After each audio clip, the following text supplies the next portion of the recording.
The moon shone quite brightly over Lavis Vindica, a grand construction with multiple towers. However, laid out on the floor were bodies after bodies of fallen monsters. One person remained standing, clutching the legs of a big, hulking figure that stood at the center of this massacre. The wailing man cried, asking the big man if he thought that he could get away with a massacre like this. Meanwhile, the intimidating man with blazing red eyes and a frightening stare looked down at House Hilt, asking if they really thought that he would not find out about what they had been up to. What had happened here was no massacre. This was an execution carried out by the House Vindica. Saying these final words as the other man looked at him with bitterness and hate in his eyes, the Dark Lord raised his evil claw and dispatched the poor man at once, striking him down. The final scream echoed through the land, and then there was silence as he faded away. When the lights came up once again, a different lord was fuming at the action taken by Lavis Vindica. Apparently, he found this type of behavior to be completely unacceptable, and he called the intimidating man an arrogant, foolish boy. The man in charge had ordered Lavis to find evidence of treason, not to exterminate an entire family. The wild, murder-crazy lunatic had disrupted the order of the demon realm, and he had gone way too far this time. The demon king Gamudere Vindica was the one speaking.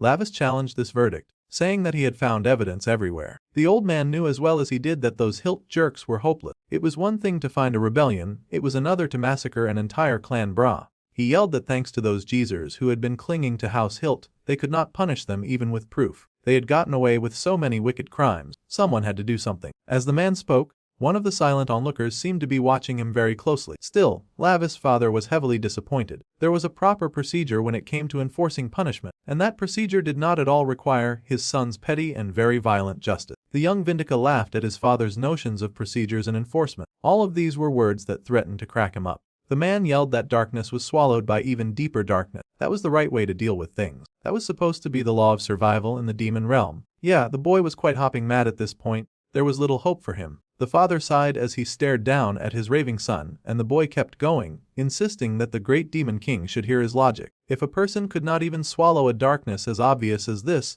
then there was no way the House Vindica could call itself the ruler of the realm. His father knew the order of the demon realm was being toyed with by the nobles. They were demons for goodness sake, ruthless monsters that lived in the pits of the deepest of abyss. The young lad did not see why they shouldn't tear through everything to solve their problem. Unfortunately, his father did not share the same mindset. In fact, the old man seemed rather dismayed by his son's painful short-sightedness. The boy was truly an incurable fool, and there was nothing to be done about that. The House Vindica could only survive if the House Hilt was destroyed. The young prince insisted on this. House Hilt was committing all those crimes in an attempt to take the throne. He believed this was why he had been sent as an investigator, instead of those cowards hiding behind House Hilt and turning a blind eye to the order. The demon king remained silent as he regarded his ever tenacious son, before heaving a rather heavy sigh. There was no reasoning with the young lad. The fact was that the prince believed he was right, and so it would be really hard to convince him otherwise. The 12 black seats, and the king had already decided on his son's punishment. The boy was flabbergasted.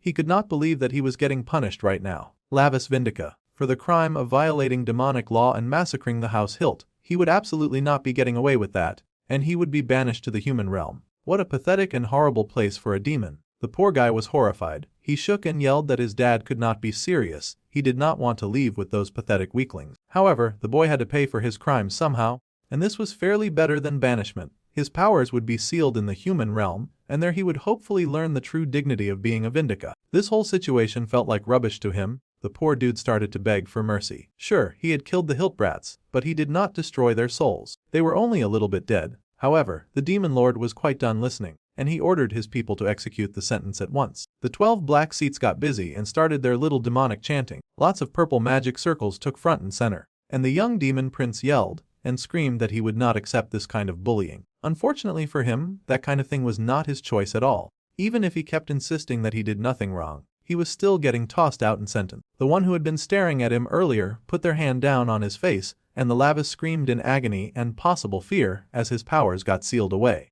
The bespectacled weirdo told the little rogue prince to go ahead and have a wonderful time. They would take good care of things while he was gone. Now that sounded like a threat, and the prince snarled to hear it. If he were not here, he could not protect his father from whatever threat the black seats were planning. Unfortunately, it was too late to turn things back now, and the man screamed in pain as the punishment took effect. There was light in action and chains. Hereby, Lavis Vindica was sentenced to descend into the human realm. The rules that he had to follow were to live faithfully as the host of the body that he inhabited, he must not take his own life until his natural lifespan ended, and he was not allowed to kill any humans. Violation of any of these rules would result in the annihilation of his very soul. Lavis was still screaming when he finally woke in the human realm. He gasped when he pushed up to a sitting position, his body covered in sweat as he lay in bed. Slowly, his racing heart slowed, and he glanced down at the body in front of him. Fortunately for the guy, he was not starting from the baby stage, though he really hated to be here at all. The hands before him were unmistakably human, the body he was in lacked fangs or power. The boy cursed at his terrible luck, his head falling into his hands. He had really fallen somehow into the human realm, and he was sick of it. Bambi,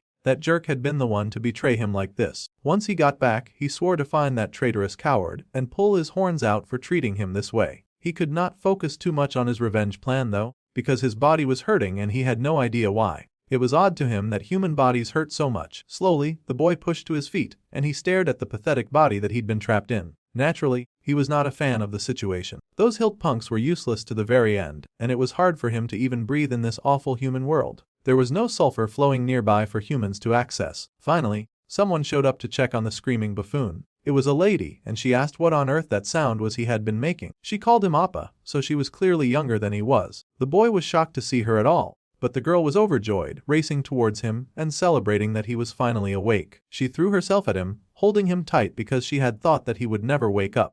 It seemed that she was the sibling of the body that he was possessing. The boy frowned and raised his head to see an older woman looking at him in shock and disbelief. So that was likely his mother. She called him Min-ho, and she sobbed in relief to see that he had woken up. The boy must have been in so much pain. Everyone around here was acting really dramatic about him standing up from bed. The boy had no idea what he was supposed to do in a situation like this. After all, demons did not usually cling to each other in such a way. They say that human relations were one of the 3 great hells. Dang. Bro really did not like being nice and cuddly at all. He was worried about whether or not he could survive in such a suffocating atmosphere. Suddenly, in came a man with a bit of a cold demeanor. He was not at all soft like the woman and the girl. This was likely his father. The wife happily told her husband that their cute son, Min-ho, had just woken up. The man glared like an emotionless robot, and the boy stared right back. Then, the man just told the boy to snap out of it and go to school tomorrow. A curt and very short greeting with barely any softness or love. The boy had been in bed for a week, so he had a lot of schoolwork to catch up on. The real Minho would probably have been depressed if his father greeted him like this. The mother was worried about the child's condition. After all, he had just woken up, but the father really couldn't care less about the situation. The boy was awake, and that was enough. The newly awakened human could not stop staring in awe at the way his father treated him, even as his sitter nervous asked if he was okay. The dark aura from that man had been such a wonderfully pleasant surprise, and the boy beamed with joy. Now that was the kind of attitude he was used to in the demon realm. He definitely liked a cold and calculated person like that very much. He had not realized that even some humans could act like demons. That was such a delight to discover. While the dude was gushing over his father, his sister was very confused. Then Lavis caught himself. He did not want to be caught dead liking anything from the human realm. He needed to be careful until he got his body's memories back. That was a wise move, because the boy could tell that there were a few things that he probably should know about his family. Just as his father had demanded, the next day, the young man found himself in a school. They did not really have this kind of thing in the demon world, but his mother dropped him off and told him to call if he felt sick during class. The boy said that he would and trudged forward while the woman watched with worry. The young lad had already graduated from school a good 600 years ago in the demon realm. Having to share this mundane exercise with humans was hardly going to be a delightful experience, and he cursed the fact that he had been sent back at an age to go to school. This really was hell. Human relationships were hell, and even in the classroom, the boy remembered that humans did not live for 100 years. He figured that he would just stay quiet and avoid soul annihilation while he was here. It would be too unfortunate if he were to accidentally kill a human just because one of them got him upset. The man had already bought some time for his dear old dad when he had taken the opportunity to annihilate the house hilt. So, he just needed to return to the demon realm and take his father's throne before the Vindica royalty was put in danger again. As he was thinking, 2 boys walked into class, surprised to see Min-ho back in school. The boy glanced back and wondered what was happening now. The new dude smirked and asked the kid if he had brought the late fees for the time that he was gone. The new pale-haired guy grabbed our dude's shoulder in a friendly way and began to squeeze rather threateningly. The boy groaned and then realized with horror that his body was cowering on its own. This was the highest level of disgrace, not only being scared of a couple of weak teenagers, but weak teenage humans. Now that the flashbacks were coming in, the boy realized that these 2 goofballs had apparently been bullying him a lot. They had smirked wickedly at him, and they had tormented this body like it was their living punching bag. Back then, the only thing the owner of this body could do was cry helplessly. The flashback was over, and the young demon prince now understood the reason why his whole body ached. The good news was that he was not suffering from early body deterioration. The bad news was the punks who were hell-bent on bullying him and mocking him for being scared of them. They laughed that the boy had gotten even more pathetic, and they wanted to give him a proper welcome. Not only did they take joy in beating him up for fun, but they were apparently also taking money from him. The young demon prince could not believe it. He was totally getting bullied right now by a couple of punks. He recalled when he was younger at school, and the teacher had shown the image of a human. Everyone was so disgusted by their hornless and vulgar appearances. The demoness teaching them had smirked, saying that humans were definitely infinitely vulgar beings who would do anything to hide their own weakness. Moreover, they were foolish creatures who worshipped both demons and angels. Back then, Lavis had scoffed that they should just burn those pathetic humans away. Even the teacher agreed with such a statement. If they ever encountered a human, crushing their vulgarity into dust was definitely the best course of action, and she happily tortured the demons dancing on her palm. A mere human now dared to bully him, heir to the Demon King's throne. Lavis could not believe this insufferable insult from a weak loser. Meanwhile, the bully was chilling. After all, messing with people was his daily routine. He had no idea that he was about to get the shock of his life. Suddenly, a hand fisted in his hair, much to the boy's surprise, and the boy's face got slammed right into the desk. Without wasting any time, the young demon prince moved straight to his revenge to punish the fools who would dare to touch him. Now the second bully was absolutely shocked, and he rushed forward to defend his friend. Lavis was surprised to see his magic react to the boy's movement. If his magic was still working, then that means that he could defend himself at least against these weak creatures. The bullies were yelling and asking if he had lost his mind after almost dying. Perhaps he had. They should be more careful when choosing who to bully if they do not want to suffer from nearly dying as well. Punk number 2 threw a violent punch, but our guy was able to dodge that flawlessly. It seemed that human insults were a great stimulant for his magic, so there was a link between profanity and magic. That was a fairly new one. But Lavis was not about to complain, and he whacked that fool with all that he had. He hit that bully so hard that the jerk went flying into the locker. Now, all the students were shocked and terrified at this development. The class punching bag that none of them had bothered to defend ever was rocking his bullies. The boy's magic should be sealed away in the human realm, but it seemed even in a human body, his magic was reacting to malice. Oh, this was too good to be true. Someone called out to Minho, unable to recognize him at all. The first bully stood up and he grabbed a chair with the intention of payback. The bespectacled kid called out to his friend, yelling for him to watch out. The boy turned so fast enough to land a very well-deserved kick right into that idiot's gut and send him flying. The first bully stumbled, wheezing from sheer shock and discombobulation. He could not believe his victim was turning the tables so violently. The bully called him weak, but he was not looking very convincing, considering he was on the floor and clutching his belly like a loser. The boy commented that humans often get more vulgar to hide their weakness. He asked if cursing like that made the bully feel strong. However, Lavis did not mind, and he wound up his foot to give a sure kick to the back of that idiot's jaw, sending him flying for real this time. The source of human profanity was his mother herself, so all these idiots were doing was just making him stronger. Now the class was abuzz because Minho had beaten Tae Woo and Song Jun. Meanwhile, this whole exchange was wonderful news to Lavis, so all he had to do was stay quiet and not kill anyone until his time was over. Now that was perfect, and the boy smiled wickedly. He asked if there was anyone else who wanted to curse at him with the most demonic smile on his face. In fact, Lavis was excited to find out if anyone else wanted to swear at him. The other students could not believe that this was really Minho. The boy standing before them was barely recognizable. Suddenly, that weak, pathetic boy who had been bullied to the underworld and back was standing before them, strong and maybe a little bit crazy. The boy with the glasses stepped forward hesitantly to ask the other boy if he was okay. The dark-haired boy smiled, noting the bespectacled boy as someone who had tried to help him earlier, though with minimal effort. He looked perfect to use as his attendant. Unfortunately, the main character was still knee-deep in demon logic, and he smiled down at the other kid, saying that he was fine. Hours later, people could not stop talking about the amazing feat that Minho had pulled off. He had taken on those bullies all by himself. That was amazing, and the little nerd asked if the boy had somehow reincarnated into another world or something. The demon prince was shocked that he had been found out so quickly. The little nerd asked with excitement if he had reincarnated from a martial world. That was the kind of thing that usually happened in comics like this, or if the boy had come back from a journey inside a game. Meanwhile, Lavis was thinking that this attendant had already noticed his true identity. Back in the demon realm, he had been warned against killing humans, as that would result in true soul annihilation. The demon prince had scoffed back then, pointing out that their teacher had encouraged them to crush vulgar humans. His friend Bambi had said that was just something that was said offhand. They really could not treat human death so lightly, apparently. They were gods who governed death. Just like the angels protected their flock, they had to look after their own set of devoted believers. However, The boy pointed out that humans were always trying to kill each other. Yeah. Well, those tiny beings were foolish, and that was precisely why the demons existed. Lavis did not really get it, but Bambi wanted him to remember this. Killing a human would lead to soul annihilation, and this mattered greatly. The man scoffed that he was a demon god, so he would likely never go to the human realm. Funny how life worked. And now he was stuck in that stupid realm trying to decide how to handle the matter of the squirt who knew his identity. He was not familiar with Isekai, so he had no idea that was what the little nerd was talking about. If he couldn't kill humans, he wondered how to silence them. However, the little nerd seemed to be doing that fine himself, and he sighed that it would be really nice if reincarnation really existed. He really wished that he could wake up in another world. Lavis could smell desperate suffering coming from his little friend. The nerd admitted that reincarnation and stuff like that were just nonsense, and he knew better than anyone how much the boy had endured before he had snapped. It seemed the little human had not realized the truth after all, but he still smiled with pride at his friend who had fought so amazingly earlier. Honesty, the little nerd was proud. Somehow, praise worked in the opposite way for Lavis, who was horrified to be praised by a mere human.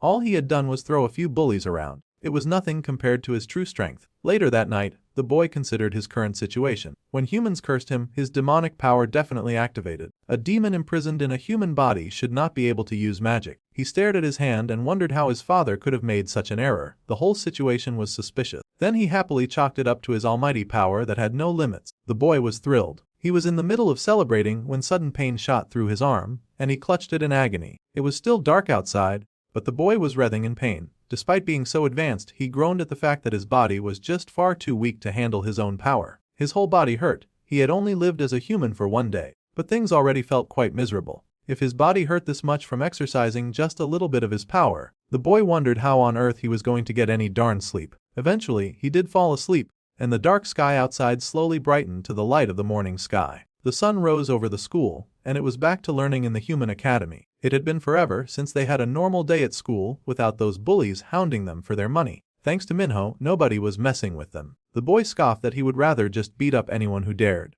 Honestly, his attitude was way too different from the original owner of that body. Lavis did not care though, he just wanted to test out his awesome power. Someone then called for Jong Minho. The boy slowly turned, and of course, the bullies had shown up with backup. Geez, those guys could never let things go. Apparently, the bully had told his big brother that some punk had packed him up at school. The bully laughed that he had been protecting these people this whole time, and this was how they repaid the favor. Minho smiled to see this new gathering of goons. What a wonderful present the bully had brought. In fact, the boy was practically beaming to hear another insult getting hurled at him. He reacted so happily to an insult rather than praise. The bullies asked him to follow them, and he happily obeyed. Much to the horror of his nerd friend, Tiwu got scolded for going around and getting beaten up, and he also got his ass kicked by a weakling as well. The boy apologized to his Hoang, but now it was time for revenge. Jong Minho was just standing there with his pretty eyelashes, and the big brother smirked, saying that he could not just let the kid go. He needed to teach him a lesson. He poked the young boy and asked if this was what his mom had taught him, to beat up good kids. The young boy smiled a rather dangerous smirk as he informed them that this was exactly what his mom had taught him to do. The big brother laughed in offense, calling our dude a punk. Now he really wanted to teach him a lesson. That boy's hand went up, aiming right for the main character's face. The sharpest curses were the ones that reminded him of his mother, they were really the sweetest. That hand never made contact with Minho's face. In fact, his grip tightened on that audacious arm, watching in mad glee as his new victim struggled in his hold. Oh, his almighty mother, who gifted poison to the tongues of humans, was his greatest joy. With absolute excitement, the boy threw his hands with all of his might, knocking down the wicked one who tried to oppress him. Violence only binds the flesh, but they said a rotting voice gnaws at the soul. These pitiful beings were desperately calling out to his mother, and the other bullies watched in horror as that dude got pounded into the pavement. The big brother was getting beaten badly, and he yelled for his backup to actually be useful in his life and back him up. They're bad, they thought that he got this. Now, they were going to sink to the pathetic low of coming after him as a group. Truly, humans were pitiful creatures, but this worked well for our dude as well. Against great evil, greater power gathered. As all those pathetic rats raced at him, the boy worked hard to beat them back and forth. His eyes shone a brilliant red, and he gave those bullies the kind of beating that would rest their moral compass. It was so shocking that even his nerd friend got terrified just witnessing it. By the time he was done putting his hands on everyone, our dude had to flex his fingers for a second and take a deep breath. All the pathetic weaklings lay at his feet, coughing and gasping in dismay, and the boy spread his arms like this sort of agony was what brought him true joy. It was so refreshing. His uncle had granted violence to humans when his mother created curses. Violence was really the best. Now he understood why that power had been given to humans too. Truly, the best for any type of communication was violence. Basking in the overflowing ray of his uncle's gift, the young prince expressed his joyous gratitude. Now that all the D-class bullies had been taken care of, our dude recalled that his nerd friend was still in the area. The boy Minho smiled with joy, but there seemed to be a pair of demonic eyes watching him. It was a little spying rat, literally a rat. As they could see, the task that had been ordered had been carried out properly. The uncle smiled as he looked down at his adorable nephew Lavis. It seemed like the young kid really liked his uncle gift. Lavis sure had a really loving family. A demon bloodstone had been embedded in his eye instead of the taboo stone. Bambi had made sure of that. Now, they wanted to see just how long this boy would be able to endure without killing someone and eternally damning his soul. There was a lot of demonic laughter echoing from the Vindica family castle. Lavis was not exactly the most loved person in his family, especially after the stunt that he pulled with wiping out the entire Hilga family. The demon prince was known for always getting his way, and no one was crazy about this. There were a few who could rein in that stubborn brat. Still, tossing him into the human realm without a second thought was really something. Gamadair really showed no mercy. To deal with a vicious high-ranking one, only subjugation by force would work. That was the creed of the Lord Gamudair, the great demon king. The human realm was where even the demon world sent its worst criminals. It was kind of crazy that a life of weak mediocrity was peak punishment for demon kind. Lavis would likely not adapt easily at all. That tiny brat had grown up so fast, and now he was causing so much trouble. The uncle remembered fondly how he used to bully the heck out of him. The assistant Bambi asked if this was why the uncle had gifted that brat a demon bloodstone. Suddenly, a new attendant came in with the announcement that the preparation to manifest the sinner sent to the human realm was complete. The demon grinned. He wanted to see them at once. The demon obeyed the command and worked his magic over the bowl before him. Since Lavis descended to the human realm, the boy had long departed from the land of all things wicked and sinful. He would inevitably come face to face with a group of rather devious individuals. Dark magic was summoned by the Lord Barca and transferred to the bowl that Bambi was currently working on. The magic boiled and rolled together, churning and spasming in Banca's hand. He was very excited for his nephew, and he wanted to show him true darkness because this was how demons showed love. Later that day, someone had to ask Minho what on earth had happened. Even Taewo Hyung had gone down so easily. The nerd was excited and happily cheered for his friend, saying that it felt like he had been watching a movie or something like that. The main character just laughed as he tried out this dish called Hellfire, scoffing that it was nothing special while his eyes clearly watered. He said that this was just sweat coming out of his eyes. The nerd boy sighed, saying that he had told his friend to order the level of spicy food for beginners. But to the boy, a demon who avoided anything called hell was clearly not a demon at all. Suddenly a phone rang and the nerd froze when he realized the one calling him was Jin Jae-hee. The main character asked why his little minion was not picking up his phone. The boy had just gotten an urgent call, and he stuttered as he relayed this message, standing up and telling his friend to just focus on enjoying his food. With shaking hands, the boy stepped out of the food area, and the black-haired main character watched his minion with suspicion in his eyes. Later that evening, in what looked like an abandoned shed, there was a sharp tool hard at work. It seemed to be a little tattoo parlor, and a lady told her client not to move, or they would get hurt. They should have hurried up to pay their debt on time, and they ended up working an extra hour just because of that person. Then the lady smiled and stepped back to admire the fine work that she had done. Her victim looked passed out and delicious with various odd markings on his head. It seemed that she had signed her name on his head or something, and she giggled that it worked so nicely because he had such great skin. Then, a voice called out to Miss Jae-hee, telling her that they had brought the person that she was looking for. The lady turned, a femme fatale, and she smiled down at the trembling little boy before her. The lady smirked, asking her little visitor why he had come so late. His name was Cyan, and he was the main character's nerd friend. She wanted him to come a little closer. There was something that he had to see. Naturally, the boy was a little hesitant about this, but he did come, and soon he fell into the trap of her unforgiving grasp. The lady held his face in a vice grip, telling the boy to open his eyes wide and look carefully. He showed the boy the work that she had just finished on the other man, who was lying delirious on the table, asking the kid what he thought this meant. The little markings that she had made on that man's head spelt "do" in, which meant thief. He was a lowlife who could not pay his debt, so she'd had to punish him. It would be really unfortunate if she had to do the same to the cute little boy in her grasp after all. The boy trembled as the dangerous lady asked how his story was going to turn out. Lim Shan had a promise with her, and she asked how that was coming along. The boy shook as he struggled to say something, and he mumbled that he kept getting bugs, but instantly, his glasses were slapped right off his face. Her work was no joke, so she'd prefer it if he would take the situation a bit more seriously. She wondered why he was so damn slow that he could not get it. The boy screamed in fear when she grabbed his arm and prepared to tattoo a mark right on his sensitive child skin.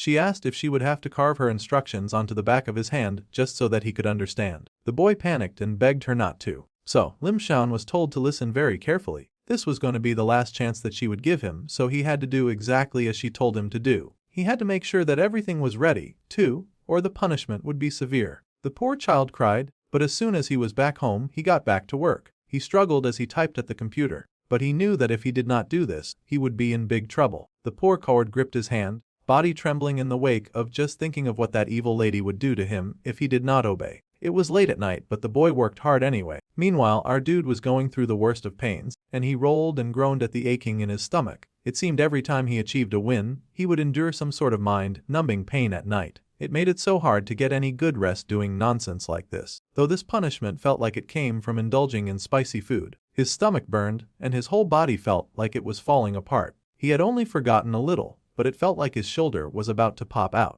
He was getting a double whammy beatdown from both the food and the fighting, the two evil F. This weak, pathetic body was the bane of his existence, and he tossed his shirt in rage. Lavis Vindica would not fall to something as pathetic as bodily pain just from exercising his devil-given might. Immediately, the boy dropped to doing intense push-up, raising and lifting himself from the floor to build his arm muscles. He would rehabilitate this trash body no matter what and reclaim his all-powerful nature from the depths of despair. No pain would ever make him submit ever again, and he screamed with all of the strength that he had. The bright morning sky came in, and everything sparkled and shone under the sun. The young lad San looked at the little device that he carried, the dangerous app that he seemed to have formulated. It was a terrifying thing made at the request of a very terrifying woman. She had instructed him to make sure that everything was ready, and the boy curled his hands into a fist. He did not want to be responsible for something like this, but he had no idea what to do and how to keep living a normal life when a crazy witch was after him. Suddenly, someone grabbed his shoulder, and the poor boy screamed. Of course, it was Minnow, his friend, or his master. The way Lavis saw it, the jaw-droppingly beautiful teenager asked why his friend was acting so startled in the middle of the day. That kind of behavior was annoying to him. The little nerd stared at his friend in shock, and then wondered if he could possibly count on Minho. His friend had suddenly become tough after all. It was worth a shot. However, like a good Samaritan, the boy bit down the idea. Even Minho would be in danger if he got involved with Jin Jae-hee. She was a mad woman that terrified even the strongest of men. He did not want the lady to hurt Minho, too. Meanwhile, the young demon prince turned in shock as he was hit with a nostalgic smell. He had scented it before, a scent that was familiar from his past life. As he was just thinking this, a girl who had been passing by suddenly crashed to the floor beside him. Apparently, her name was Sunji. Sion immediately rushed to help her, asking if she was okay and telling her to get herself together. He even shook her and asked if she was hurt somewhere. The girl looked like an actual mess. She was drooling, and her eyes were rolled back. She looked like she was deep on the worst kind of high illegal substance that ever existed. It was troubling to see her like this, and the little nerd jumped back in fear. Now that the young lad stared at her, he recalled that what he scented was demonic energy. There was no reason for demonic energy to be alive and active inside a human. Teachers rushed onto the scene while the main character was still pondering the situation, and they carried the poor girl, telling her to hang in there as they took her to the infirmary. As she was whisked away, the demonic teenager noticed something else that was odd. The girl had a demonic magic circle carved on her arm for some reason. It was the crest and symbol of the Hilka family, the family that he had worked so hard to wipe out. So those lousy demons were going to keep bothering his life even while he was getting punished. Of course, our dude had no intention of tolerating their nonsense. He had no idea why that crest was on a human body, but he was about to find out. Later that evening, someone approached. The security was alarmed to see the hooded figure and told that person to pause. She asked if this strange visitor was Sunji's friend. Even if he was a friend, he could not go in as she needed to eat right now, and they were not taking any visitors. However, the boy turned to the security lady and immediately hit her with some almighty oblivion. The woman's eyes lit up in shock and demonic energy took hold of her mind. The poor lady returned to her seat, abandoning her duty, which allowed our dude to go in uninterrupted. Even with such faint demonic power, he was impressed that he could still use this kind of ability. It would be temporary, though, so he needed to hurry this meeting up pronto. Once he was inside, he found the student sitting up and glaring at him. She asked who he was, and he redirected that question because who on earth was she supposed to be? No human should have a demonic mark. The girl immediately tried to get snippy with him, asking what was wrong with him and why he was suddenly barging into her room. However, he grabbed her hand, and she yelled that it hurt. He did not care. He needed to know why a human would be carrying a symbol of a demonic family. The girl yelled and asked what on earth he was talking about. She was not being forthcoming with answers, so he threatened her. If she did not want to suffer even worse consequences, then she would hurry up and answer his question with all the honesty in the world. He demanded that she reveal her true identity. The girl trembled when she activated his demonic eyes, and she found herself at a loss for words when faced with the might of his grand demonic power. The poor girl was face to face with a demon. She was not having a great time at all. A dark, demonic aura pulsing with every evil power known to man was hardly the kind of image that any normal high school girl wanted to see after a breakdown in the middle of the halls. She was horrified to see a demon, shaking with fear as she desperately tried to explain. The situation was very easy, and the boy growled at her to spit it out. This poor girl was not having a very good time, but she would try her best to explain. Really and truly, she did not know anything about why she had collapsed that afternoon. Jae-hee had told her that he had to get this tattoo if she wanted to join their crew, which was why she had it in the first place. He had also said that he would give her some diet pills too. It seemed that the scary woman who had been haunting Shion was actually a dude. The faint scent coming from the trembling girl was definitely demonic, and he recognized it as a scent that he had smelt from the demon realm. It seemed this young girl was telling the truth. He remembered a time when he had ventured down the path of a very deep and long spiral staircase. Bambi had been there, they had both been younger back then, and his favorite demonic blonde sidekick had complained that they were going into a restricted area. Lavis had just shrugged at him and smirked, calling his blonde friend a coward. Of course, his friend got annoyed by the insult and yelled that he was not scared, he was just not crazy about getting punished because of the rebellious prince's antic. If he was so bothered about it, Lavis told him to just leave, but the blonde was not going to leave either. It seemed the boy had a thing for nerds with glasses. His resident demonic nerd had worried that the prince would get into some serious trouble if he left him alone. Still, the kid was a little worried, and he wondered just how far they were going. They ventured deeper and deeper into the underground, reaching a very dark and wide, menacing-looking door. As they looked around, the blonde saw it as an opportunity to drop some neat fun facts. First, he asked if Lavis knew that being in the dark reminded him of a story. Of course, the prince was not aware of the story he had in mind, but he was all ears. So Bambi began his narration. It was about those who possessed eyes that transcended their species. From what he knew, there were two ways they lost their sight. The fight way was that the light was too bright, so it would blind them, or creatures that saw nothing at all and their eyes had atrophied. In a dark place like this, it would not be out of place to find creatures like that. The prince suddenly shushed him, hiding behind a nearby door. He whispered to his tan friend that something was here. He could hear the sound echoing through this odd chamber that they had snuck into, a sound that did not come from any creature that they were very familiar with. Lying on the ground seemed to be a body with a flower blooming out of the palm of a hand. The little blonde demon was frightened and wondered what they were looking at. Lavis wondered that too, so he decided to take a closer look. No matter how dangerous things looked, curiosity always won when it came to the prince of the demon realm. Soon, they were up close and personal with that fancy feathered flower. As they stared, they realized that the flower was not blooming from only just the person's hand. This body was covered with flowers. Even worse, they recognized who they were staring at. It was the body of Jeremy Hilke. Looking at the state of the poor guy, he was clearly already dead. His lips had become charred and dry with flowers blossoming where his eyes should be. The strangest thing about this scene was definitely the flowers that seemed happy and healthy. Without even thinking about any form of self-preservation, the young dark-haired demon yanked the flower right out of the boy's clothes. However, as he pulled it out, it came out with a lot of blood-red roots with sharp edges like a hungry mouth devouring all that it touched. The smell was nasty too, and the prince groaned while his friend panicked. However, this situation was something that clicked in his nerdy mind. This was the knowing flower. Yeah,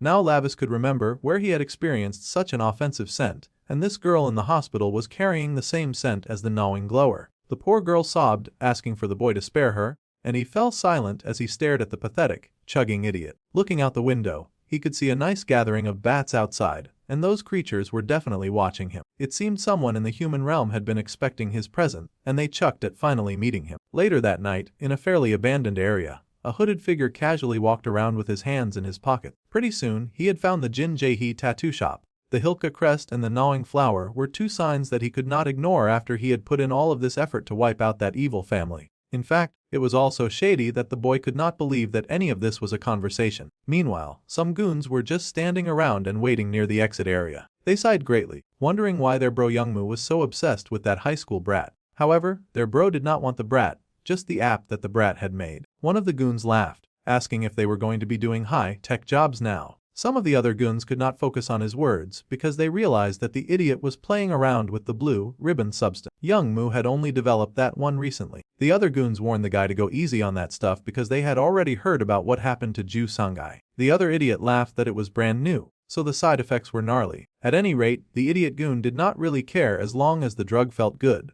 They were laughing and having a good time when the hooded figure suddenly showed up in the lobby. Just a glance at them and Lavis could see that those goons had the same mark on their necks. They had the same scent and the Hiltka crest. This whole situation was just oozing with the scent of bad news. He stepped up, asked the group of idiots if they had gotten those tattoos from this Jin Jae-hee person. These goons, of course, smirked, wondering who was asking. They asked if this dude was a friend of Jae-hee, and he should show some respect. Those disgusting human hands dared to cradle his face. That was not going to end well. Immediately, that hand got slapped away. The little rat had a lot of audacity to touch the prince so casually. Lavis was not having it. Immediately, he decked that guy so hard that he was seeing stars. Seeing this kind of action, of course, the other goons were bewildered. Their blonde buddy hit the ground like a stone and they had to jump in immediately. They asked who had sent this new and terrifying brawler, suspecting that he came from a rival gang. Unfortunately for them, our dude was the type who liked to work solo, and he did not answer questions from people he thought of as beneath him. A punch came flying in, and it knocked out that dude so fast that he went reeling.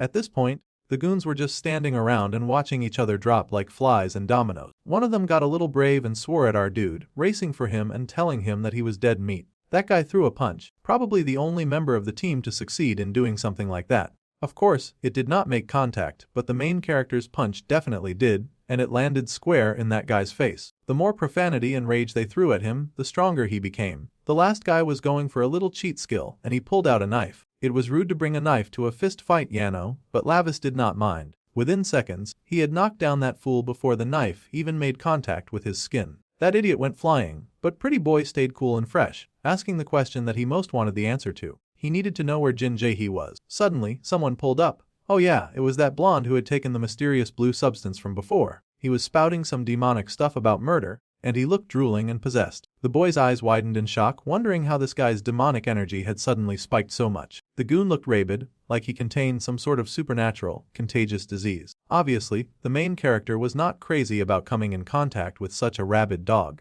The goon's movements had also changed, and it seemed like the drug that he had taken was enhancing his physical abilities. The Prince of Hell braced to fight but accidentally tripped on some of the stupid fallen bodies around him. That was an annoying mistake because that stupid goon was almost on top of him. Now, Lavis had to move carefully because he knew the penalty for killing a human. No matter how threatened he felt, he had to make a very calculated move against the attacker, who looked like he wanted to murder him. Meanwhile, inside the hideout, someone was talking about that fancy app that was still being made. Jae-hee apologized for the situation, but they made it really clear this time, so it would not be long. The lead guy groaned and said that he felt like he had heard the same excuse last time. No one liked enduring repeated mistakes, especially not the boss of an underworld gang. Also, they had caught the one who was skimming the blue ribbon supply. They had the poor guy bound and trembling before them, shaking like a leaf. The poor dude yelled that he had made a mistake, begging them to spare him. He begged for one more chance and said that he would not mess up again. However, the eerie red-haired leader of the gang did not look interested in that kind of weak plea. Instead,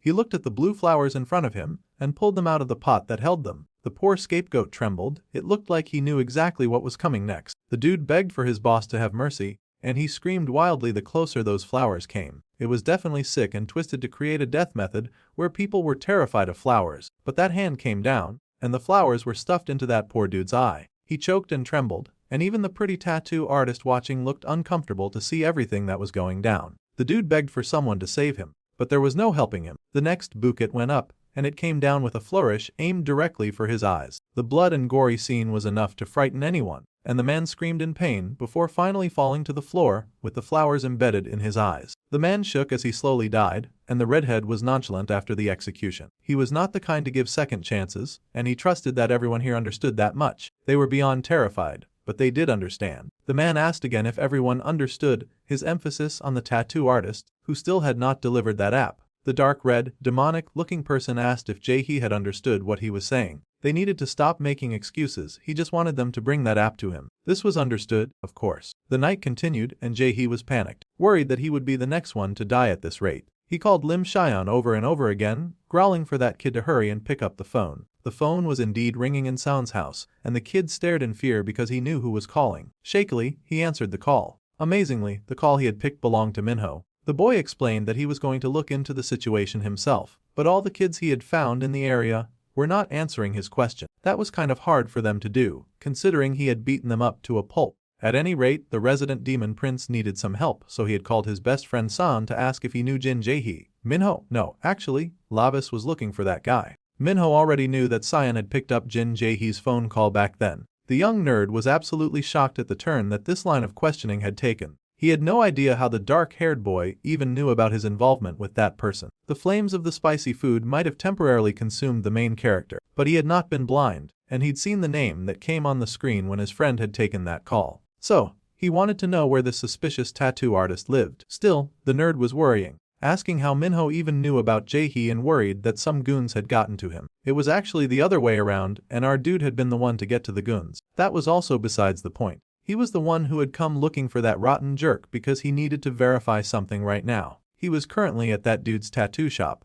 but he could not find the boy that he was looking for. There was silence at the other end of the phone, and the main character paused when he spotted an adorable white kitty on the stairs. The nerd was already getting dressed and running outside, yelling that Minho should absolutely not get involved with such a terrifying guy. Cyan was coming to meet up with his friend right away. That sounded like a really annoying process, but the boy paused the call to stare at the cute cat that was now playing around with a bell. Since that call was a dead end, our dude just transferred his attention to the latest target, who happened to be the cat sweating buckets before him. He called out to the furball, grabbing it by the scruff of its neck as it sweat out buckets. There was something suspicious about that cat, and the demon prince suspected that it could understand every word that he was saying. If that were the case, then this investigation would be a tad easier. He then commanded the poor kitten to make sure that it could be understood, because the dark-haired demon had questions and he was getting answers one way or another. The poor cat immediately responded with an affirmative in a language that the boy could understand. Good, so they were finally making some progress around here. Last time it was a rat, then a bat, and now a cat.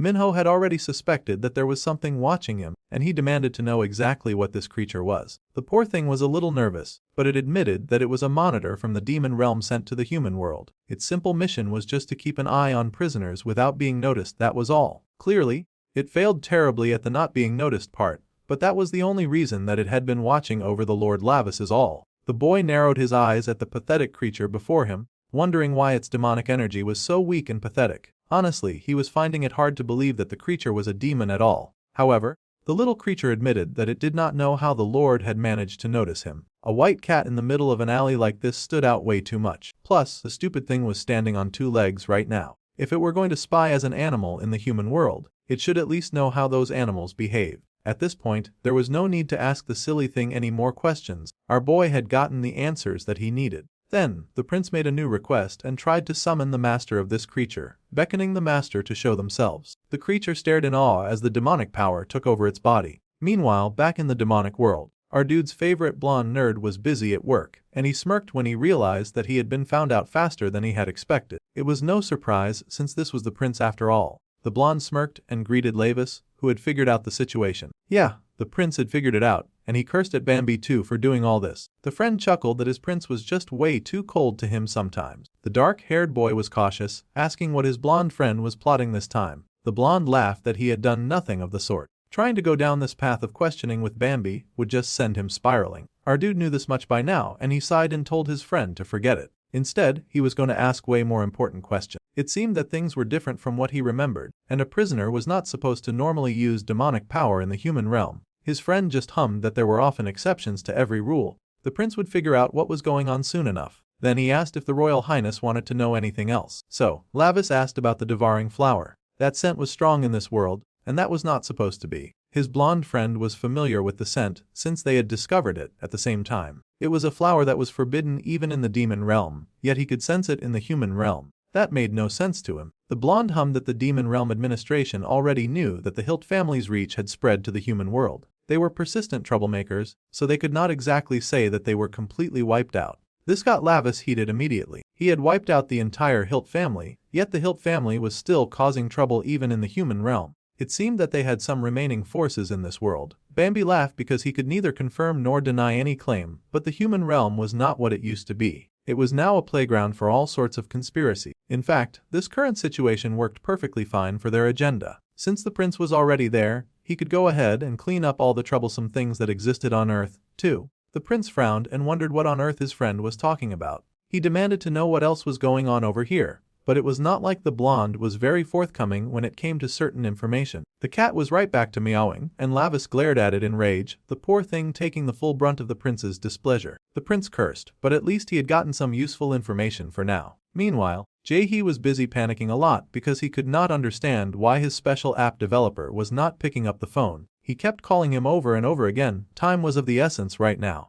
That jerk Lim Xian had surely lost his mind. He kept trying to make the phone work in between breaks of yelling at the device, growling that Lim Xian was definitely dead meat. Jae-hee called someone to help him take care of the issue, shouting at Song Jun to come to the office immediately. They were going to catch that runaway rat Lim Xian. It was still evening, and the priest had not given up on digging out as much information as he could. Now he was interrogating the monitor. He figured that a monitor must know a lot about the human world information, and the cat agreed that it had to visit the prisoners in rotation. It received regular updates on basic information and its detection abilities were also fairly decent. In that case, the prince would much prefer to talk to the creature in its original form. Since he now knew what it was ridiculous to keep talking to a cat. The cat was surprised by the request, but the prince had no intention of asking twice. He expected immediate compliance, or he would be dragging that poor creature from its fake form with his bare hands. Of course, the terrified creature agreed immediately. With a focus of power that was the bright light of transformation, the little cat turned into a rather pretty demon girl. She manifested with a bright smile on her face, beaming with joy, before our dude. Now that the protagonist got a proper look at her, he scoffed internally because she looked painfully weak. Still, Bambi must have had a reason for sending her. Then, he asked what her name was, and the girl nervously admitted that she did not have one. She was just a monitoring spirit after all, a tool that existed to be used. In that case, Lur dark-haired main character proceeded to give her the most random name known to man. He called her Street since he had picked her up from the street, so that she would never forget where she came from. It was such a lousy name that it would be better for future generations if he never gave anyone another name again. However, the poor girl was so bottom-rung in demon society that she was overjoyed about getting such a rubbish name. With joy, she thanked the prince for naming her. Since he had sort of officially claimed her for his own use, he then instructed she tell him everything that she knew about the human world. The girl leapt into obedience immediately. Meanwhile, the young Xian was running as fast as he could to find his friend. He was worried about Minho being in danger, and he groaned that he should have kept refusing those wicked people until the end. Now his friend was in trouble. The poor boy had thought that he had hit a jackpot when he had participated in a contest and had somehow won the challenge for creating an app. However, he ended up being picked up by a group of very shady-looking people who had heard that the prize money was just a measly 50 million. The boy clutched his winnings close to his chest, staring in fear at the people before him. They called him a precious asset now, and immediately, the goons were instructed to drag the poor boy into the car. The boy had screamed in fear, losing the flowers he had won. From then on, his life had been hell. He had met the redhead leader who had asked the key what he was shaking for. They were just doing a simple business transaction after all.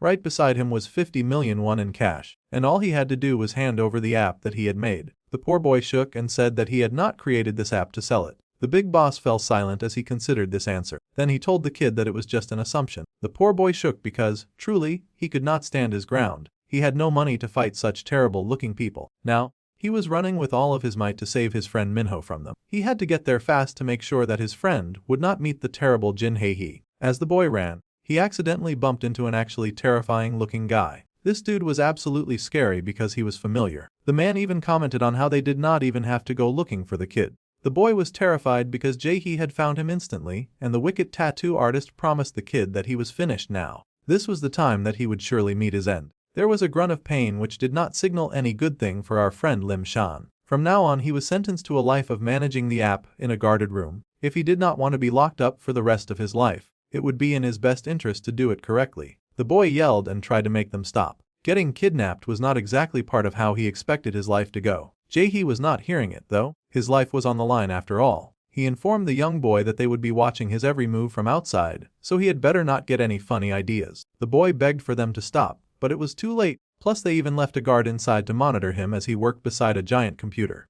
The poor kid closed his eyes, cursing his terrible fate. Outside, Jae-hee's goons curiously asked if that kid was really a developer. The boy looked like a total pushover after all. However, the artist knew that pushover geniuses were the best. They just needed what he built so that they could distribute the blue ribbon. The app he made was called I'm Here, and they wondered how a strange-sounding app like that was supposed to be a distribution channel. Even the name sounded like trash, just like the kid who made it. However, the corny-sounding name was necessary for the distribution's success. Even the logo of the app was friendly and warm, with a mix of blue and pink ribbons. The redhead showed up then. The big boss himself had come into town, and he asked if everything was ready. That thing that Lim Xian had made was the core of the blue ribbon project after all, so they had to make sure that everything was going well. Once they had the buyer's data in their hands, they would be able to manipulate the market however they wanted. The real-time location sharing feature would also quickly become their primary weapon for expanding the business. This made the goon visibly excited to hear that they would soon start selling the blue ribbon for real. The demonic-looking redhead glanced down at the sweet in his hand, mumbling a half-hearted confirmation. It was now time for them to show this drug to the world.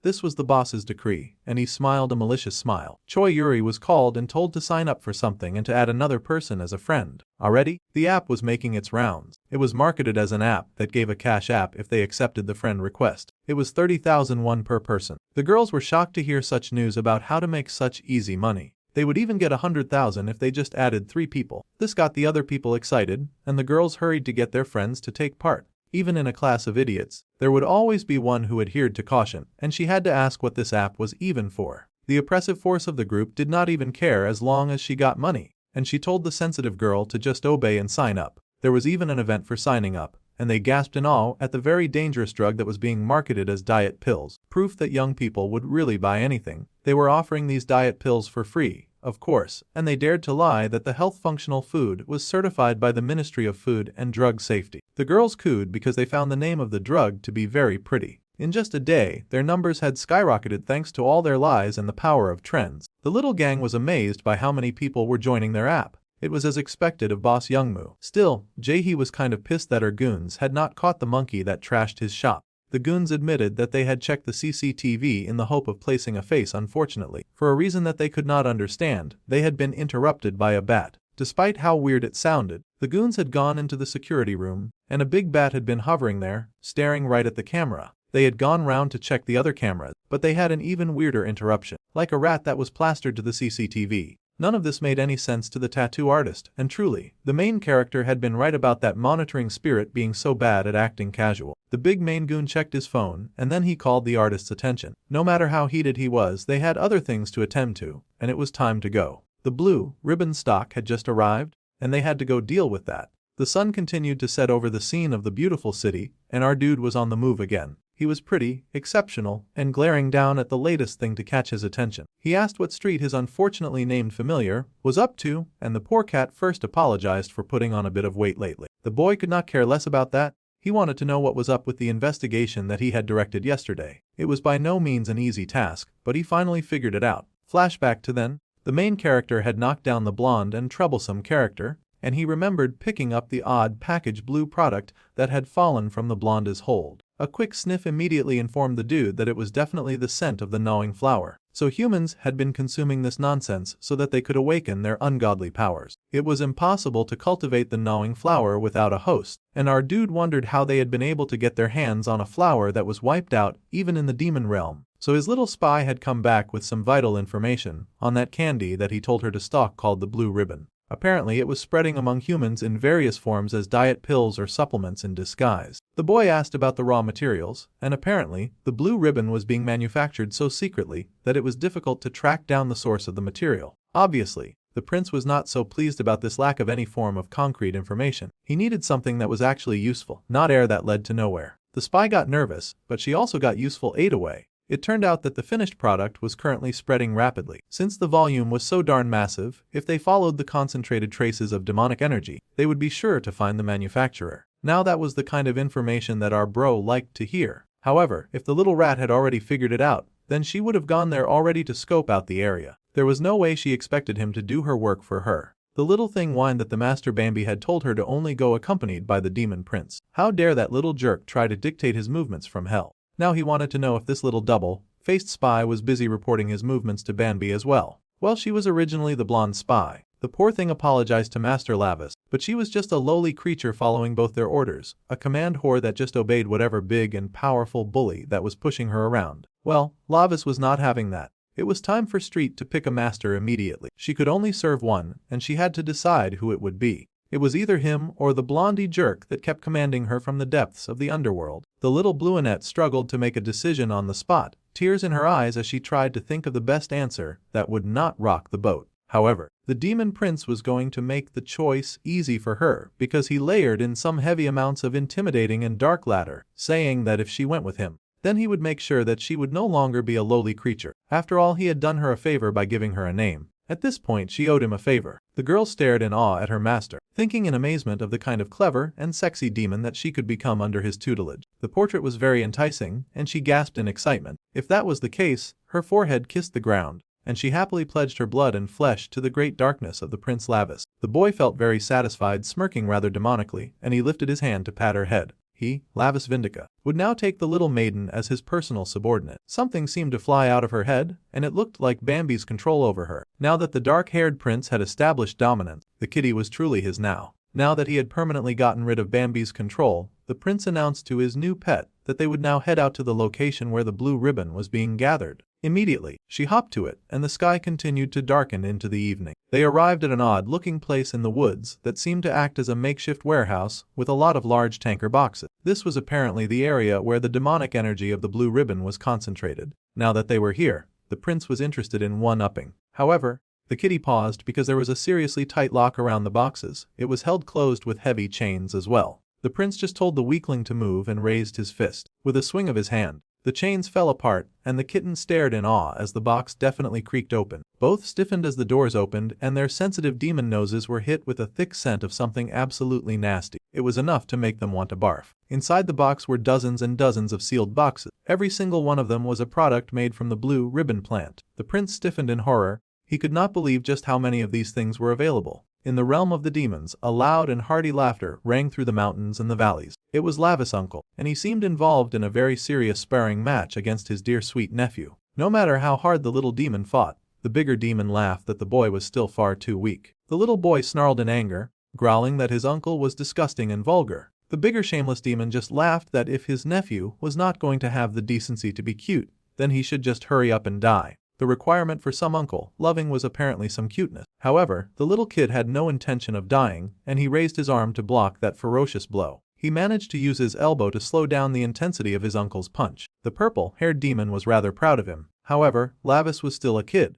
and soon the poor boy found himself screaming as he got tossed down the side of a cliff. He had fallen, cursing his uncle the entire time. The boy really did not know the first thing about being cute. The purple-haired demon laughed as he watched his descent, asking his cute nephew if he really had plans to die like that. Child raising in the demon world was truly unconventional still. The bigger demon had the decency to hop and skip down the cliff to join his nephew. Many stones fell from the top like rain as he skipped on down, and the poor kid had actually hit the ground at a really awkward angle. The poor kid groaned and shook in pain, but his uncle was not even sparing him a second to recover. Like a haunting nightmare, his uncle landed by his side and teasingly asked his nephew if he was dead just yet. The boy glared, but they paused when they scented something off. There were gnawing flowers at the bottom of the pit, loads and loads of bodies on the floor with flowers sprouting out of them. So, this was where they had all been hiding, a terrifying breed of plants that were deadly to whatever they touched, and the starting point of their decay always seemed to be the eyes. The young prince stared in shock at the pile of bodies on the floor,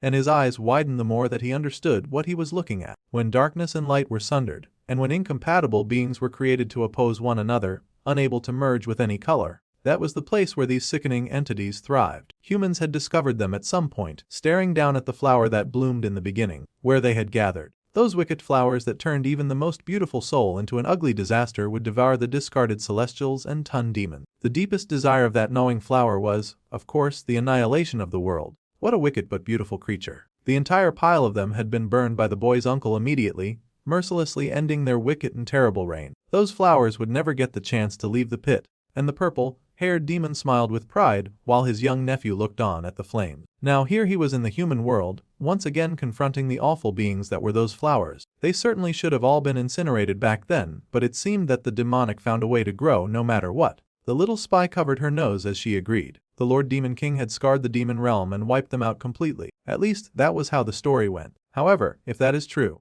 then there should be no reason for such a massive stockpile of the product that is being distributed now. That flower had actually first appeared in the human realm, and this place was a middle ground where the chaos of the light and darkness often mixed. The human realm belonged to neither side after all, yet they were capable of leading either, letting light or darkness into their lives. According to human history, the boy had been taught that humans also eradicated them thousands of years ago. However, looking at this, if they had appeared in both worlds simultaneously, then someone must have orchestrated it. The cat nodded and agreed. It was likely that she had no idea what was going on, but she was going to keep agreeing with her new boss. Suddenly, a flashlight came on in the area, and the cat winced when the light was shown on both her and the prince. It seemed some of the gang members had shown up. They had been wondering where those voices were coming from, and they asked the two if they had any idea where they had crawled into. Suddenly, they instantly recognized the boy as the jerk who had come into the tattoo shop and had then beaten up everyone. The cat immediately pointed out that the woman was Jin Jae-hee. It turned out that Jae-hee was actually a girl after all and not an obscenely pretty boy.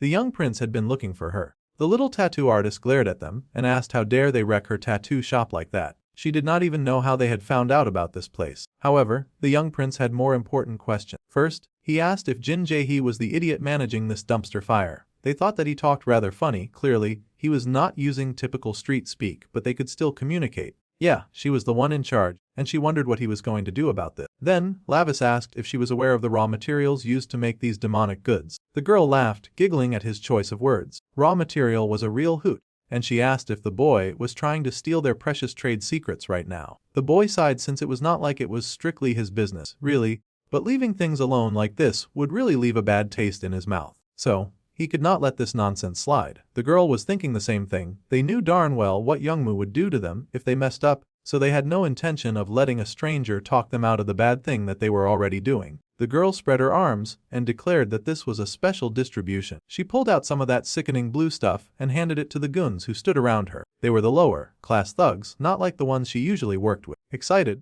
they asked if it was really okay to take that stuff for free. Well, they were using it to protect their property, so she could let it slide this time. They should shut up and eat it immediately. Those idiots snatched the treat that she offered, devouring it like a pack of hungry lions. As they were doing this, the prince informed Street that with her current magic power, she would only get in the way. The cat got the memo to just stay hidden and dipped. Now all those losers were hitting their high-class transformation into even bigger piles of duty. They had smoke spitting out of their mouths, and Jae-hee smirked, pointing at the dude and telling her newly forged monsters to stomp the heck out of that dude. They tossed their wrapped immediately and raced right at their target like a gang of angry apes. The dark-haired boy watched the approach of a group of arrogant fools who were clearly drowning in their ignorance, unaware of the sick power that intoxicated them. They might as well come forward since this area was already overflowing with demonic energy. Come they did, and the first guy threw a wide punch that did not land. That was not a punch. Actually, that dude was armed with a dagger. Getting pumped on demonic steroids and then using a pointy weapon was definitely a different level of cheating. No matter how low they sank, they were not getting a drop on Lavis though.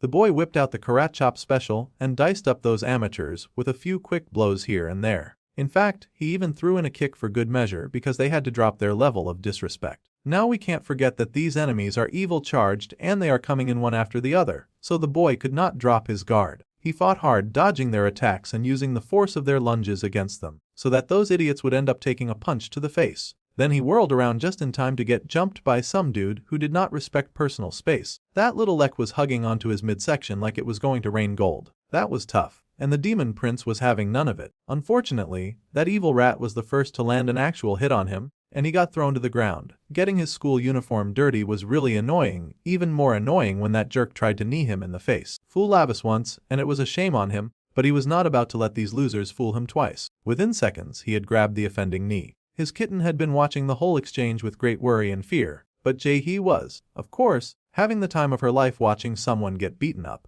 All of her mad and wild dogs were happily doing her bidding and spreading pain through a single target. Of course, she was pleased. Lavis had to keep up with 4 enemies at once. This whole vigilante thing was really not for a demon trapped in a human body. It was very inconvenient to have to fight cheaters using steroids. They had ingested a larger dose than last time too, so they were causing him serious trouble. In that case, the boy dipped and ran into the big box of illegal goods. He stuffed his hand into one of the boxed and grabbed hold of a packet of something. It almost seemed like Lice was going to indulge in the drug too, but instead, when he pulled his hand out, he tossed the big powder of purple substance right at his attackers. Those monsters coughed and hacked as the rancid smell took over their right senses. It seemed that the drug had a completely different effect when it was not provided in its finished product. They hacked and coughed, and even the prince had to admit that he did not appreciate that disgusting, vulgar stench. However, his demonic energy immediately reacted to such a vile thing in the air, and his strength was able to spike. Now that there was spreading evil, his demonic blood got pumping and ready for action. The other dudes were still fighting to catch their breath,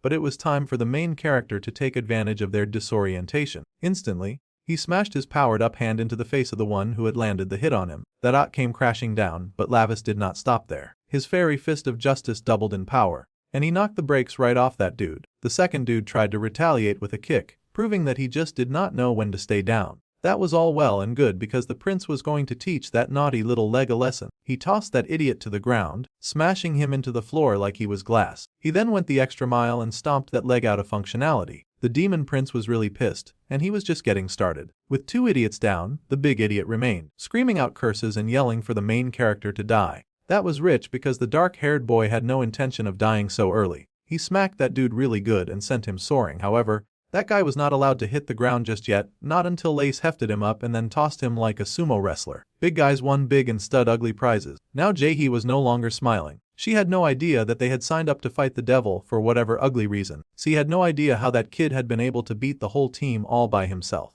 As it just so happened, our boy was still leaking demonic energy, and of course, he had a new target that was currently shaking in her boots. The aura that he was letting out was absolutely frightening, and the dark shadows that amassed behind him looked like the making of a horrifying elven monster. The girl shook and trembled as she stared in horror at what she was seeing. The boy that they were facing was like a ghost or maybe even something worse. At the 5th SC Concours, the ballerina on the stage took a bow, as she stood on the stage in a frilly, cute little outfit. Then Yuri was called in. She was Kang Haeyeon's daughter, and with her skills, they could have easily joined the Venus Ballet Company. Just then, the redhead barged in to greet their very important customer. The woman yelled and asked who on earth these guys were. They had no idea where they were, and they should not dare to barge into this place when they were a bunch of thugs. They also had a pile of that special diet drug that they were selling to people. The redhead and his team chuckled at being called thugs, and they apologized for their rude entrance. However, they had just come in person to deliver a bulk order of blue ribbon. The lady stared in shock at the drugs drop before her. It was a bright blue color, sealed in a jar,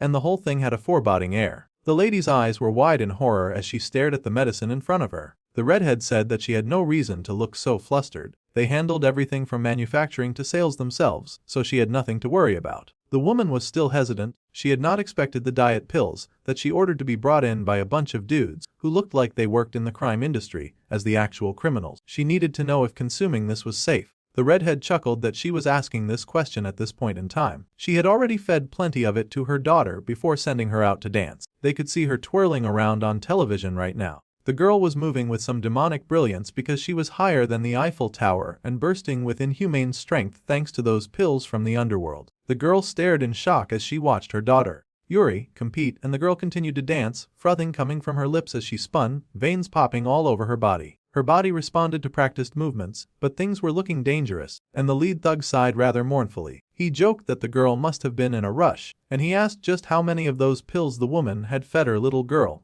because things were not looking good. The girl was dancing as expected, but with the most haunted expression on her face as her body twisted to unnatural degrees. The mother yelled for her daughter in horror, trying to make the dancer stop, but of course, the girl on TV could not hear her as she continued to bend her body out of shape. Suddenly, the girl just collapsed on the stage and the people watching screamed in horror. They gasped, wondering what was going on, most of the audience going pale at what they had seen. It was clear that something had gone wrong with the girl, and some of the security approached to help her off stage. The mother shook as she saw what had become of her precious child, tears gathering in her eyes, and she cursed at the thugs who had dared to sell her those awful diet pills. She yelled that they had promised no side effects. She had trusted a bunch of strangers that she only knew online. Of course, the redhead smirked and said that the lack of side effects only applies when they stuck to the recommended dosage. At any rate, now her precious daughter was in a very difficult situation. The poor thing was twisted up and teeming on the floor, and it looked like there was no hope for her now. The mother would just have to satisfy the girl with fake desires just to keep her alive.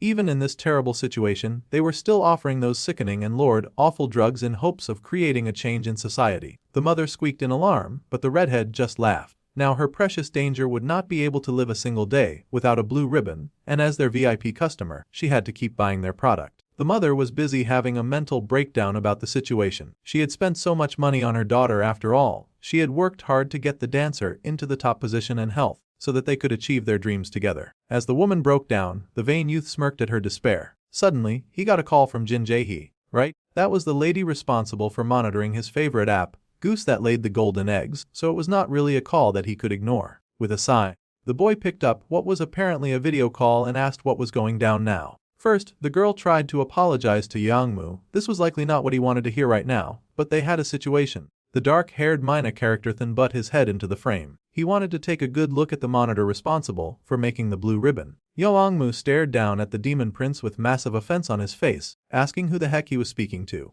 The demon prince smiled because he could recognize that aura right from the phone. Well, that was great, because Lavis wanted to meet up with the redhead for just a second. The call ended, and the redhead took a deep breath. He informed their kind VIP customer that something urgent had just come up. Later that evening, the meetup was going down in a nice foresty area where all of the drugs were stored. Our dude was waiting with his cat, Jaehee, and his cat asked why he thought that humans did drugs. She guessed that it was because they were stupid and arrogant. Even when they took drugs, they were so darn overconfident that they would not get addicted. They would indulge in such reckless depravity, and then fall into a very sickening trap. They did this because they had nothing to believe in. That was why they clung to something so small, so dangerous too. Some movement caught the kitten's attention, and the Lord Lavis turned. It seemed the King Yongmu had made it to the location. The boy had moved rocket fast. Now the redhead had shown up, and seeing the discarded bodies of the goons on the floor, he could easily guess that this was also the dude who had been responsible for the tattoo shop incident. Since that was the case, then they could hurry up and cut to the chase by asking why this dark-haired dude was looking for him. The boy scoffed and said that he had no interest in human trash like him. He had more important questions, like where they had gotten this supply of disgusting and stinky purple powder. It should be hard for a mere human to acquire. The redhead stared in shock at the language that this dark-haired boy was using. Just now, he had called him a mere human. Yongmu knew this was bad news if that guy was who he thought he was. Now we get an epic flashback as the redhead remembers a time when all sorts of junk were lying on the floor. He had kicked his dad and complained that he needed more meds. No matter how much he kicked his decaying dad, he did not get any answer. The more he stared at the shriveled up person before him, the more he slowly realized that his dad was never getting up. Drug abuse was such a sad thing, with how much it stole from people. The boy's parental figure had lived his whole life as a junkie, and now he had died as one too. It was very likely that his son would die following the same path. The boy screamed and yelled that now that his dad was dead, there was no one to get him the drugs that he wanted. He beat on his dad's corpse like a madman. Perhaps he already was a madman. He needed his drugs, but he was underage, and he had no money. There was no way for him to buy them, and he screamed as he punched at his dad in rage. Suddenly, his dad's eyes flashed purple, and the boy froze in shock and fear. He could not believe it when that old shriveled corpse sat up slowly as his dad had come to life. The demonic aura in the body took a little look at the area around him, chuckling and asking if the man's death was sorrowful in any way. The redhead stared in shock at the demon, and it lurched forward with a leer. If the boy's sorrow desired it, he could return this man to him. The redhead just laughed like a mad person. He did not feel sorrow. In fact, the kid was happy that his stupid dad had died. He did not need trash like a dad. The boy screamed that her just needed some darn drugs. The demon was not too bothered by this wild behavior. If drugs were all that the kid needed, then all her had to do was feed his father's corpse to the gnawing glower, and he would get all of the drugs that he needed. There was actually a demon passing around that flower to humans. With that, a covenant with the boy and the demon would be established, and the kid would obtain what he desperately desired, which was drugs. The boy stared in awe at the flower. Then the demon added that if anyone deceived his loyalty, or denied the gnawing glower, then the redhead could go ahead and kill them. This covenant would protect the human who established it. The boy stared emotively at the flower for a bit, eyes focused on it like he was staring at a weird creature from space. Slowly, that blank look stretched into a wicked smile, and the boy gleefully took that flower and planted it right inside of his dad. He was truly a very wicked creature, and blood splattered all over the room as the covenant was formed. Now, in the present, the redhead was offended. He could not believe that this boy and a stranger had called him a mere human. The dark-haired demon hummed, saying that he must have something to believe in. The redhead did indeed have something like that. That person had given him a new life. Just as the demon prince had thought, he had made a contract with a demon. Now, the dark-haired main character smirked, saying that he did not know what kind of trash that the bro believed in, but both that rotten demon and the redhead were a pity. The more that Yongmu heard, the madder he became. This insignificant little rat was here insulting his lord and savior. Immediately, the demonic head of the gang ordered that his goons should drag that little punk over to him immediately. Well, they rushed to do as they were told, like they feared their deaths if they failed. Immediately, the cat took off because she could already tell that she was no match for whatever madness was going on around her. This back and forth situation with fighting low-effort goons was really boring Lavis. This was a serious situation here, and he wanted to clean up this filthy mess as soon as possible. So, the fight began. A vehicle went barreling down the street, and the poor, rich woman had no choice but to buy more of those terrible drugs as she rushed her precious child to the hospital. Now that they had gotten a good number of people addicted to that stuff, orders were now skyrocketing since the drug had launched. Blue Ribbon was totally hitting the jackpot, and they were increasing very important customers nationwide, which would be a piece of cake at this rate.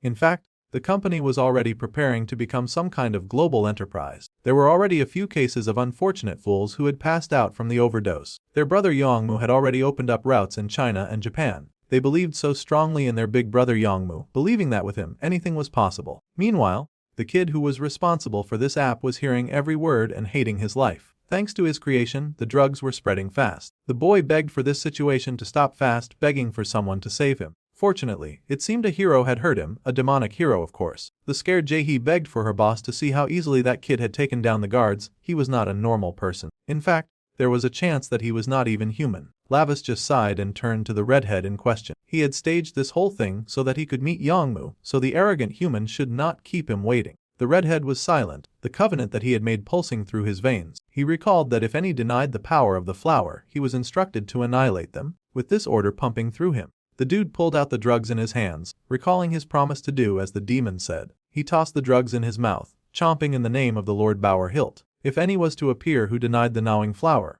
the evil redhead had been instructed that person should immediately be put to death. Taking the blue pills into his hand, the boy's veins, heart and soul pumped with the drive to fulfill his master's commands. That demon had lifted him from the darkest pits of hell, and he would now follow Bower Hilt to the deepest depths of despair. Jae-hee was still yelling and pointing out that the boy they faced was no ordinary high schooler. Any idiot with a brain would be able to tell that there were many things wrong with the kid. He in fact just might be with the kids that was making that new drug. Now this was curious, and Lavis immediately asked what drug the girl was talking about. He had come to stop the production of one drug just to hear that there was another being made. That was rather annoying. However, the conversation was going to have to be put on hold because the fierce, raging youth had appeared behind him. Instantly, the boy moved, turning slowly as he saw that punch coming right for his face. He managed to dodge the punch that followed with his arm, but the redhead was not slowing down. Punch after punch was thrown at the main character, numerous hits attempting to damage his body and break his spirit. The opponent was fast and he was clearly on a different level from the previous guys. Still, Lavis was able to persist and continued to block Yongmu's attacks to the point that he asked how this was possible. The redhead suspected that this kid had also received the blessings from the demon lord. The redhead, however, was not accepting that.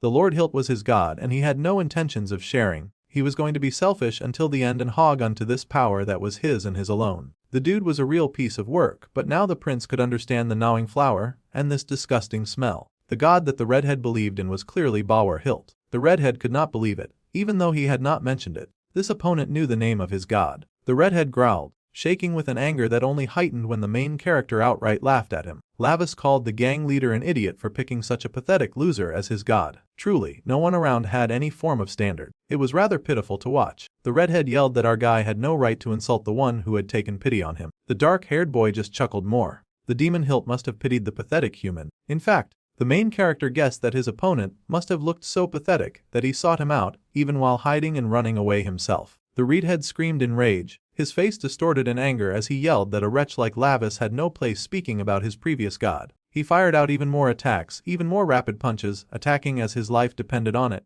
as he tossed blow after blow at the steadfast teenager who blocked every attack. Bower Hilt, that demon, had truly moved up in the world. Back in the demon realm, when the prince had so recklessly slaughtered every member of the Hilt clan, and their pathetic little bodies flying and their little heads rolling, back then, that demon had taken the opportunity of Lava's distraction to flee. The cowardly wimp had run away alone, and now he had come to Earth and was being treated like a king. Such a thing was much too disgusting to the demon prince to think that people would actually worship the kind of wimp, too scared to do anything but run from him. Now he needed to know where his former enemy was hiding right now. The redhead yelled and cursed, saying that the dark-haired boy had no right to talk about his lord and savior. He got even more pumped, demonic energy flooded through his blood and body, and the prince had to balk at the awful strength because it was getting even worse. Like, really, everything was even more disgusting now. Yongmu didn't care, he was raging and raving, yelling that anyone who would dare to insult Bower would surely be killed by his own hands. Throwing himself at the dark-haired boy, he made to crush his head in between his hands, determined to end his life. He managed to grab the prince in a headlock and then shot out with his knee at the prince's midsection, landing the first actual hit on the kid since he had started fighting that night. In his enraged form,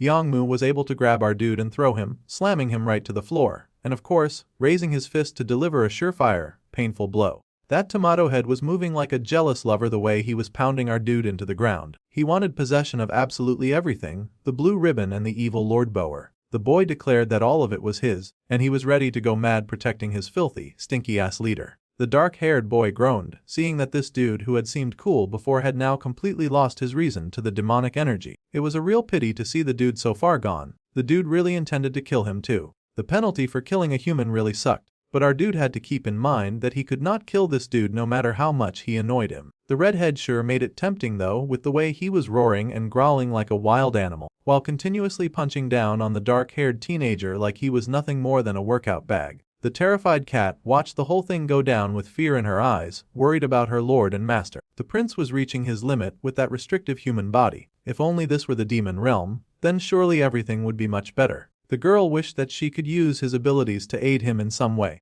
The onslaught of punches continued, rapid fire like a machine gun that delivered nothing but blow after blow. As the boy's madness continued, so did the pain that he brought the prince, though the main character kept his guard up, valiantly blocking every hit that came at him. It seemed the test subject for the knowing flower had completely fused. The onlookers from the demon world watched the exchange rather curiously. Even if Lavis was a human body, since he had the demonic bloodstone embedded, Bambi had thought that the boy would be able to suppress a mere test subject. It seemed that they had overestimated the prince, and he might genuinely die this time. In that case, the boy's soul would be annihilated forever. Of course, the uncle was involved in this viewing, and he laughed rather heartily at this display, asking the blonded demon if he was aware of the thing that Lavis hated the most. It was a rather curious question, and the blonde thought about it for a second. As far as he knew, the prince hated pretty much everything, so picking just one thing was rather difficult. The prince's temper was rather nasty after all, but the blonde could already guess who he took after. The uncle chucked and told the blonde not to curse with his face when he could see everything. The blonde sighed and looked away, but the uncle grinned. The thing that the young lad hated most in the world was filth.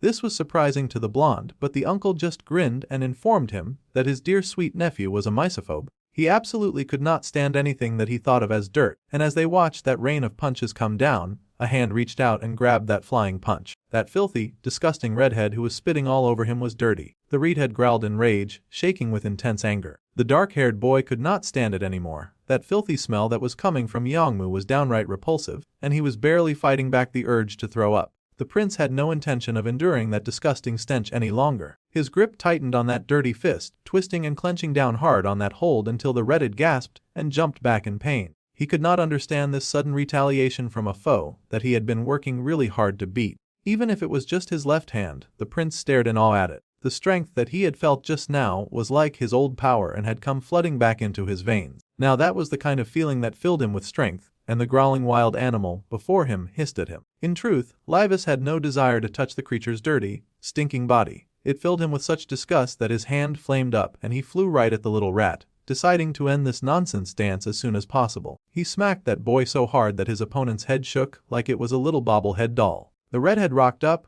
growling and wondering how a human could possibly hit him so hard with so much power. Street was absolutely overjoyed as she watched the battle. Not only was her master back on his feet, but he also seemed to have regained a bit of that awesome power of his. At this point, Lavis was thrumming with so much power that the reflection of his demonic self hovered over Minho's body, and he growled in disgust at being called human of all things. That earned that trash-talking redhead a second earth-shattering punch to the face, and he got hit so hard that he flew across the yard. His female lackey squeaked in fear, terrified that she would ever find a kid who was able to trash her boss like he was a child. Lavis scoffed and told the pathetic gang leader to stop blabbering with that smell-why mouth of his. He reeked of that stupid flower and of his even weaker boss. He slapped and smacked that guy around like he was pest control and the opponent no more than an annoying bug that he had to kill. From hell. His blonde friend watched in fascination at the sudden boost of power that the prince had gotten. The uncle beamed because his nephew had not proven him wrong. The prince must have had a headache from the stench after that test subject awakened. It must have been really hard to get close because of the smell. That was because the precious prince hated filth more than anything. When his misophobia was overly stimulated, it led to an awakening in the boy, letting him use a portion of his real and true power. Now the blonde stared in awe at the older demon,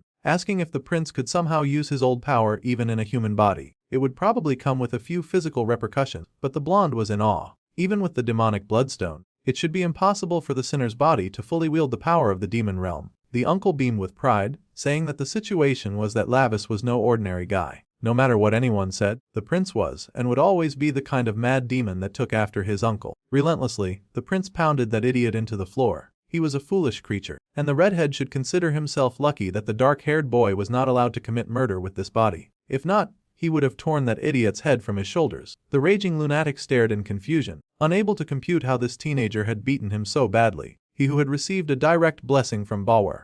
The boy touched on the powder before him, and of course, He immediately got thrilled when he recalled that he had all of that demonic drug ready for his consumption. He planned on getting high some more and becoming a true menace. However, Lavis warned the rat not to get any funny ideas. He would have to finish the redhead without killing him. The prince launched his attack, rearing back like a catapult and then shooting forward in a way that had the youth's eyes widening in horror. Lavis came in like a bomb, and his opponent was unable to flee. Red's face got smashed in, all while the Prince of Hell held back his full power. He pulled back, and there was the boy hanging from the box with his mouth agape, like an abandoned carcass. Now that the stupid boy was defeated, the prince gasped in relief. Now that the stench was finally fading a bit, and he could cover his nose with his handkerchief in peace. Meanwhile, Lim Shan remained trapped in a hell of his own making, and it looked like things were getting even worse for the poor boy. He stared in horror at how bad things were going. This was not what he had planned for his life. A predetermined school, relationships formed inside a classroom that he could not escape from. The young boy had endured all this just to survive and avoid becoming a target. He had worked so hard and forced himself to act like he liked someone, acted like he hated other people, without needing to pretend to be too close. He had done nothing when his friend had gotten bullied, but deep down inside, he just wanted to help people find relationships that they truly needed. That was why he had created that app in the first place. This was not what he had intended. He did not make an app to sell drugs or anything like that. The boy worked hard to disable it somehow, to end the reign of terror that was spreading fast. He worked as fast as he could before the punks guarding his room could notice. Of course, they eventually noticed, and they growled, wondering what was going wrong with their equipment. Now they were getting some kind of messed up error message, and they growled, mumbling that the apps were now acting weird. It was a last-ditch effort, but Sion had to hurry if he wanted to successfully break everything before his captors found out what he was doing. They were kind of stupid and slow, so they should not have noticed what he was doing. The boy hurried and put a chair at the door, which immediately alerted all the strong jerks in the room that he was definitely the one responsible for all the errors. It was a move made too fast to think logically because he could definitely see the huge window made of glass that made the room very accessible to these violent punks. As soon as they realized what was going on, they immediately started raging, roaring and cursing at the kid, as well as doing their best to get inside. They had to hurry and open the door before he wrecked their business. As they were trying to do that, the little bespectacled kid was working very hard at deleting the app and all of its data, so that no more of that filthy blue ribbon could be spread around the world. He moved quickly, faster than his little fingers had ever moved before over the keyboard, his fingers moving with urgency as he tried to fulfill all of his desires as fast as possible. He begged for this to hurry and work,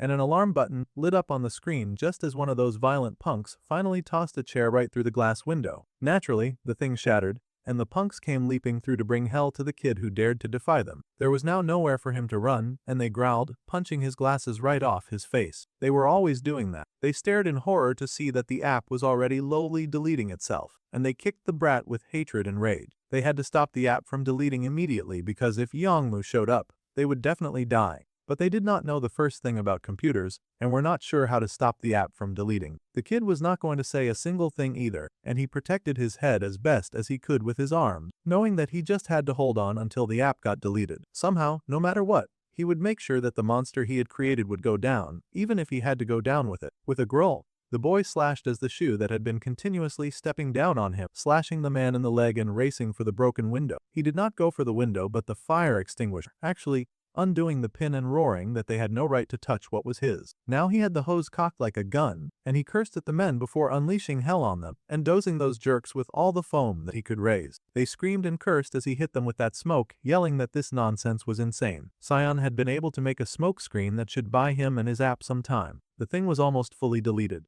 and the green reached the end of the white bar. Finally, after all of his efforts, the gray-haired boy found tears beating at his eyes in joy. His sacrifice had not been for nothing, and he had been able to get rid of that stupid app once and for all. Of course, his captors did not share that joy, and he had wasted the smoke screen opportunity to attempt an escape. The big guy in the lead rushed at the kid as he dropped his weapon, to end up getting strangled. The poor kid fell to the floor, and the dude cursed, yelling that the other goons should bring something to restrain that stupid nerd. The others agreed, and were struggling to get their bearings so that they could obey their leader's command. The little kid struggled, trying his best to escape the murderous adult, but he had finally reached the end of the road. In the end, this was all that he could do, and tears beaded in his eyes at how pathetic the situation was. This was as far as he could go, and he was fine if this was how he died. Of course, the dudes that were using him were not fine about their situation at all. The app that they had commissioned and finally just started working was gone, and their boss was going to kill them. Naturally, They wanted the kid to pay for this. However, someone else had shown up, and it was not their boss. It was a different type of boss. A boss who had already called dibs on the minion that the jerk just so happened to be strangling, and he was pissed to see that dude manhandling his property. The dude in the lead froze when he heard that menacing voice coming from behind him, and he slowly turned in confusion because he had not expected to hear a voice like that. His confusion lasted for a few minutes, but a few minutes was all that Lavis needed to stretch out his demonic hand and attack that brute. It seemed the minions were still standing, and they wondered why their precious Song Jinhong was screaming like that. The mist cleared a bit, and they could finally see that their precious Hyun was getting whacked very fiercely by some kid who had suddenly shown up in the area. Naturally, they were stupefied to see this and gaped in shock at what was before them. When they had finally picked their jaws from the floor, they rushed at this stranger to get some revenge, but the prince had already dealt with bigger fry that night, and these guys were hardly worthy opponents. He rushed to meet them too, and those idiots got whacked by the heavy power of a misophobe who could not stand dirty people or their dirty deals. Those two idiots came crashing down, and Lavis glared at their audacity to lay a hand on his one and only servant in this stupid world. That was his first servant, and he was kind of territorial of it. Even if he died, he would not let what was his be taken. The way demons did things, they were very protective of what they claimed to be theirs. The little scion pushed to his feet in confusion and surprise to see Minho here. His friend had come to save him. It was a miracle. The boy remembered the first time he had shown his dark-haired friend the app that he was developing. It was the kind of application where people who got along could gather and interact. If they lived nearby, then they could share locations with each other and even form study groups. The kind of app that was formulated by someone so disconnected from reality that they could not consider how dangerous such an app could become. Of course, back then, Minho had been really impressed to see that his friend could make something like that.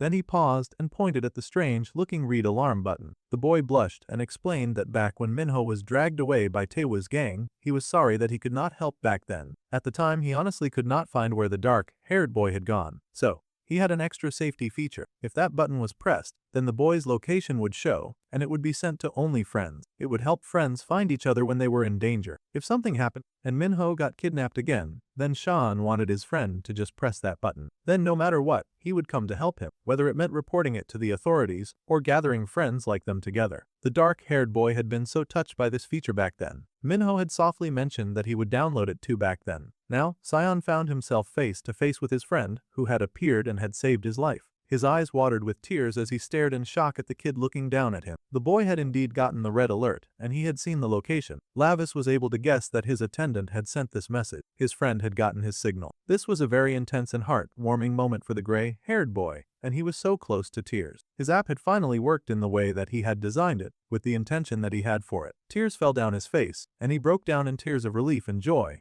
thanking his friend for coming to save him despite the danger. The poor kid fell to his hands and knees, and thanked his friend with all of his strength and power. Meanwhile, Taehi was cursing and hissing and spitting. She could not believe he had lost luck, and she had no idea why they had suddenly found Thummelves facing an enemy that was so strong. The kitten told her to stop moving already, and the girl hissed, trying to escape. Still, the cat had huddled her tight so she could not get away. Fortunately, Lavis returned, but that distracted the blue-haired cat girl enough for the tattoo artist to slip out of her hold and make a run for it. She ran in horror, and Street tried to get her, but the young lad just told the girl to leave the tone alone. They did not need the tattoo artist anymore, now that he had destroyed the drug, the stupid app, and he had his favorite minion back. First of all, it seemed that all the devouring flowers they had were finally gone, because that thick stench was finally gone. The boy had also made sure to torch the entire warehouse of that disgusting powder. The firefighters had come in to take care of the flame and save the trees around it. They worked hard to suppress the flame with all of their firefighting tools. They happened to find the redhead placed in a safe place away from the fire. It was unfortunate that our dude was not able to roast those guys as well, but he could not kill, so he just tossed the gang leader and his goons to the side. The firefighters were shocked to see those people. They looked half dead, but they would be able to save their lives and hopefully throw them in jail. Meanwhile, Minho and his little team skipped happily back to safety. The attendant got his glasses back, and it was a miracle that they were not broken. Now that he could see again, he stared in awe at the funny-looking blue-haired girl with a horn and pointed ears. Meanwhile, the main character was starting to feel like his Uncle Vamber was totally using him. He glared at the sky and promised that as soon as he got back, he would not be letting this raggedy behavior slide at all. They had to check in to be sure that they did not need to go to the hospital. Minho insisted that going to such a place was annoying, and he would rather sit around and let the boy tend to him. His attendant was quite happy to do so, smiling softly as he thanked his friend for coming to save him. He had just pressed the SOS in case, but he had not expected his friend to actually come. Now that the boy thought about it,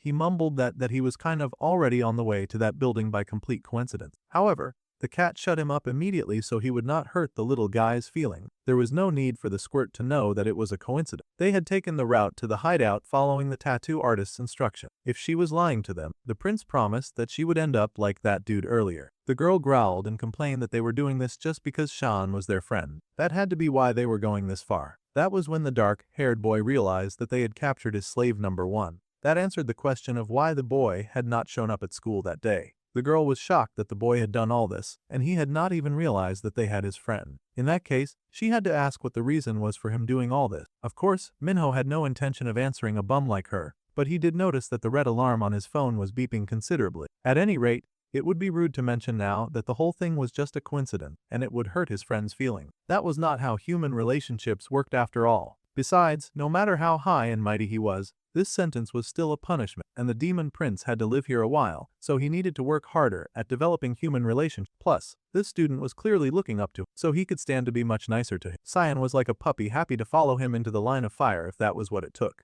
Right, Cyan had been wondering for a while, so he had to ask just who this blue-haired person was. The main character said in the most bored tone of voice that his newcomer was his subordinate, and her name was Street. Now the gray-haired boy stared in awe, his old theory of his friend crossing dimensions coming back. Could it be that Minho had some kind of world-changing secret? Now, the little nerd had a serious question to ask his friend, and he would prefer an honest answer, of course. The way the dark-haired boy had changed was so unreal that he now had a subordinate wearing the strangest of clothes. The little nerd shook and forced the words out of his mouth. He was apparently worried that his sweet and innocent Minho had probably joined some kind of bad organization. He hoped so much that his friend would not get involved with bad people, but it had come to this. Meanwhile, the main character was thinking that now that he had claimed the little nerd as his, it was possible that there would be others trying to target his servant in the future. In that case, he guessed that he could not keep lying to the boy forever. That was right, just as his little slave number 1 had thought. He was the son of the great demon king who had descended from the demon realm, and his name was Lavis Vindic. That was not what Cyan had thought at all. In fact, the poor little nerd was staring in shock at the black-haired boy as he had suddenly switched to speaking Spanish. There was no way anyone would guess that he was some kind of demon prince. That idea was absurd. It was so much for the little guy to wrap his head around, but the main character just smirked that this was how it was. Since the boy already knew, he now had to help him with his work from now on. However, the gray-haired boy was still in some disbelief. He had not expected Minho to spout nonsense about being the son of the demon king. Before he could finish that thought, he looked down and saw a cat nuzzling up. That creature had come out of nowhere. Right. Well, the prince did not feel like handling any form of difficult things, so he told Street to explain it to him. He had fought all day, so he was tired. Without missing a beat, Street went ahead to explain, never mind that he was speaking while still being in the form of a cat. The poor nerd was about to lose his mind from all the things that were happening around him very fast. He had a talking cat in his house, and his best friend was suddenly spouting nonsense about being the Prince of Hell. Of course, the poor guy was overwhelmed. It was so much that his brain seemed to zone out, and he lost all color. Meanwhile, back at the fire wreck, the gang leader was just waking up. Once again, it was a huge shame that they could not just kill the dude. They had burned everything, and they would head out first by transporting this kid to somewhere safe. While the kid was busy crashing out inside the van that they placed him in, being heated about how he had not been able to kill Lavis, suddenly, someone showed up before they could cart the redhead away. The firefighter asked for the stranger's identity, trying to tell him that the area was restricted, but the poor guy was silenced literally, and then waved away. It seemed to be Lord Hilt that Yongmu loved to worship so much. The demon greeted the poor child, saying that the boy looked so miserable. The boy greeted his Lord Hilt, swearing that he would definitely kill the dude who did this to them. The demon told the kid that they should go talk, and he retrieved him from the wreck. Meanwhile, the female firefighter was looking through the site. They had received the report that all the dealers had been subdued, but they wondered who on earth had made their work so easy for them. Plus, the drugs had been approved by the Ministry of Food and Drug Safety. Now that was dangerous if illegal, harmful drugs had sway over even the government. They had already spread in large quantities among young students as well. This was trouble, and the lady cursed at those wicked people who would create such a terrible thing. Suddenly, she glanced to the side to see one of her colleagues drop to his knees and groan about a headache. The lady rushed over to ask if the detective was okay. The man groaned that she should check the car first. She stared in horror to see that the lead drug dealer was one, and none of them had any idea where that dude had gone. Meanwhile, somewhere deep in the woods behind some really tall building, the redhead was in chains and screaming out to his lord, yelling that he just needed one more chance. How pathetic that he mirrored that one subordinate of his that he had punished before. The boy insisted that if he got more drugs, then he would surely be able to kill the one who attacked him. Meanwhile, the demon chuckled and asked the human if he knew how valuable those burned flowers had been. He had planted the long roots of each of those demonic flowers into many unfortunate who were left lying on the floor or hanging on the walls. The demon had gone through so much trouble to gather all of these humans, just so that he could use them for this crazy experiment. The demon sighed that all humans were worthless, and this was exactly the reason why it was better not to trust them. His precious flowers had been laid to waste by that evil prince. The redhead was still yelling and screaming at the top of his lungs that he just needed one more chance. However, the demon was done listening. Just like before, when Yongmu had executed that one dude from the past, the demon did the same and stabbed the boy's eye with the flower. The dude would have been better off just staying in the detective's van. The boy screamed and yelled about his eyes, writhing on the floor as the flower took root in his body and slowly ate his flesh and blood. The demon scoffed and asked the human if he could remember the blood oath that they had taken. The promise was that the human would prove his final loyalty with those flowers that he had been given, just as he had grown them. He would now become their eternal fertilizer, and the human screamed in agony as the flowers took root. Meanwhile, the terrified tattoo artist was hurrying to call someone, mumbling about how she had to survive. She just needed to grab the coin wallet and run. That was her whole plan. She seemed to be raiding an office and cursed because she could not find what she was looking for. Someone found her and then informed her that they had gone to the office, but the police were there. In fact, he had come just in case. It was that dude that she had tattooed on the head, and he had a knife. It seemed that he had come for some kind of revenge. The girl leapt to her feet, cursing at him and yelling that he had no right to cause any trouble. However, he had not forgotten what she had done to his forehead. In fact, he had also had some of that blue ribbon stuff that they were selling, and he was hungry for more. The girl called him Cray, wondering just how much he had already taken by himself. She noticed a nearby weapon and grabbed it, determined to fight and defend herself. However, she had a stick, and he had a knife. It was a huge weapon imbalance. One stab and the lady fell to the floor, gasping and grunting in pain. The dude was still completely out of it, gurgling as he asked for more of that very addictive drug. He screamed like an animal, head thrown back, mouth agape and heavily drunk on the drug that they had peddled. Now the lady was feeling mass regret. Taehi did not want to die like this. She cursed and sobbed that she wanted to live. Her vision got blurry as something purple manifested in front of her, and it only grew larger. Suddenly, Bambi popped out and giggled. If this happened, Lavis would hate it even more. The girl had no idea who was talking, and she begged for someone to save her. Well, the demonic blonde did not have the strength to do that,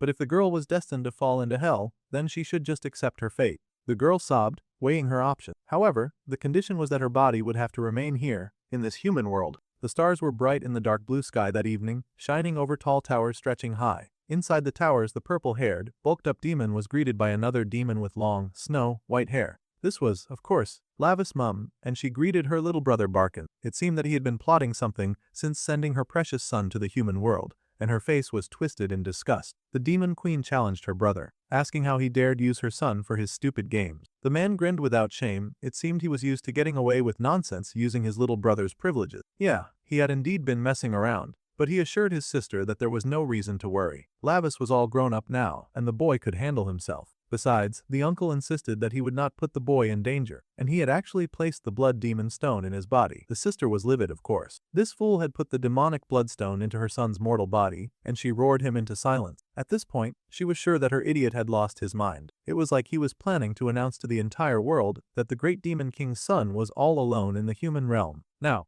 the other ferocious sources that were trapped would identify him. Worse, they could hurt him. That was unacceptable. The demon sighed and groaned that his sister should at least start trusting her son a bit more. But the demon queen dismissed his words at once. The problem was not that she did not trust her son. No, the situation was much worse than that. The problem right now was how worried she was about how the world itself was moving. Even the smallest crack could cause everything to collapse in the delicate balance between the demons in hell and the angels in heaven. That was just how unstable the world was right now. Her petulant brother insisted that the young demon prince was stronger than he thought, and that the boy took after him in his aggressive and combat power. In fact, the boy's power far surpassed anyone else's. However, that was exactly the problem with the demon queen, and she smacked that insubordinate oaf if smacking him was what would get him to listen. If even a single hair on her precious son's head was harmed, she swore that she would kill him and then herself. The purple-haired demon roared in protest. He was so much older now, and he was no longer the little brat that she had to push around. He would really prefer it if she treated him more like an adult instead of hitting him on the head. Then he started getting ridiculous, asking Bambi, of all people, to search through every magic book to find a way to rid the world of all the older sisters. The queen snapped back that she also did not want a crazy younger brother like him anyway. The blonde nervously asked them to please calm down, but that was like jumping in the middle of a cat fight. The sister was already strangling her precious brother, and the blonde knew to shut up. In fact, he was thinking that it was a miracle that his friend had even survived growing up in an environment like that. Meanwhile, in the night sky of the human world, the residential areas were also preparing for bed. Well, some of them. Sion had finally gotten over his denial stage, and he stared in shock to find that the boy was really and truly a demon. Lavis huffed, saying that, sure, a human called them that, and his cat slave gushed to be classified under the same denomination as her all-powerful master. Now, Glaces knew the truth, and he worriedly asked if this meant that he was going to hell when he died. A wimp like him would probably not even survive a day in hell, but the demon prince countered that the hell going on in Earth was hell enough. However, if his friend came with him to the demon realm,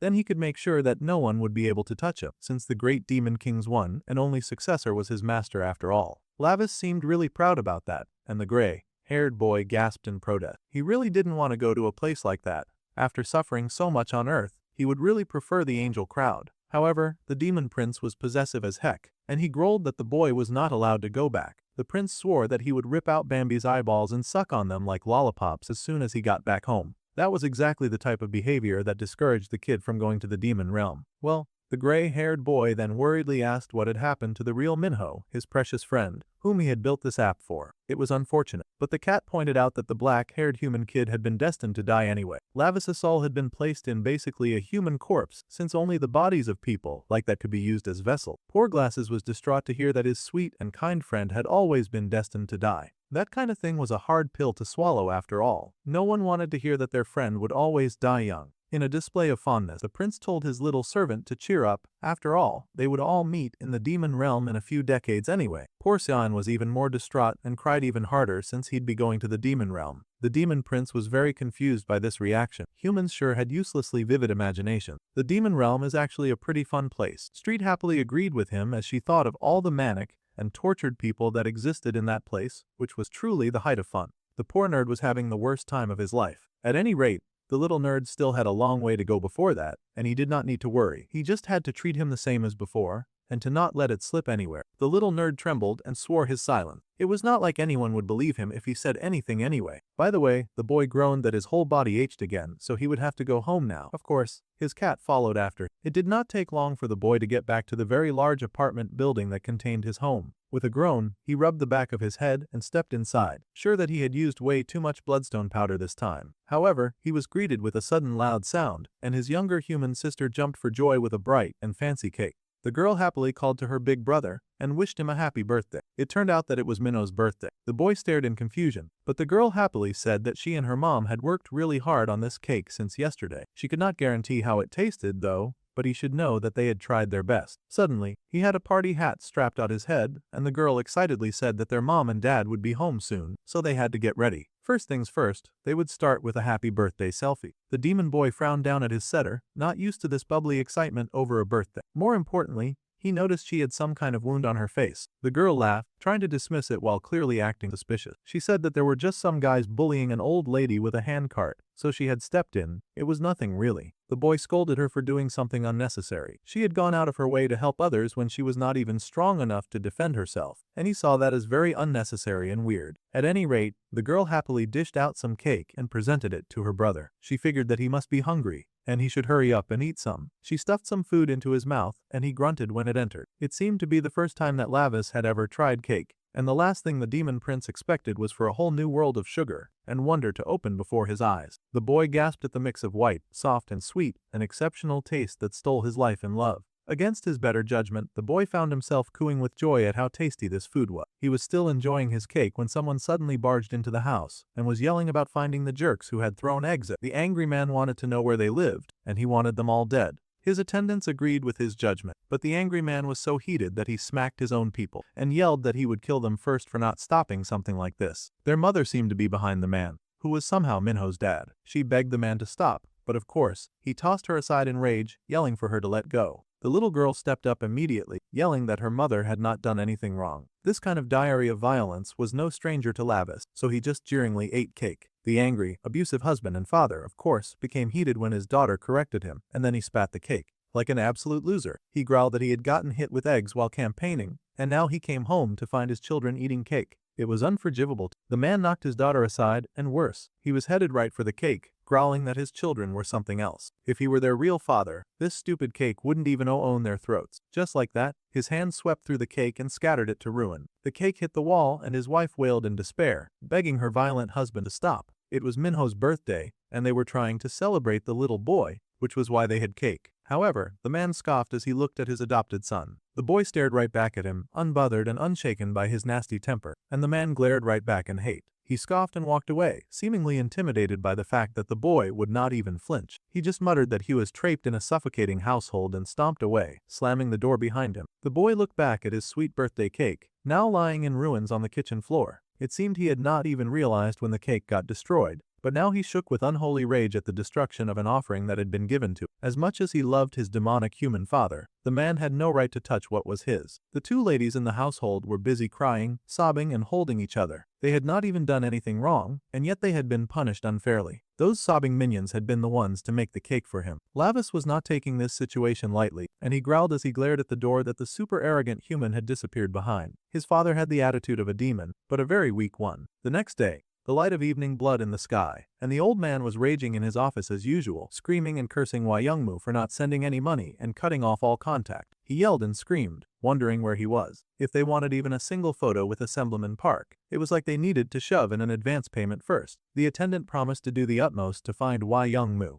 The father hollered that it already pissed him off that he had to grovel to a jerk like that just to raise approval ratings, and every one of those assholes was acting like trash. Suddenly, someone burst inside and yelled that a video of Manhwa was going viral on the internet. The man was surprised and he asked what video that was. They looked at the video, and it seemed someone had taken a recording of when his daughter had stood up to those bullies who had been messing with an old lady. She had yelled at them to back off, and they yelled right back. Still, Manhwa refused to let those guys keep bullying a little old lady. There was a lot of cursing in the video, and the father watched the whole thing with a blank face. She had checked on the lady to be sure that she was okay, and the man scowled, noting that something like that had happened to Manhwa. The men working for him confirmed it, and they said that if they revealed that this lady was his daughter, it would greatly help his approval ratings as well. The comments were exploding with people proud of her generous act. The wicked man smiled in exploitation, and he grinned with evil in his eyes, ready to take advantage of public approval. Now people were gasping and praising the beautiful face that they were seeing, wondering how such a beautiful face could have been hidden. Hanyang and Heinsu were called forward. Two very oddly beautiful people were asked to come forward. They were watching television along with someone else, and they pointed out that the face on the television was their mother's new vessel. They all agreed that Manhwa was so pretty. The three took a moment to admire that beautiful and happy schoolgirl. The mother asked her young if she liked that beautiful face, and the child replied that she did not. The mother teased that Young was jealous. That child had the face that the mother had bought. She was talking about a living person, as if they were no more than her property that she could pick up in a market. Since the mother liked the face, she decided that the girl would become her new body, no consent necessary. A human body, unfortunately, aged too quickly, and the woman sighed as she stared at her wrinkled hand. Human bodies gained wrinkles, shriveled, and it would eventually become so ugly. However, now she had discovered such a perfect new vessel on television too. The mother's eyes grew wide with hunger, declaring that this was surely fate. Her children did not bother protesting against it. They understood what she was saying. The boy agreed that the girl was such a pretty doll. They even wondered what sound it would make when she broke. It was very unfortunate, but a trio of very evil people were now targeting poor Mina, since she had been put in the epic eye by her father. She was known as the high school girl who had helped an old woman with her cart, and her identity was the daughter of the Uncheon mayoral candidate. This morning's ES research poll showed that she had reclaimed first place in support. With this atmosphere, her father should have no problems claiming even more support and winning the election. It seemed Jung Minna's video would also be on the 9 o'clock news, and her father was proud to hear it. The man was a wicked creature fueled only by his greed,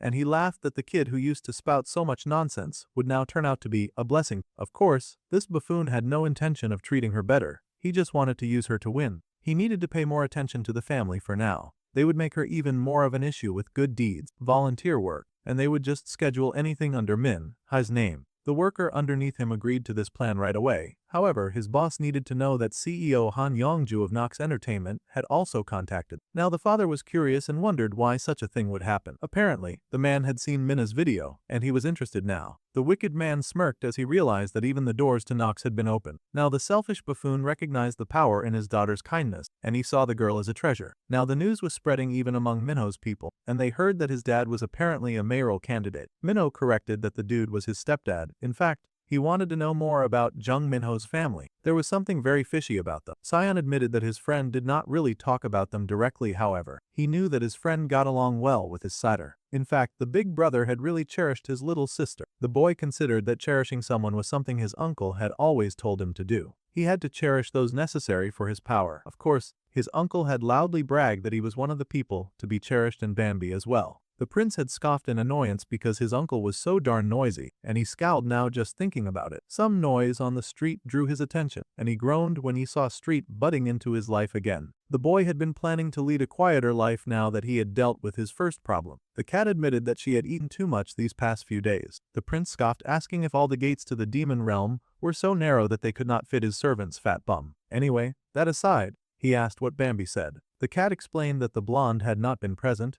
but he had left them a note. The blonde happily greeted his prince and mentioned that he was sending the royal a little gift. The boy was to do his best with it. The prince growled and tore up the present immediately because he could tell that the stupid blonde was trying to use his powers for his own benefit, just like his uncle. Now, when he returned to the underworld, he was tearing apart the stupid blonde first before touching his uncle. The cat begged her master to please calm down. After he settled for a while, they addressed the matter at hand. At this rate, it looked like Minho's father would get elected as mayor, especially with all the deals that he had been making thanks to Minna's popularity. Public opinion was extremely in his favor now. The demon prince frowned, and he considered what it would be like to have his father rule over the whole city. The nerd explained that it would be more like managing than ruling, but same difference. Now that the dark-haired boy thought about it, the man was greedy, just like a Cinyras. The boy asked Street if Jungtasik could possibly be a Cinyras who came to the human realm. See, a Cinyras was a kind of gluttonous demon in the underworld, and it was the kind to eat endlessly to the point that other demons hated its guts. However, the cat pointed out that it managed the district, and the man, Jungtasik,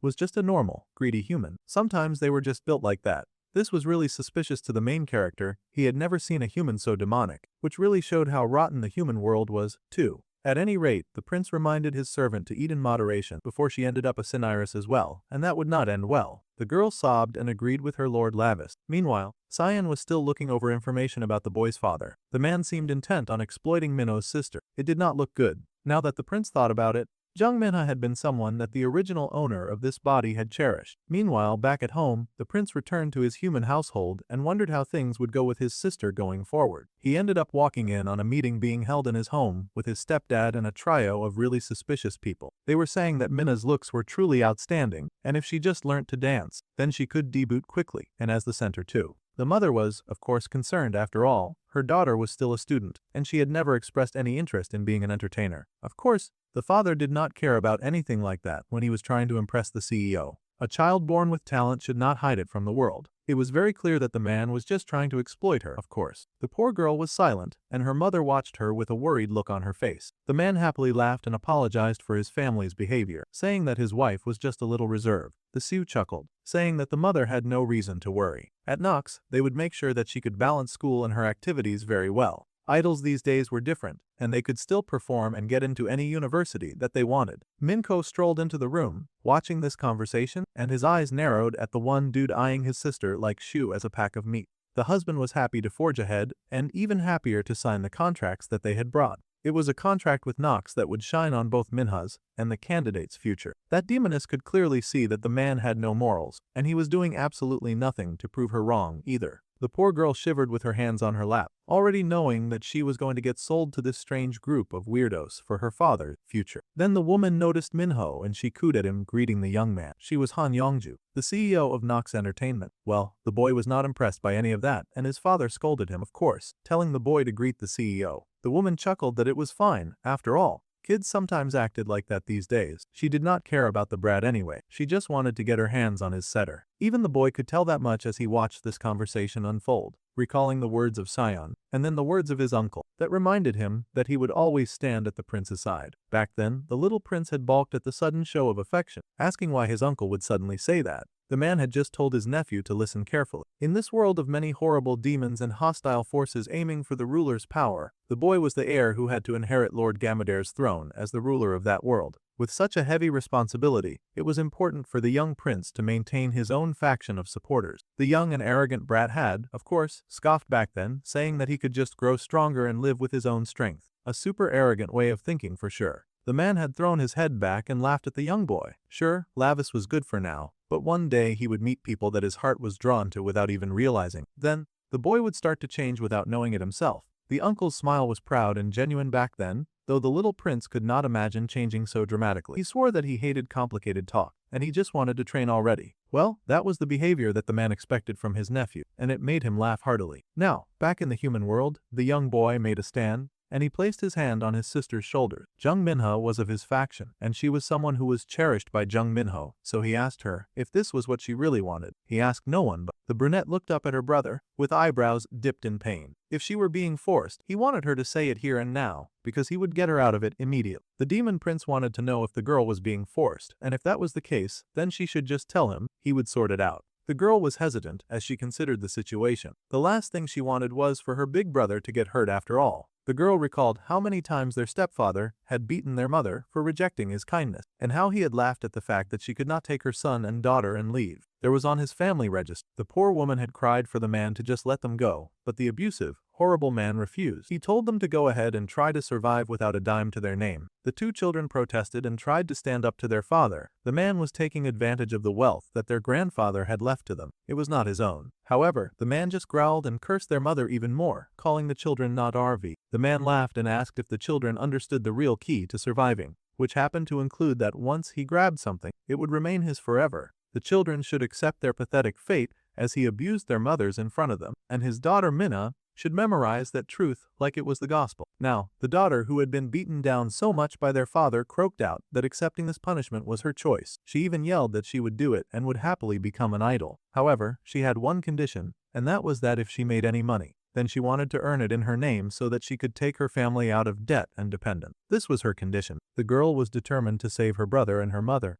carrying the weight of their pain on her tiny shoulders. That sweet girl wanted to save her family from that monster. Of course, the man who was vying for the position of mayor was all too happy to grant that. After all, if this worked out, he would make even more money as a mayor. Her hard work could belong to her and her alone. The wicked man did not mind. In fact, he was overjoyed to agree with anything that would make her accept this deal, and so was the Nox CEO. The woman happily smiled and told the family to sign the contract. The president was told to please look after Minha and to take good care of her. She was dearer to the mother than life itself. The mother was still worried, asking if her daughter was sure about taking this path. The girl smiled, telling her mother to trust her just this once. She would work hard and become an idol if this were the chance that would make it possible for her brother and mother to escape this hell. The girl happily smiled at her brother and thanked him for his concern. Well, Lava stared down at the smiling girl but said nothing. She had not asked for his help, so he really did not need to do anything extra. Time passed and the evening continued in a fancy black car. The CEO was busy, high on joy and elation. The more she looked at that dazzling young skin, the more perfect the girl seemed to her. She was so deeply in love with her new vessel. Even those eyes had that rare purity that barely existed these days. She loved everything about it. However, Jung Minho had nearly ruined her chances. Her son mentioned that the boy seemed off somehow. Curious, the demonic mother asked her daughter what she thought.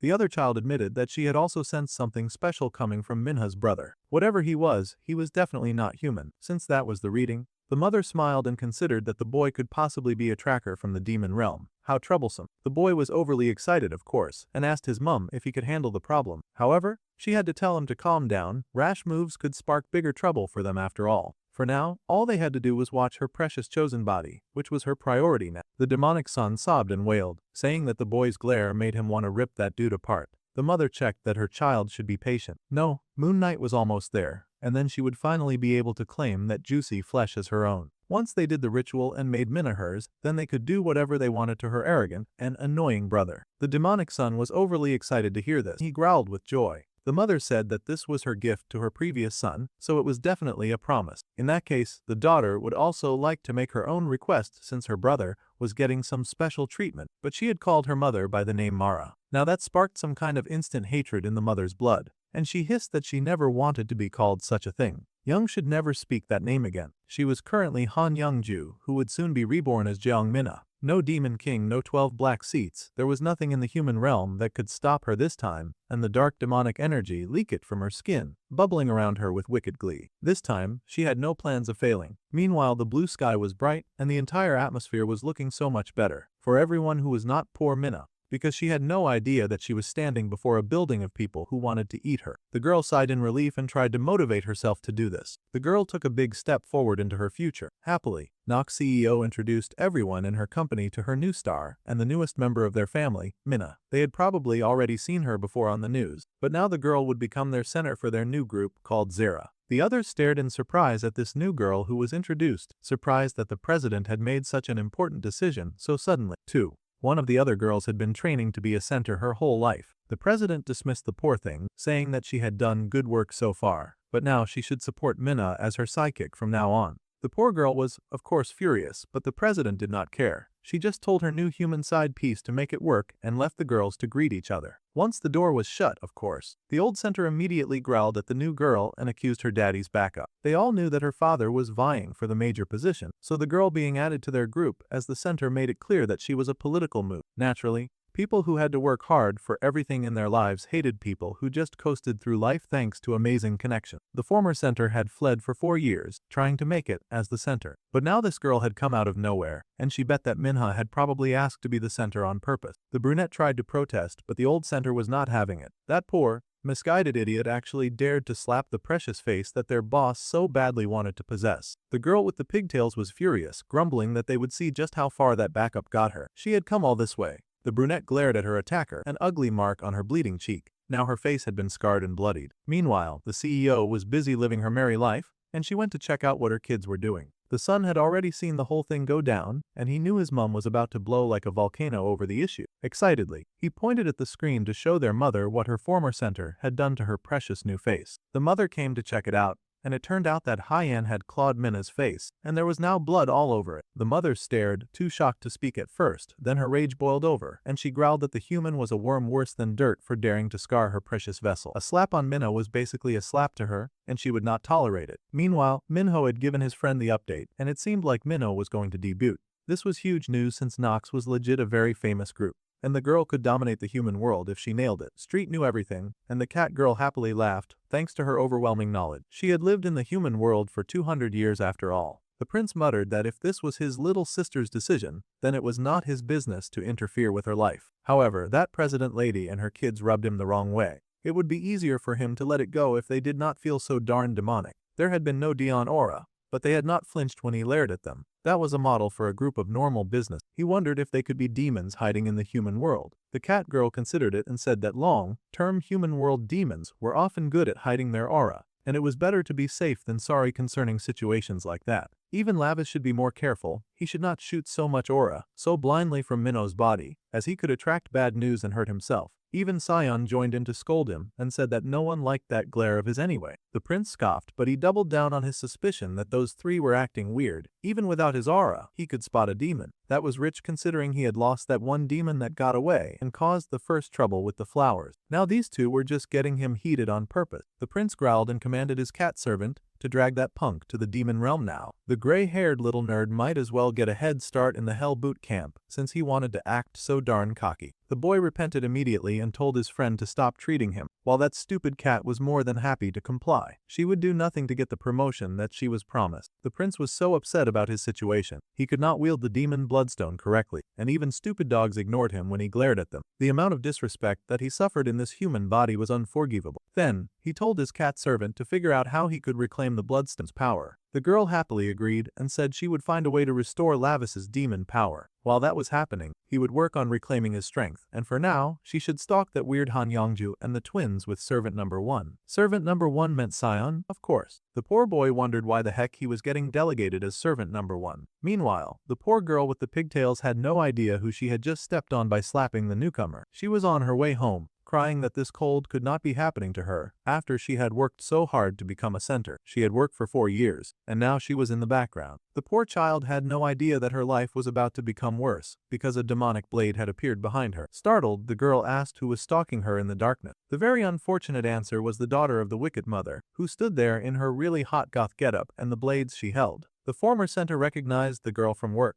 but somehow the goth girl was looking really scary right now, and the ginger asked her what was wrong. Then she realized that it was probably about Minha, and she cried and tried to apologize, saying that she had lost it for a second. Honestly, putting our hands on someone was not the right approach to getting upset, but it was very sad that this girl would not have got a second chance. The blade was raised, and it was the last thing she saw before blood splattered everywhere. It was an explosion of red on every nearby surface, and the goth girl sighed. The girl should have known better than to slap the face of their new hire. Their mum really hated that kind of stuff after all. Someone told Youngju not to be out so late because they were worried about her. It seemed like a normal human duo of a husband and his wife. Apparently, the girl's father had bought some chicken for the twins, and he was on his way. The pregnant wife could not bring herself to just sit and wait at home. That was why she had come out. Her husband laughed that she was really so adorable. He even asked if she was sure that it was really the twins who would be eating the chicken. The couple laughed, knowing that it was the dear wife that had some craving. As the two made their way down the street, the happy couple had no idea that they were being stalked by a demon who had crawled out from the sewers. That ugly reptilian creature was just dripping waste and all sorts of disgusting juices as it crawled its way towards them. Meanwhile, back in the apartment where this sweet couple lived, the poor wife found that she could not sleep. She groaned, tossed and turned from an intense nightmare, and when she finally opened her eyes to find the root of the problem, the poor, horrified angel found before her a slimy monster that was hovering over her and cooing about how much he liked her. It was the last thing that a person would like to see, and the poor woman was horrified, asking who this horrible person was. The poor lady did not get a chance to scream for long before he thrust his very disgusting hand deep inside of her mouth, and she choked, screaming and coughing as she tried to escape him. The wicked creature laughed and told the lady not to worry about the kids because it would raise them with care. This seemed to be the origin story of that evil creature who called herself Mother. She dove into the pregnant woman, chuckling about how she was in need of a child. The poor woman was distraught, and she struggled desperately out of fear for her children. Unfortunately, Weishi was powerless to protect them, and that evil, slimy creature pushed deep inside of her, crawling into the deepest parts of her body and taking over her mind. The woman's strength was feeble against the might of such a terrifying being, and soon the lady's lips stretched in an unnatural smile as the creature established dominance within her. It laughed madly, chuckling wickedly at its success now that it had found a human host. It was at this point that her loser husband woke up, not even realizing what had happened. He just asked his wife if she was doing okay, because he had heard a strange sound and he was wondering what that was. However, there was something off with his wife, and the man asked her what was wrong. Before that poor unfortunate soul could blink a second time, there was a fast movement, and he found himself getting mercilessly strangled by his wife. The man could not believe it, and he fought back valiantly against what should have been a feeble pregnant woman. However, this feeble pregnant sound was now super strong thanks to the demon possessing her body. Truly, the demon was not impressed with the father of her children at all. The man looked low class, and she scoffed that she just could not live with a guy like that. The whole thing was unacceptable to her, but her husband immediately knew that there was something wrong with his wife. He asked who the heck she was, but she just scoffed that he had no reason to care. Without a care in the world, this wicked creature tossed the man right out the window and dropped him. He cried in despair, his arms stretched out towards his wife, and he screamed her name as he fell from the high place to his grave on the floor. Now this creature had successfully ruined every part of this woman's life, and she laughed in mad glee, clutching her beauty with pride. Now this body and the children that it possessed would belong to her and to her alone. That was her intention. It did not take long for the woman to go into labor, and she screamed as she pushed out the twins that she had carried. It seemed she was unfamiliar with the pain that came with human birthrights because she was throwing a tantrum in the hospital during labor. She was kicking nurses and throwing everything about,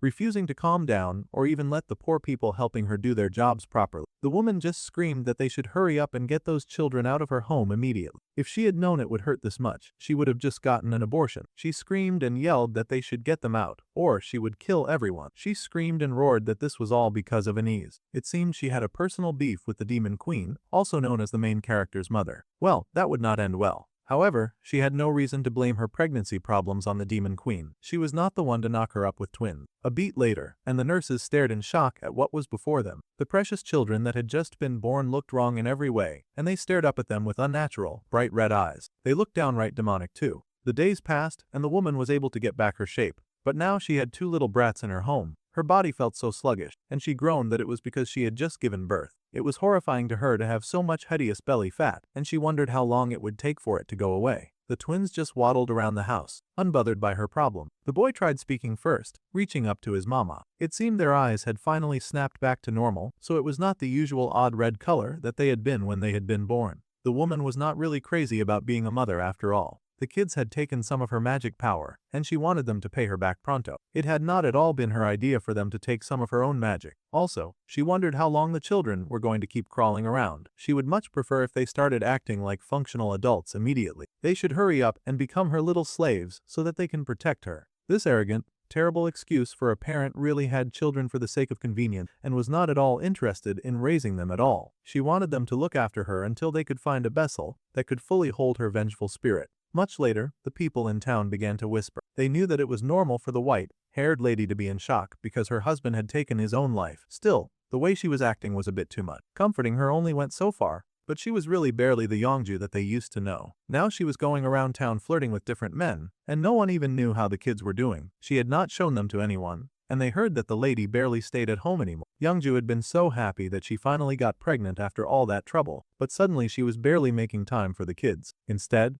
they stared in disbelief as their friend got cozy, flirting with some dude who worked in broadcasting. She chuckled and said that the man probably knew a lot of pretty and handsome kids. The man was hesitant when speaking to her, but he soon lost all sense of caution as she instantly hypnotized the poor man. His resistance completely slipped away, and the poor dude collapsed on her shoulder. The demon lady was elated. It seemed she had some sort of one-sided beef with the demon queen, because she kept showing off all of her young and beautiful things in this human hell, and she planned to make every last one of them her. It seemed what truly vexed her was the demon queen's natural beauty, and she just could not stand it. Although Yongju chased so much beauty, she had a really ugly heart, and she swore to kill the queen with her own hands one day. Now, in the current day, the old woman sobbed and cried, saying to the detective that Hyen was a girl who was slated to be the center of the debut group. She was more talented and more loved than anyone else. That witch cried fake crocodile tears when she had been the one who ordered the teenager's death. The detective asked the standard questions of if the victim had any grudges with her colleague, or if she had been stalked by anyone. The old woman coughed about that, delaying her answer for a bit, and the detective had to ask if the CEO was okay. The lying pretender was more than okay, but she had to really sell the situation if she wanted to get the police off her back, so she blew her nose for dramatic effect.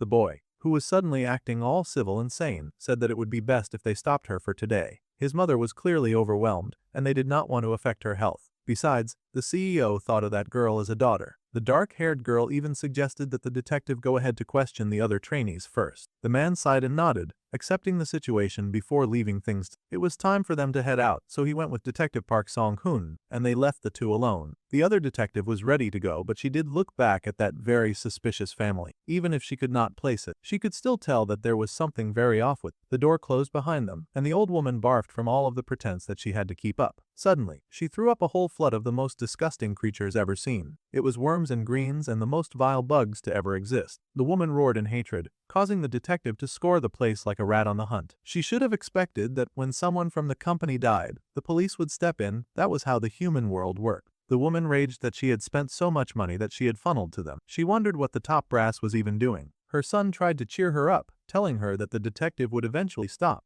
But the woman screamed that her body was already rotting away and she was dying of impatience here. She had just found the perfect vessel, but then stupid Hyen had put a flaw on her face, and now she had to wait for the body to heal, and she was running out of time. The boy still tried to pet her, telling her not to be anxious. They would have Jung Minna's body ready soon. Getting stressed would just ruin her perfect body. It seemed Soya was the mama's boy of the team, and the woman growled that her son should hurry up and make the body perfect for her. Now, all of the team had heard the news about Hyen. Apparently, someone crazy had cut the poor girl up. There were too many psychos in this world, and attacking a high school girl with a knife in broad daylight sounded like an absolutely horrible thing to do. The two were worried about the safety of the other girls, so, to settle the restless atmosphere, they would be starting some dormitory life tomorrow. They should all get ready to move into the workplace. The other girls were surprised, of course, and asked if it was absolutely necessary. The boy explained that there should be no reason why they could not. Idol dorms were a standard rule of forming an idol group, and it was important to get the team familiar with each other as much as possible. They are to become one as a body. However, Minha was very worried about her mother and brother. If she were not him, she was sure that their father would pick on them. The girl had taken on the role of a natural protector, so of course she was worried about. The twin daughter finally spoke up, not to mention how their new center sure had a lot of demand. If she was not up for it, then they would have to ask her to leave. Her brother interrupted, telling his sister not to rush ahead into things. Mentally, he asked his sister what the heck she was doing. They knew that they could not scratch Mum's new ace, or she would kill them. The happy boy then turned back to Minna,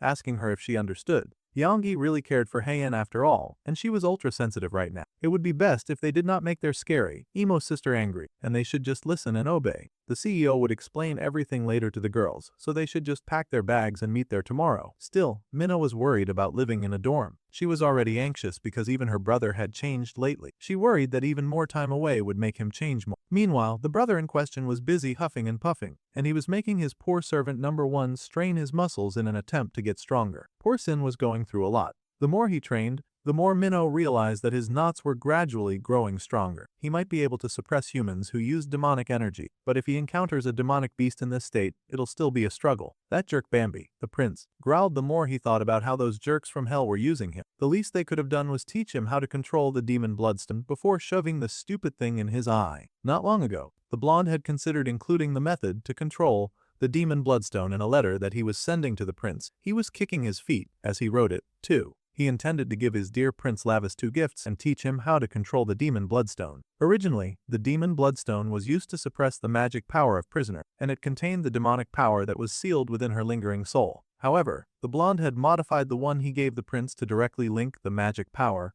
held within her vengeful spirit to his human body. That power would only be fully released once the demon bloodstone was broken. Apparently, the eye had to get smashed for it to open, and the blonde thought that this was a hilarious joke. The second gift was that cat demon. This was all Bambi could give him. He wished his prince some love and left these 2 things in his care. There, now he just needed to deliver the letter to Lavis. Well, the prince had been furious when he got the letter, and he had instantly ripped it to shreds and cursed out the stupid blonde for using him however he wanted. That idiot had not even bothered reading the letter before tearing it apart. Now he was clueless and only now realized that the method of controlling the bloodstone was written in that letter. The prince was a bona fide idiot. The cat raced forward then, yelling to the master Lavis that something terrible had happened. The cat was so shocked by whatever she saw that she was running on 2 legs. Apparently, it was news about the Yongju and the twins, the ones the boss asked her to spy on. Quite unfortunately, he had been right about the demonic energy, and the CEO Han Yongju was actually Mara. San was not so familiar with the name, and he asked who Mara was. She was apparently the Witch of Greed,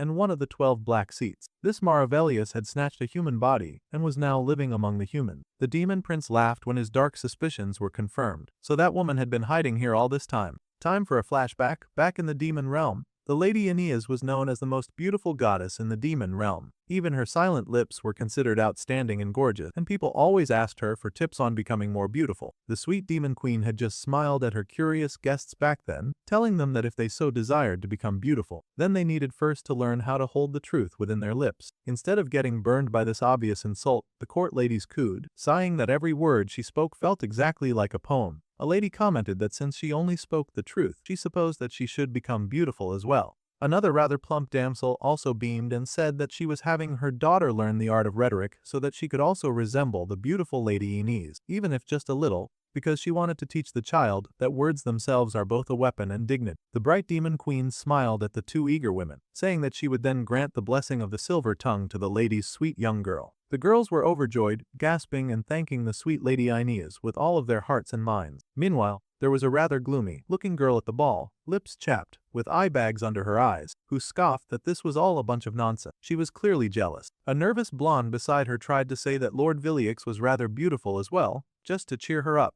and the maggot-eating witch turned to grin at the young lady, granting a blessing to her daughter as well. The gloomy jerk prayed that the poor blonde's daughter would struggle, end up consumed by a lump of desire and then die. It really did not matter if she did fix her face because that ugly pig was rotten to the core, especially in her heart. The poor blonde was horrified to receive such a terrible curse for the sin of being nice. Meanwhile, that stupid, jealous, gloomy rat was still fuming and growling that she would never let this situation slide. She was gonna make her one-sided jealousy her whole personality, and all of her rage was directed at the one person who actually acted with decorum and care. She wanted Inez to pay. Thus, the kitten explained to the 2 boys about how Mara Villiers had always had an inferiority complex toward the Lady Inez, and she made it everyone's problem. The prince had been aware of it. His mother had said that the lady had been like that since childhood too. Of course, his mother had not paid her any attention, choosing to ignore her childish behavior. Right after ascending to the 12 Dark Thrones, that awful woman was caught stealing from the spring of demon souls, and she fled to the human hell. This was all very curious, and the little nerd had to ask why that witch had approached Minna of all people. He wondered if the lady was aware that Lavis was on Earth and was trying to hurt him indirectly through Minna. It seemed a good guess, but that was also unlikely. If the lady had known, she would have been a bit more direct with her vengeance attempts, that was for sure, especially since she was such a hardcore hater. Besides, in this body's current state,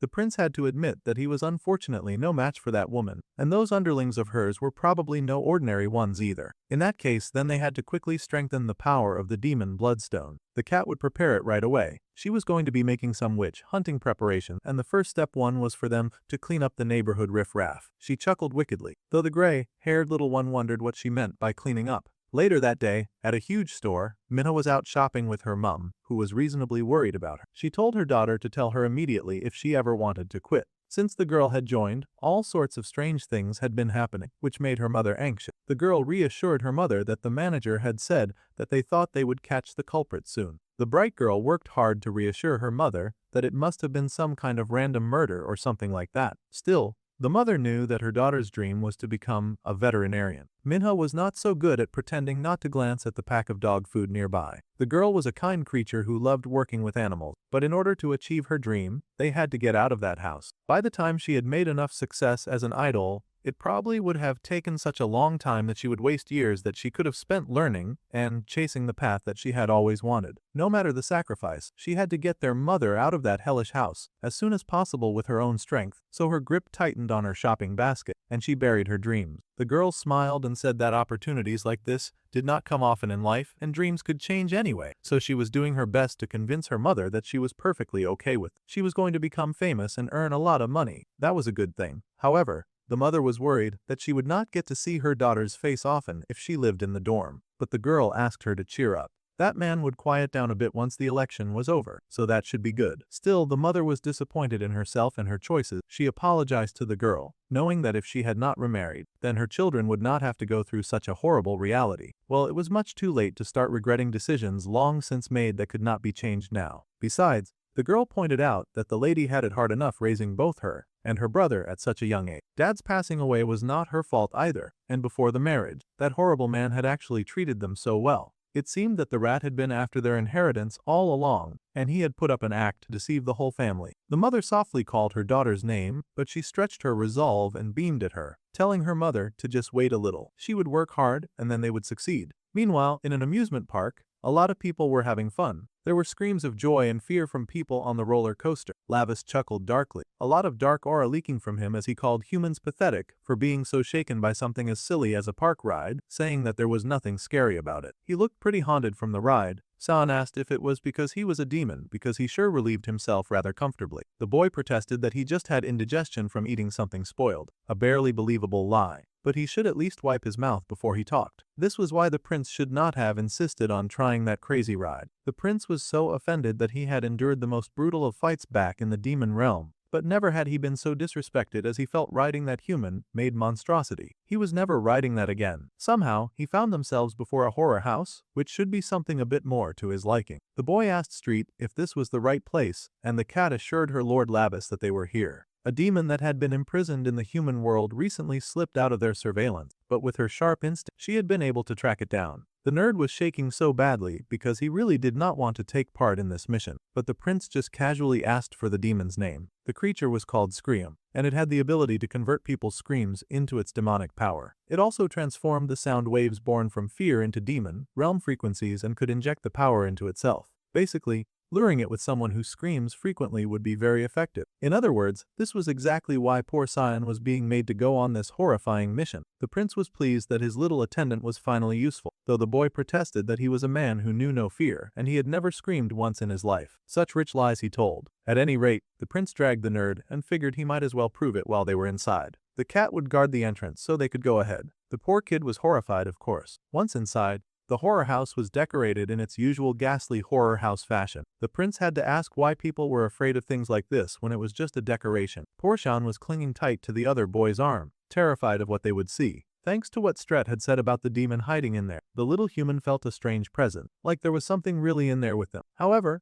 they had come in there with all of the intention to catch that something, so the prince told his little attendant to stop overreacting. Before poor Sion could get his bearings, one of those prop heads fell from the ceiling, and the little nerd lost his mind. He was screaming and trying to scramble away, but the prince's strong hold on him kept him from squirming away. To be fair, even the prince had been a bit shaken by the sudden appearance of that stupid head. The gray-haired kid noticed, and he could not help but point out that a part of Lavis was scared too. The prince was acting all tough, but even he was not above getting startled. Of course, the boy immediately tried to protest that and muttered that he had just been pretending to be startled to see if the enemy would react. Then he asked his little friend if that was the first scream in his life, because the nerd had screamed like he was dying. The poor student sniffed and said that he guessed so. Well, that absolute holler of despair had been effective, and a demonic green eye opened up in the darkness. The little nerd was still wondering if this was really the fastest method, while that suspicious eye paid rapt attention. Each time it reacted to evil in the human world, the demon bloodstone's power was released a little more, so the prince figured this was the best way to prep up for saving his cider. If he could just absorb the evil of demons stronger than humans, then it could release some more of that good bloodstone power that our dude was going for. It seemed the demon had not overheard their conversation,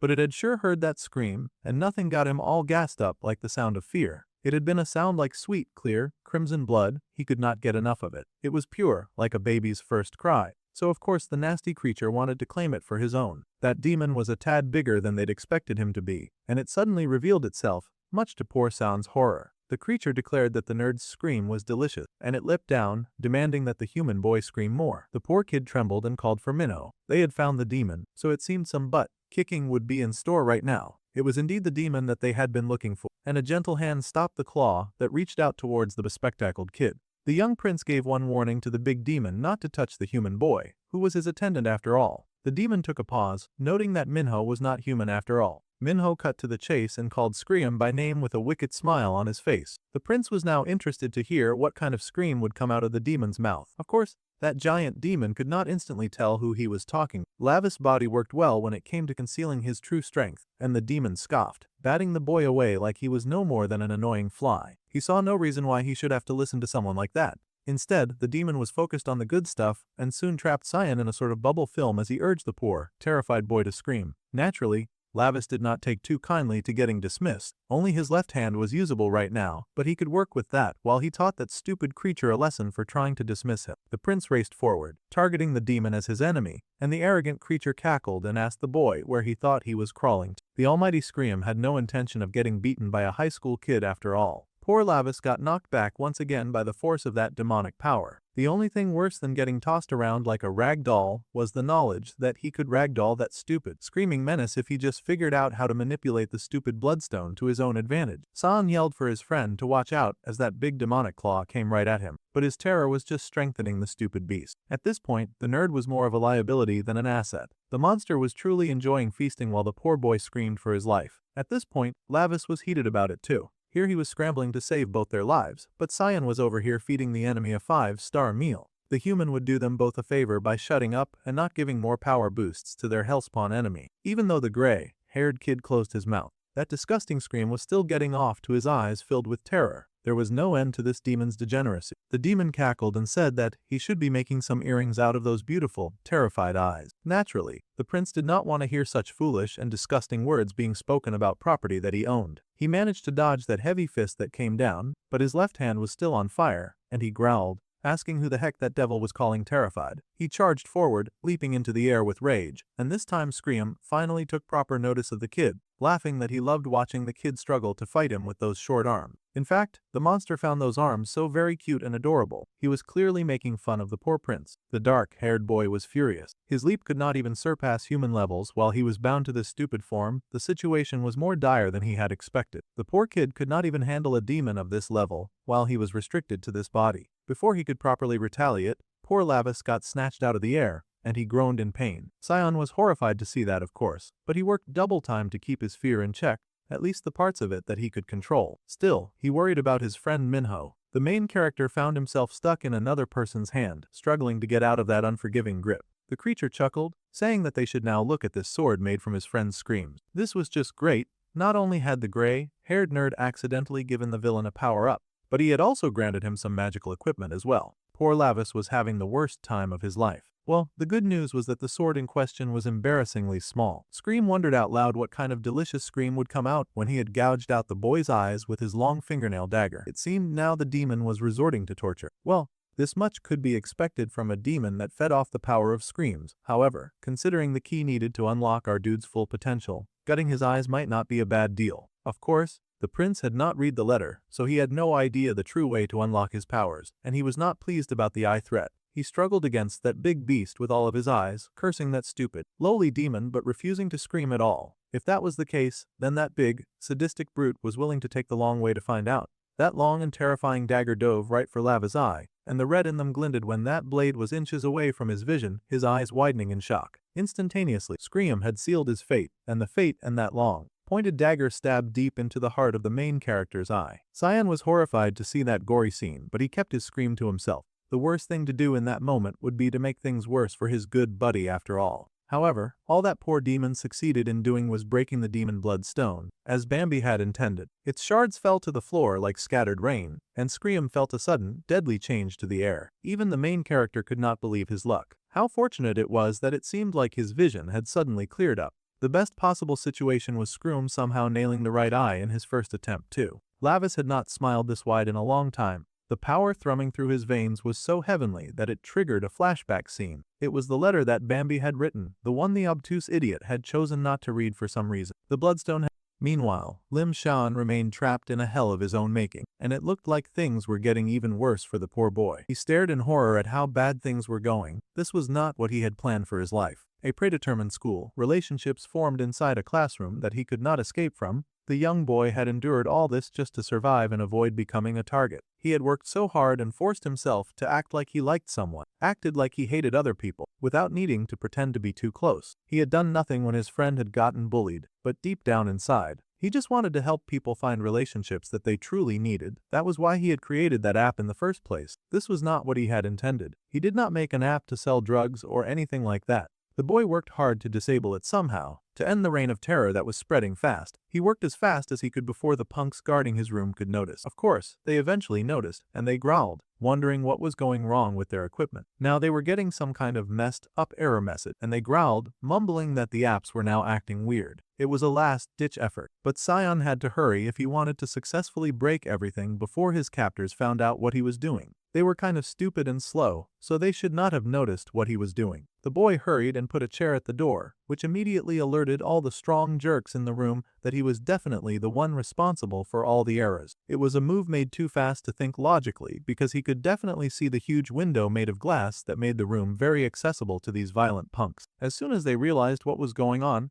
they immediately started raging, roaring and cursing at the kid, as well as doing their best to get inside. They had to hurry and open the door before he wrecked their business. As they were trying to do that, the little bespectacled kid was working very hard at deleting the app and all of its data, so that no more of that filthy blue ribbon could be spread around the world. He moved quickly, faster than his little fingers had ever moved before over the keyboard, his fingers moving with urgency as he tried to fulfill all of his desires as fast as possible. He begged for this to hurry and work, and an alarm button lit up on the screen just as one of those violent punks finally tossed a chair right through the glass window. Naturally, the thing shattered, and the punks came leaping through to bring hell to the kid who dared to defy them. There was now nowhere for him to run, and they growled, punching his glasses right off his face. They were always doing that. They stared in horror to see that the app was already lowly deleting itself, and they kicked the brat with hatred and rage. They had to stop the app from deleting immediately because if Yongmu showed up, they would definitely die. But they did not know the first thing about computers, and were not sure how to stop the app from deleting. The kid was not going to say a single thing either, and he protected his head as best as he could with his arms, knowing that he just had to hold on until the app got deleted. Somehow, no matter what,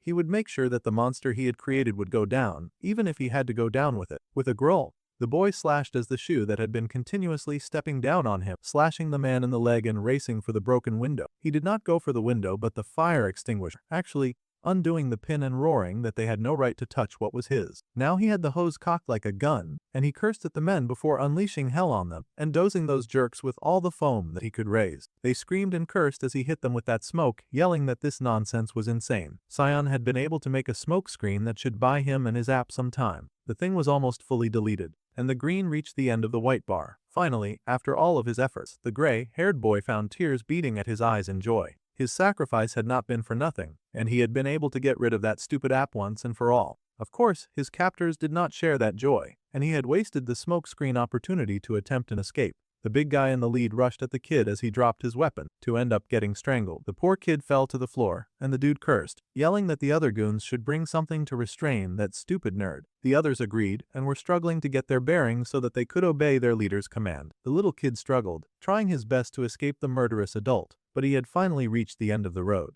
In the end, this was all that he could do, and tears beaded in his eyes at how pathetic the situation was. This was as far as he could go, and he was fine if this was how he died. Of course, the dudes that were using him were not fine about their situation at all. The app that they had commissioned and finally just started working was gone, and their boss was going to kill them. Naturally, They wanted the kid to pay for this. However, someone else had shown up, and it was not their boss. It was a different type of boss. A boss who had already called dibs on the minion that the jerk just so happened to be strangling, and he was pissed to see that dude manhandling his property. The dude in the lead froze when he heard that menacing voice coming from behind him, and he slowly turned in confusion because he had not expected to hear a voice like that. His confusion lasted for a few minutes, but a few minutes was all that Lavis needed to stretch out his demonic hand and attack that brute. It seemed the minions were still standing, and they wondered why their precious Song Jinhong was screaming like that. The mist cleared a bit, and they could finally see that their precious Hyun was getting whacked very fiercely by some kid who had suddenly shown up in the area. Naturally, they were stupefied to see this and gaped in shock at what was before them. When they had finally picked their jaws from the floor, they rushed at this stranger to get some revenge, but the prince had already dealt with bigger fry that night,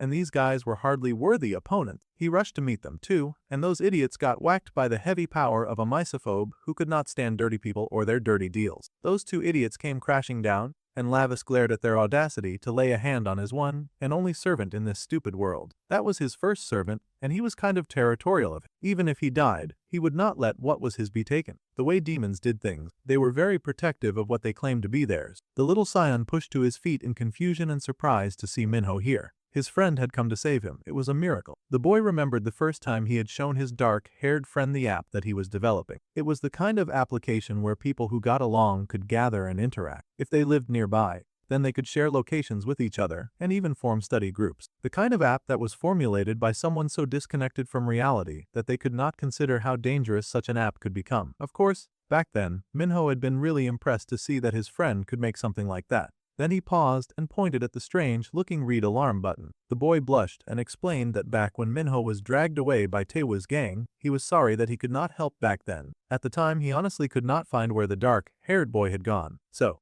he had an extra safety feature. If that button was pressed, then the boy's location would show, and it would be sent to only friends. It would help friends find each other when they were in danger. If something happened, and Minho got kidnapped again, then Sean wanted his friend to just press that button. Then no matter what, he would come to help him, whether it meant reporting it to the authorities or gathering friends like them together. The dark-haired boy had been so touched by this feature back then. Minho had softly mentioned that he would download it too back then. Now, Sion found himself face to face with his friend, who had appeared and had saved his life. His eyes watered with tears as he stared in shock at the kid looking down at him. The boy had indeed gotten the red alert, and he had seen the location. Lavis was able to guess that his attendant had sent this message. His friend had gotten his signal. This was a very intense and heart-warming moment for the gray-haired boy, and he was so close to tears. His app had finally worked in the way that he had designed it, with the intention that he had for it. Tears fell down his face, and he broke down in tears of relief and joy, thanking his friend for coming to save him despite the danger. The poor kid fell to his hands and knees, and thanked his friend with all of his strength and power. Meanwhile, Taehi was cursing and hissing and spitting. She could not believe he had lost luck,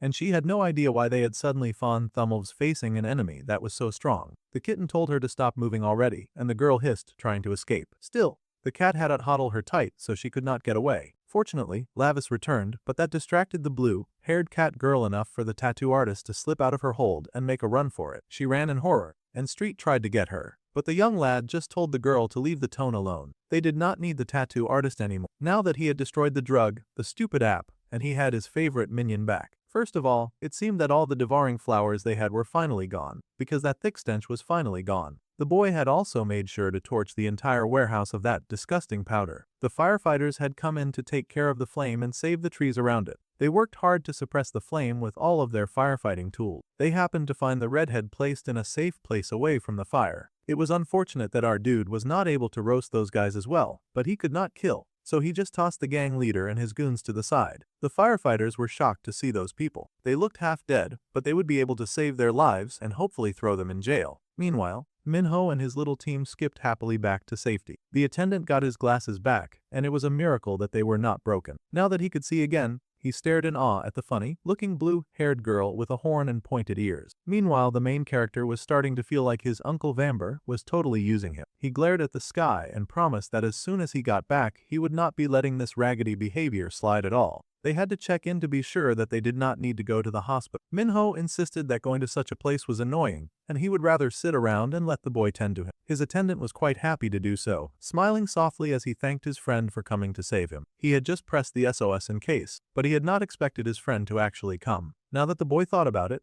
He mumbled that he was kind of already on the way to that building by complete coincidence. However, the cat shut him up immediately so he would not hurt the little guy's feelings. There was no need for the squirt to know that it was a coincidence. They had taken the route to the hideout following the tattoo artist's instruction. If she was lying to them, the prince promised that she would end up like that dude earlier. The girl growled and complained that they were doing this just because Shan was their friend. That had to be why they were going this far. That was when the dark-haired boy realized that they had captured his slave number 1. That answered the question of why the boy had not shown up at school that day. The girl was shocked that the boy had done all this, and he had not even realized that they had his friend. In that case, she had to ask what the reason was for him doing all this. Of course, Minho had no intention of answering a bum like her, but he did notice that the red alarm on his phone was beeping considerably. At any rate, it would be rude to mention now that the whole thing was just a coincidence, and it would hurt his friend's feelings. That was not how human relationships worked after all. Besides, no matter how high and mighty he was, this sentence was still a punishment, and the demon prince had to live here a while, so he needed to work harder at developing human relations. Plus, this student was clearly looking up to him, so he could stand to be much nicer to him. Cyan was like a puppy, happy to follow him into the line of fire if that was what it took.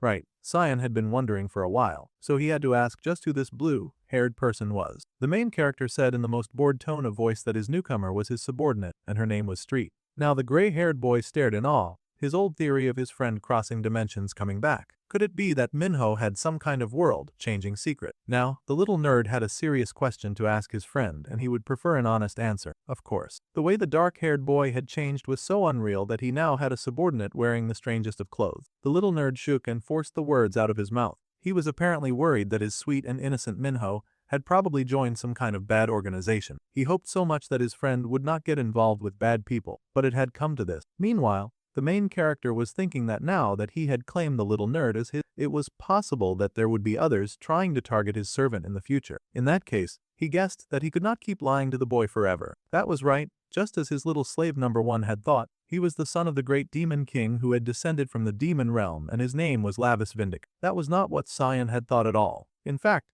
the poor little nerd was staring in shock at the black-haired boy as he had suddenly switched to speaking Spanish. There was no way anyone would guess that he was some kind of demon prince. That idea was absurd. It was so much for the little guy to wrap his head around, but the main character just smirked that this was how it was. Since the boy already knew, he now had to help him with his work from now on. However, the gray-haired boy was still in some disbelief. He had not expected Minho to spout nonsense about being the son of the demon king. Before he could finish that thought, he looked down and saw a cat nuzzling up. That creature had come out of nowhere. Right. Well, the prince did not feel like handling any form of difficult things, so he told Street to explain it to him. He had fought all day, so he was tired. Without missing a beat, Street went ahead to explain, never mind that he was speaking while still being in the form of a cat. The poor nerd was about to lose his mind from all the things that were happening around him very fast. He had a talking cat in his house, and his best friend was suddenly spouting nonsense about being the Prince of Hell. Of course, the poor guy was overwhelmed. It was so much that his brain seemed to zone out, and he lost all color. Meanwhile, back at the fire wreck, the gang leader was just waking up.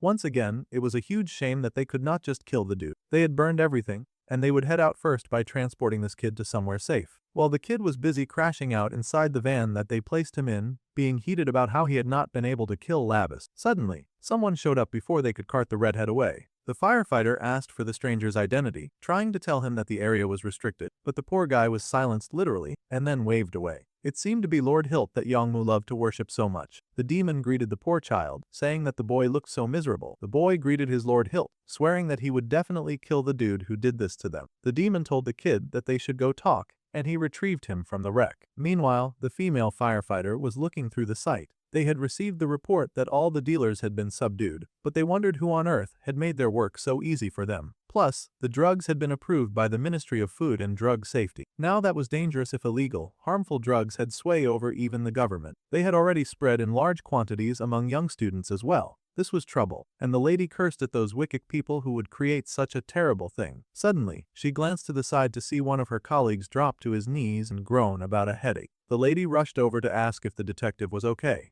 The man groaned that she should check the car first. She stared in horror to see that the lead drug dealer was one, and none of them had any idea where that dude had gone. Meanwhile, somewhere deep in the woods behind some really tall building, the redhead was in chains and screaming out to his lord, yelling that he just needed one more chance. How pathetic that he mirrored that one subordinate of his that he had punished before. The boy insisted that if he got more drugs, then he would surely be able to kill the one who attacked him. Meanwhile, the demon chuckled and asked the human if he knew how valuable those burned flowers had been. He had planted the long roots of each of those demonic flowers into many unfortunate who were left lying on the floor or hanging on the walls. The demon had gone through so much trouble to gather all of these humans, just so that he could use them for this crazy experiment. The demon sighed that all humans were worthless, and this was exactly the reason why it was better not to trust them. His precious flowers had been laid to waste by that evil prince. The redhead was still yelling and screaming at the top of his lungs that he just needed one more chance. However, the demon was done listening. Just like before, when Yongmu had executed that one dude from the past, the demon did the same and stabbed the boy's eye with the flower. The dude would have been better off just staying in the detective's van. The boy screamed and yelled about his eyes, writhing on the floor as the flower took root in his body and slowly ate his flesh and blood. The demon scoffed and asked the human if he could remember the blood oath that they had taken. The promise was that the human would prove his final loyalty with those flowers that he had been given, just as he had grown them. He would now become their eternal fertilizer, and the human screamed in agony as the flowers took root. Meanwhile, the terrified tattoo artist was hurrying to call someone, mumbling about how she had to survive. She just needed to grab the coin wallet and run. That was her whole plan. She seemed to be raiding an office and cursed because she could not find what she was looking for. Someone found her and then informed her that they had gone to the office, but the police were there. In fact, he had come just in case. It was that dude that she had tattooed on the head, and he had a knife. It seemed that he had come for some kind of revenge. The girl leapt to her feet, cursing at him and yelling that he had no right to cause any trouble. However, he had not forgotten what she had done to his forehead. In fact, he had also had some of that blue ribbon stuff that they were selling, and he was hungry for more. The girl called him Cray, wondering just how much he had already taken by himself. She noticed a nearby weapon and grabbed it, determined to fight and defend herself. However, she had a stick, and he had a knife. It was a huge weapon imbalance. One stab and the lady fell to the floor, gasping and grunting in pain. The dude was still completely out of it, gurgling as he asked for more of that very addictive drug. He screamed like an animal, head thrown back, mouth agape and heavily drunk on the drug that they had peddled. Now the lady was feeling mass regret. Taehi did not want to die like this. She cursed and sobbed that she wanted to live. Her vision got blurry as something purple manifested in front of her, and it only grew larger. Suddenly, Bambi popped out and giggled. If this happened, Lavis would hate it even more. The girl had no idea who was talking, and she begged for someone to save her. Well, the demonic blonde did not have the strength to do that, but if the girl was destined to fall into hell, then she should just accept her fate. The girl sobbed, weighing her options. However, the condition was that her body would have to remain here, in this human world. The stars were bright in the dark blue sky that evening, shining over tall towers stretching high. Inside the towers, the purple-haired, bulked-up demon was greeted by another demon with long, snow-white hair. This was, of course, Lavis' mum, and she greeted her little brother Barkin. It seemed that he had been plotting something since sending her precious son to the human world, and her face was twisted in disgust. The demon queen challenged her brother, asking how he dared use her son for his stupid games. The man grinned without shame. It seemed he was used to getting away with nonsense using his little brother's privileges. Yeah, he had indeed been messing around, but he assured his sister that there was no reason to worry. Lavis was all grown up now, and the boy could handle himself. Besides, the uncle insisted that he would not put the boy in danger, and he had actually placed the blood demon stone in his body. The sister was livid, of course. This fool had put the demonic bloodstone into her son's mortal body, and she roared him into silence. At this point, she was sure that her idiot had lost his mind. It was like he was planning to announce to the entire world that the great demon king's son was all alone in the human realm. Now, the other ferocious sources that were trapped would identify him. Worse, they could hurt him. That was unacceptable. The demon sighed and groaned that his sister should at least start trusting her son a bit more. But the demon queen dismissed his words at once. The problem was not that she did not trust her son. No, the situation was much worse than that. The problem right now was how worried she was about how the world itself was moving. Even the smallest crack could cause everything to collapse in the delicate balance between the demons in hell and the angels in heaven. That was just how unstable the world was right now. Her petulant brother insisted that the young demon prince was stronger than he thought, and that the boy took after him in his aggressive and combat power. In fact, the boy's power far surpassed anyone else's. However, that was exactly the problem with the demon queen, and she smacked that insubordinate oaf if smacking him was what would get him to listen. If even a single hair on her precious son's head was harmed, she swore that she would kill him and then herself. The purple-haired demon roared in protest. He was so much older now, and he was no longer the little brat that she could push around. He would really prefer it if she treated him more like an adult instead of hitting him on the head. Then he started getting ridiculous, asking Bambi, of all people, to search through every magic book to find a way to rid the world of all the older sisters. The queen snapped back that she also did not want a crazy younger brother like him anyway. The blonde nervously asked them to please calm down, but that was like jumping in the middle of a cat fight. The sister was already strangling her precious brother, and the blonde knew to shut up. In fact, he was thinking that it was a miracle that his friend had even survived growing up in an environment like that. Meanwhile, in the night sky of the human world, the residential areas were also preparing for bed. Well, some of them. Sion had finally gotten over his denial stage, and he stared in shock to find that the boy was really and truly a demon. Lavis huffed, saying that, sure, a human called them that, and his cat slave gushed to be classified under the same denomination as her all-powerful master. Now, Glaces knew the truth, and he worriedly asked if this meant that he was going to hell when he died. A wimp like him would probably not even survive a day in hell, but the demon prince countered that the hell going on in Earth was hell enough. However, if his friend came with him to the demon realm, then he could make sure that no one would be able to touch him, since the great demon king's one and only successor was his master after all. Lavis seemed really proud about that, and the gray-haired boy gasped in protest. He really didn't want to go to a place like that. After suffering so much on Earth, he would really prefer the angel crowd. However, the demon prince was possessive as heck, and he growled that the boy was not allowed to go back. The prince swore that he would rip out Bambi's eyeballs and suck on them like lollipops as soon as he got back home. That was exactly the type of behavior that discouraged the kid from going to the demon realm. Well,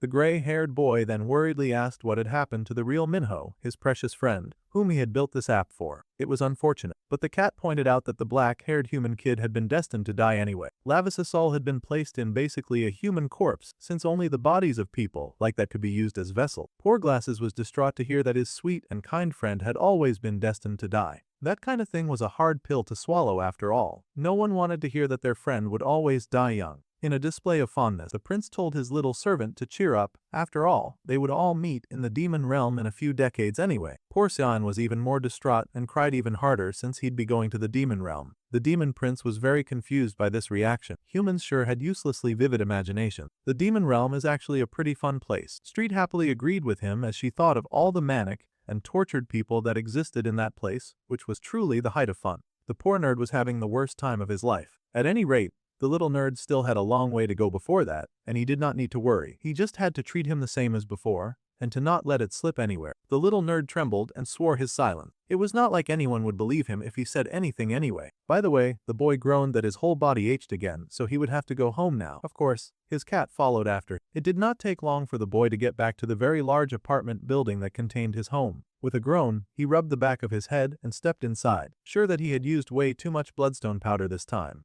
The old man could not believe this was a beautiful cheat code. Not only had the demon prince been sent to hell, but he could also somehow use his demon powers while still being in a human body. It was the worst form of nepotism ever seen. At this point, the demon bro had to know when to call it quits, and now was the time to abandon all forms of dignity, because he barely had any dignity anyway. With not a single moment of shamelessness, the demon leapt right out of the window. Now that the disturbance was gone, the demon prince turned to face that troublesome old lady. If she wanted to be young again, she had to endure some bone-deep pain. She could not go about just stealing other people's bodies like it was nothing. She was the kind of cheapskate who wanted to get benefits for free without putting in any work in the gym. Of course, the mother did not take kindly to being called old. That was the highest of insults, and she hissed at that runt for talking to her so casually when she was years older than him. Of course, being so violent and loud was not so great for her current condition, and the poor lady ended up hacking and coughing a lot. Her poor son had to remind her to watch her health. At this point, the lady hissed and said fine, she would figure this out somehow. In fact, now she was curious, since this child before her was the treasured son of the woman whom she hated the most. If a child like that was torn apart, the wicked old witch wondered what kind of face that she would make. The dark-haired prince grinned as well, because she was not the only sadistic figure in the room, and he was truly wondering what would happen if the child of the woman that she had envied all of her life killed her own children. Now he wanted to see what kind of face she would make if she did that. The vile witch hissed at her twins to leap into action immediately. In fact, she wanted to compete to see who would be the one to bring the tongue of that arrogant little rat. Ever the enthusiastic child, Hansu was excited and ready to dance. He yanked out a ball and chain out of nowhere, grinning like a little jerk as he said that the obvious enthusiastic member was that the family was always him. He told his family to wait a little, but his dark emo sister had already pulled out her blades. Now it was time for the dance of the century between the demon prince and the offspring of his mum's biggest hatter. Hansu was already running forward with mad glee, eager to prove himself to his mother by bringing her the head of the arrogant brat that was clearly bothering her. However, despite how apathetic Hanyung acted, she was also competing, and she raced ahead to prove that she was the better child. The twin boy insisted that his veneral was more than enough to shut up one lousy kid. So, he raced forward, tossing his weapon at the prince like it was some bowling ball of death. Well, the young lord had been waiting for that attack, and of course the cat got knocked back immediately. Honestly, his backup was just a team of liabilities, but fortunately, Lavis could handle himself. His manifested sword was able to block the twin sister's follow-up attack, smacking her long and sharp blades away before he could end up like the unfortunate teenager that she had killed out back like a wounded dog. The girl insisted that her brother, Hansu, should stay out of this. She could handle the intruder. It seemed the kids embraced the opportunity to compete against each other for the honor of ending the prince's life. He had quickly become a celebrity in this space, but just for the honor of death. The twin boy yelled that his sister was in his way. The girl growled and told her brother just to watch her back. He was reckless and attacked without thinking. She knew better than to let her emotional brother get too close to what was clearly an experienced fighter. However, the prince was already seeing the gaps and holes in the fighting movement. Their teamwork was completely non-existent, so he was going to use that obvious hole to his advantage. He goaded them, telling the twins that at this rate, they would not get a chance to kill him. In fact, it seemed more likely that they would tear each other apart first. The twins were not listening, and the son screeched that he had almost got the other boy. They were busy interfering with each other's attacks, which was kind of great for Lavis. This meant that he did not need to do a lot of heavy lifting in this fight. It was kind of pathetic watching them throw away their obvious 2-against-1 advantage like that. Hansu was absurdly overconfident, but Hanyang was downright cynical. They were the perfect pair to split apart, and that made it easy to pit them against each other in battle. With a focus on the attacks, the prince brought this sword up and blocked the girl's attack. A strong enough strike was used, the force of her weapon against her, his might outweighing her own, and the ball and chain got tangled up in the sister's weapon. The twin boy cursed in annoyance because his own sister kept getting in his way over and over again. The girl also hissed because her brother was such an annoyance. However, that created an easy opening for the prince, who lunged forward and slashed through the twin sister's midsection. That made one very troublesome enemy down. The girl grunted, and the prince's sword tasted blood. Even with the mixed blood, that was a decent amount of power, and the boy wondered what on earth Mara had done to birth twins with so much demon energy. At any rate, that was not his problem now, as he just needed to focus on stopping them. The stupid twin boy was busy gloating that his sister got hurt because she was not strong enough, and she should not have competed with. He would be the one to cut off Lava's tongue. That was very rich of him to say, but he actually put this money where his mouth was and somehow successfully drew blood in his next attack against the prince. That was not so bad. Unfortunately, the sister recovered pretty fast, too, and now she wanted revenge for that little cut. She raced forward and hissed that she would be the one taking his head. Our boy was at a serious disadvantage as their strikes came in one after the other. He really barely had the time for this back and forth nonsense, but he was somehow able to keep up with. Hanyang's eyes widened when she realized that the prince was somehow able to dodge their attacks. The son yelled to the prince that he had almost died from his sister's attack, and he should watch out. It would not be fair if his sister got the chance to kill him after all. The boy wanted that chance for himself. Back and forth on the battlefield, the demon prince danced against two crazy, overpowered mortals, enduring to stay out of the reaction of their weapon, while also doing his best to attack enough and stop their weapons from meeting him. Their power and weapon crashed and clashed over and over in this consistent dance of death,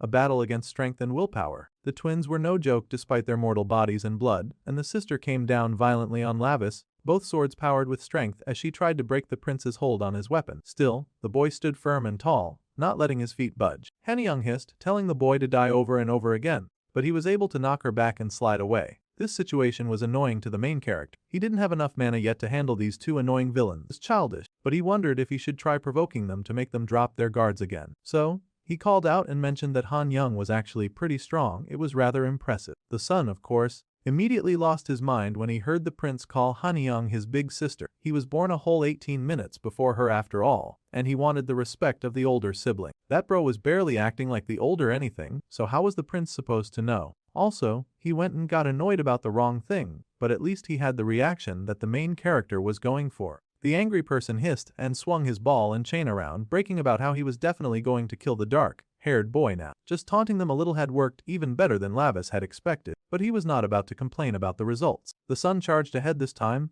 his ball and chai flying around closer to the boy, while his sister came in from the back. The sister growled and insulted her brother, asking why he was rushing into a close-range battle when his speciality was clearly the far range. The boy just said that he was going to be the one to take their enemy's corpse to their mother first, and he was going to do whatever it took to do that. Meanwhile, the dark-haired main character had finally achieved his goal of making the dude's attacks rougher now. With his eyes wide, Lavis watched Hansu get so much closer to him, satisfied that the boy was now very much within his range. While all of this was happening, the Mara of the 12 black seats was fighting with the blue-haired cat. She could not believe that someone whom she had once revered had now become this grotesque, unable to rein in her greed. She was truly disappointed. The old woman hissed and yelled at the lowly beast. More than anything, the old gray-haired woman hated being called an ugly beast. The cat hissed but managed to dodge the witch's angry attack. This was all a desperate act of distraction, of course. While both Mara and the twins were occupied, the little scion raced forward to retrieve the fallen Minha. He tried to pierce through the barrier, but it was no good. They had actually put in the work to protect their property before engaging in battle. A surprising effort from actual smart villains. This was difficult. Our main character's team was way too weak to handle smart demons right now, and it would really help if Sean could somehow break through the barrier. First, the barrier was too hot,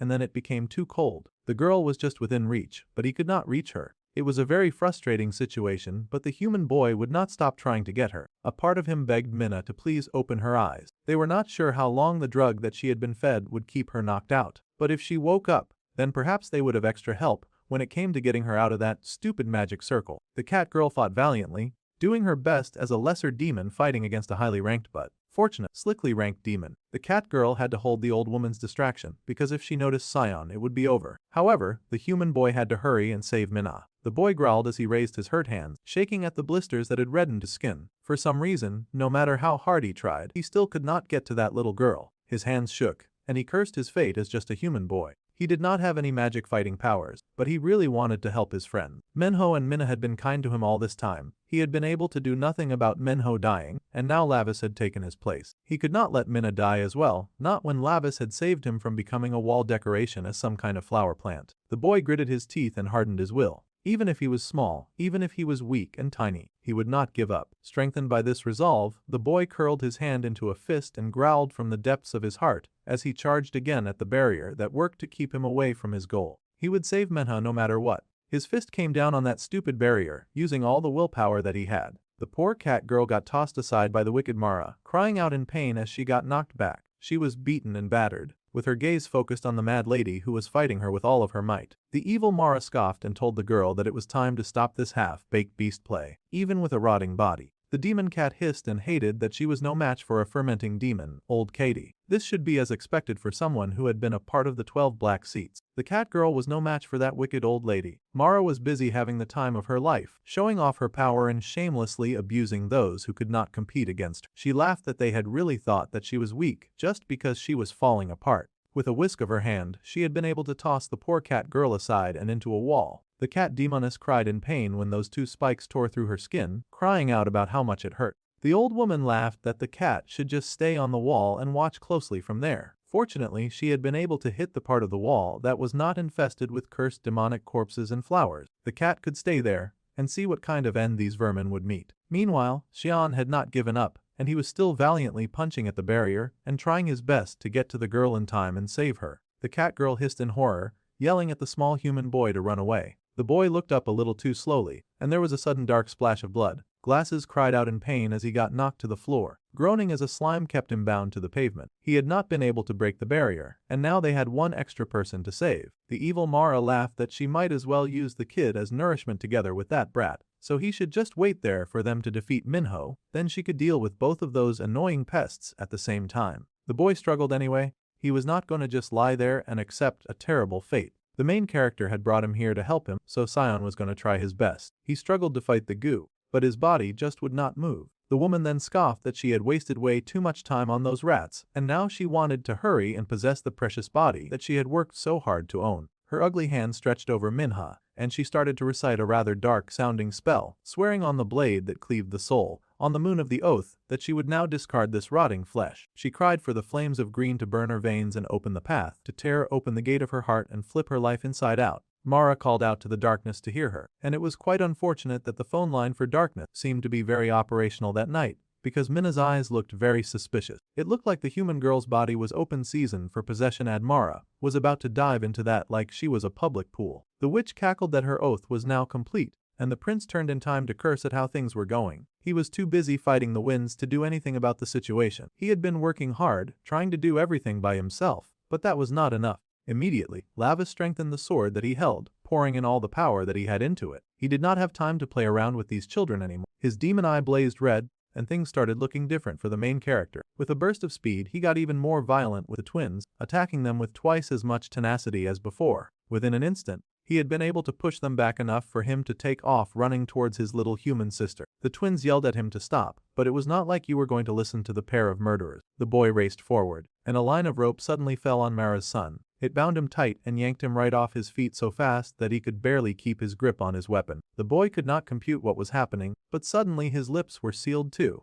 and he got tossed to the floor as he struggled useless. Finally, the little deal that Bambi had made had come in handy, and the dark-haired tattoo artist shushed the little menace to silence. It was not fair for the little guy to bully their dear Lavis Appa after all. That was against the rules. Meanwhile, the disgusting witch Mara was finally escaping the boy that she had forcefully taken over in the most revolting way possible. She bled her way from the first body's mouth and was now crawling her way into Minna's mouth like the disgusting parasite that she was. She fully intended to take over the beautiful girl's body, and her slime was slipping into her. It was truly the worst sight in the world. She entered fully, out of some sort of crazy, unbelievable plot twist. That disgusting demo had actually been able to slide her way fully into Minna's body. That evil witch had actually succeeded in her disgusting plan, and she laughed wickedly inside the body that she now possessed, cackling like an evil menace. At last the witch claimed that she finally had the perfect vessel. The poor woman whose life she had stolen lay dead on the floor, a fermented and abandoned corpse. The wicked former 12-seat was busy reveling in the joy of finally possessing a fresh new body. She enjoyed the feel of new flesh and the sensation of youth, moaning like a little call girl. That evil woman sighed with joy that this was exactly what she had been looking for, and she would now get to enjoy this beauty forever. Sion screamed in horror to see Minna get possessed, and the cat girl also wailed in horror. Minna was still trying to get to her, but the twin girl Hanyang was distracting him, asking him where he was looking. He had no business disturbing their mother, and she wanted him to focus on her. The prince cursed that he was too late to stop the ritual. Meanwhile, it seemed the tattoo artist had turned into some kind of weird fangirl, just gushing over Lavis and his beautiful lips. It seemed the path to rebirth and demonhood had not been so great for her brain cells. Even his new look was so sexy to her. Actually, it seemed like she had been possessed by something. The dark-haired prince grunted in annoyance. This whole situation was frustrating. He had to pick up all the slack in this group, with no one being strong enough to even handle the decaying villains. The black-haired lady, who was frankly acting really weird, cheered herself on. She had to get a grip because their Appa was in danger right now. However, if she stepped in, her Appa would look at her, and that would cause attraction in levels that were enough to make him combust and die. She was very clearly unwell, but this just about confirmed that the girl's body had been possessed because her fantasy of Lavis was of when he was in the demon world, which meant that she was most familiar with that form. At any rate, no matter who she was, she could not just stand around admiring him forever when he needed serious help right now. The twin boy was still under her grip and doing everything possible to escape her control. He was even busy wiggling away while she was busy gushing over her senpai. That was when the twin's sister noticed that her brother was down and reasonably wondered who on earth had been able to knock down her brother. Well, surprise, surprise, this was the prince's chance to take care of that annoying girl once and for all. Unfortunately, Hanyang was able to call out and alert their mother of Hansu's pitiful state while blocking the prince's next strike at her. That thieving witch who was wearing Minha's body like a glove finally looked up and noticed her son crawling around on the floor. That was rather annoying to her, but she snatched off the tape on his mouth and asked him what on earth he was doing fooling around like that. First, the boy took a very strong breath because he was going to need a lot of oxygen for his upcoming rant. Apparently, someone had jumped out of nowhere and suddenly attacked him and even tied him up with a lot of rope. His mother chuckled at this testimony, noting that they had an extra unwanted visitor in her home. If that were the case, she could easily handle an unwanted intruder. Suddenly, the twin boy looked up in surprise when he noticed that his mother had successfully stolen the poor girl's body. The mother in question was very proud of her win and showed off with joy, asking her son if she was pretty. Of course, he thought she looked gorgeous. She was his #1 cheerleader. She did not even look like their mom anymore. Sion was in shambles over all of this happening. She could not believe that this rat really took Minna's body and was wearing her like a costume. The poor boy wondered if it was all over now. However, there was still one chance. Minna's soul had not yet completely disappeared. The dark-haired boy immediately turned at this reignited hope. Apparently, tonight was the moonless night. This was the night when the moon would hide and the border between the human world and the demon realm would blur. During nights like that, magic contracts and even souls were at their most unstable. In other words, until the night had fully ended, Mara's ritual could not be considered complete. Miss Minna's soul was still valiantly fighting for her body, and they should not give up on her just yet. It was all the motivation that the prince needed to hear. Suddenly, the possessed human girl started to move like she was reacting to these words. She stretched out her hand, crying out that her body was moving on its own, begging her brother to save her. The boy instantly recognized his sister's soul reaching out for him. However, the demon then burst into a wicked laugh, grinning with the ugliest face possible, as manipulating these desperate children was fun. She had worked so hard to get a young and beautiful face, and now she was ruining it by pulling the ugliest faces known to man. She giggled and said that she sounded just like the real Minhwa. This stupid joke enraged Lavis, and he refused to be made a fool of. The wicked Mara laughed, saying that she was very tired of this game now. She called to her children and told them to hurry up and kill these intruders who had worked so hard to get in her way. The twin son already leapt to his feet, and he raced forward, yelling that he would definitely take down the intruders. They would hurry and find that rat who had captured him and kill her too. The prince hated everything about his current situation. In his past life and form, he would be able to fold those pathetic little half-breeds into lawn chairs, but now he was actually struggling just fighting them. The boy could not stand how annoying it was to suffer such humiliation. He was the berserker of hell. He should have way more aura points. To make things worse, while he was struggling against these stupid twins, the mother was approaching his weak and defenseless counterparts. She headed to Sion with plans of eating him and powering up. The cat demon hissed at that disgusting woman, but she did not care. As far as she was concerned, she had won this silly little game, and now she planned on cashing out all of her wins big time. She was even wondering which of them she should eat first. Our dude would really need to form a much stronger team if he were going to have this habit of fighting powerful demons to escape to Earth. He could not keep protecting everybody. Suddenly, the witch Mara noticed a weird ball beside her foot. She paused for a moment to wonder just what that was. Big mistake, because it suddenly popped open, and there was a very weird-looking creature sitting inside and emitting a lot of smoke. It looked like a mini version of the Prince Lavis rolling to her like a little angry hedgehog ball. Mara was naturally horrified by this sudden attack and hissed, wondering what the heck this thing was. The prince, meanwhile, stared in shock and realization because he happened to recognize that attack very much. Mara screeched and demanded someone explain what the source of that very foul stench was that was gassing up everything. However, the someone in question was already running full force at her. The person moved fast enough to yank out the iron spikes from the cat girl, and she screamed in pain, but they did not have time to nurse wound. When she glanced down, she noticed claw gauntlets being added to her artillery. Street was shocked by the upgrade, but the person giving her the tech did not even take the time to explain. She just told the cat to use those claws and took off. The girl was surprised and stared, asking if the mysterious girl was Jin Jae-hee. The nerd who was stuck to the floor was suddenly freed, too, the goo around him being cut to ribbons. Finally, after having to struggle by himself for so long,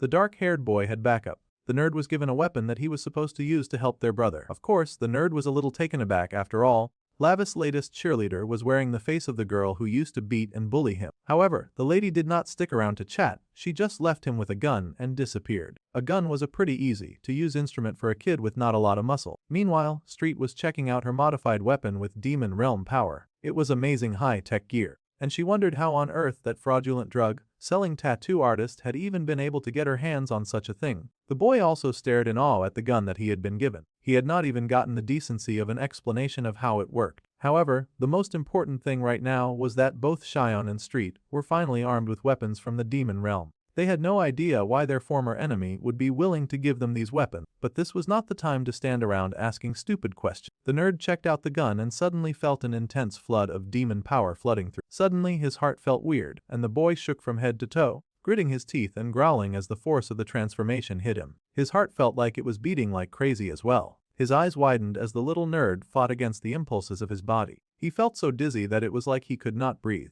This overwhelming sensation coursing through his soul was so intense. Meanwhile, Mara was still coughing from the smoke screen that filled the room, asking where her enemies had even gotten something stupid like this. It was an eyesore, and she growled, asking them what they were plotting. Well, she was about to find out because the first person to attack her was the street monitoring cat. That blue-haired little devil was out for blood and vengeance for what that sick and twisted demon had dared to do to the body of her precious prince. The former 12-seat demon scoffed that she was not going to be scared of the cat, just because she had picked up some extra claw weaponry. Wearing something like that would not change the outcome of the fight, no matter what. Well, she could go on clinging to those beliefs, but Street was also going to go ahead and try her best to take her down. It was only an ineffective toy if she failed, and Street had no plans to fail. Of course, her opponent was not crazy about failing either, and screamed that the result in this fight was going to be so obvious, like the outcome had already been sketched in the stars. She had no intentions of losing to an abandoned low-class demon beast. The said lower beast scoffed with hatred at the woman with the wretched heart.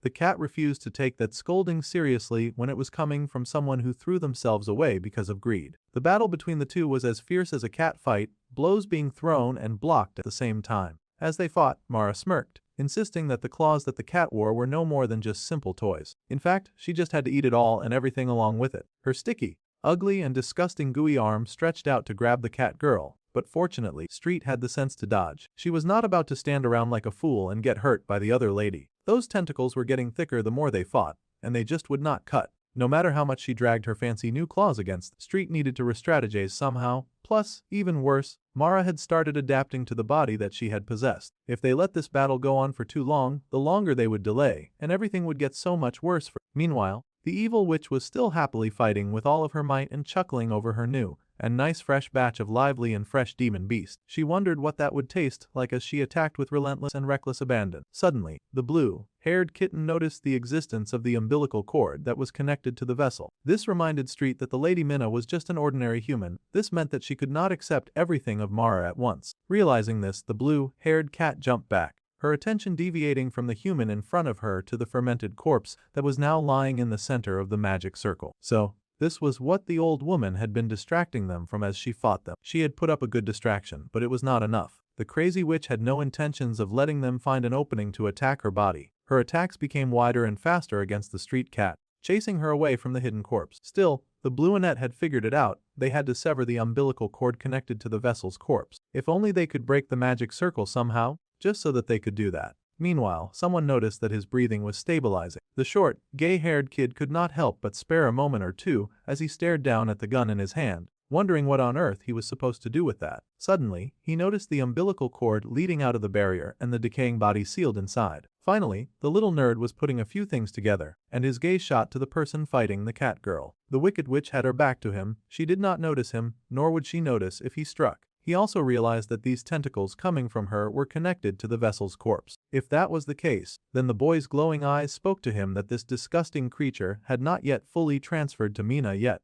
And if that was the case, then they could still save her. The magic circle was meant to protect the original body until the transfer was complete. There was still a chance to save their human friend and Minno's little sister. If they could get rid of that magic circle, then everything would finally change. Bright, big eyes sensed a strong energy, and the understanding of it flooded his being. Suddenly, the little guy's eyes widened as he realized what he was looking at. He could see the structure of the magic circle in front of him. So a magic circle in the end was just some kind of geometry. If magic were maths in some kind of way, then that meant the boy could easily pin down its weak point somehow. Geometry was all about shapes, and shapes could be converted into formula. In the end, a magic circle was just a structure calculated with numbers. That magic circle was maintaining the connection between the vessel's corpse and Minna. The human's eyes lit up as he studied the formula in front of him, checking every crack as he pieced this picture together. He had to solve the formula of the magic circle and find its weakness. Carefully, the boy carved out some numbers on the screen before him, checking the barrier equation. He could see that the center was a cubic polynomial. The flow of mana was in an S-curve form as well. The core of the seal was hidden in the extremum. If that was the case, then the boy just had to differentiate. The cat girl looked up in surprise to see the boy decoding the magic formula. It seemed that the little scion was actually solving the magic circle in that moment. However, she did not have the time to be wowed and distracted. She was facing a real pain right now, and she could not afford to lose to that witch. She figured that the human boy was able to do this because of the weapon that Jin Jae-hee had given him, but now the human nerd could analyze magic too.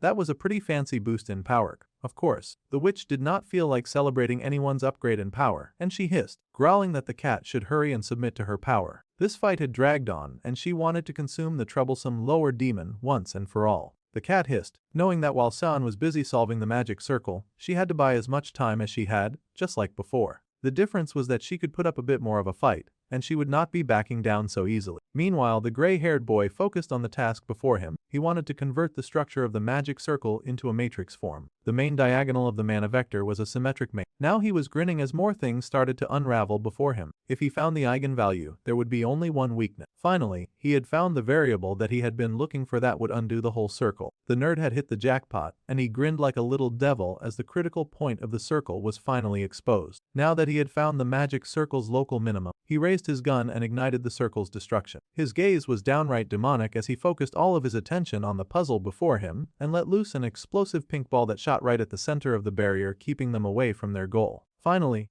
our bro's backup players had leveled up enough to actually render assistance. The targeted point in the shield was hit with enough force to shake the shield, and with the force of power directed right at it, the shield shattered. Mara turned in horror to see her former body exposed, and the nerd fell back, overwhelmed from making just one shot. All he had done so far was bring down the shield. He had to stand up and sever the bond between the body and the evil witch. Naturally evil, with Quaz not taking any of this progress very well, and she screeched like a sick and twisted banshee of hate. just outright hating with all of her might. She screamed and asked how the heck the boy had been able to do that to her magic circle. The nerd boy was busy giggling on the floor as he chuckled to himself. He had calculated, and the formula was proven. He had even been decent enough to explain how he did his work. According to his formula, the magic circle had collapsed, but it had taken a lot from his fragile human body for him to make that shot. The boy's eyes closed, and he groaned, resting for a bit after such a strong attack. Well, wickedness did not rest, and Mara was on the move, ganging up on these uncivilized teenagers for getting in her way. Her entire body had not crossed over yet. She did not want to admit it, but the cat had been right earlier. Now that the gray-haired nerd had done his part,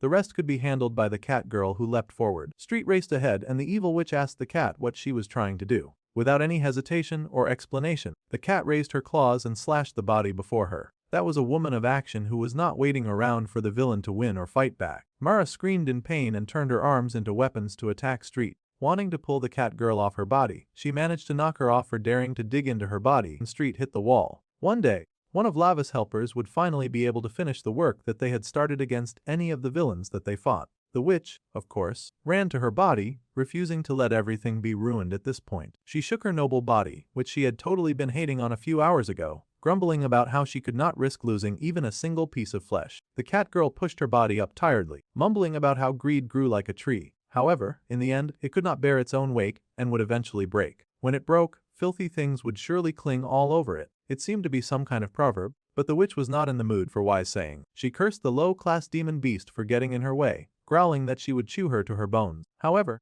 the girl just smiled that now those things and her greed would burn together and disappear. She knew it would happen because they had cleared the path for their Lord Levis. Now the prince of the demon realm towered over that haughty woman, carrying the unconscious forms of her two children. It was finally Lava's turn to get some much-needed revenge around here, and he was so enraged that he was flaming from the mouth. Mara froze in horror when she realized that the prince had reached in such a vulnerable state. Hansu used the last of his strength to apologize to their sick mother. Unfortunately, their opponent had absorbed some of that red smoke, and he had suddenly gotten stronger. The evil witch's eyes widened in both horror and realization when she saw her children just hanging from his hold. That smoke from earlier had been the trigger somehow for the defeat of her kids. Meanwhile, the being possessing Taehee's body was still happily gushing over our dude. Bound in the demon realm, the lovesick maniac was overjoyed, thinking that it was such a good thing that she had drawn some blood from her brother's body. She had planned to keep such a precious little charm piece forever, but she had no choice but to use it up now. After all, Lord Bambi had told her something very important about the prince before she entered her new body. The blonde had told her that in her new body, they had implanted a special demon blood stone into the prince. So,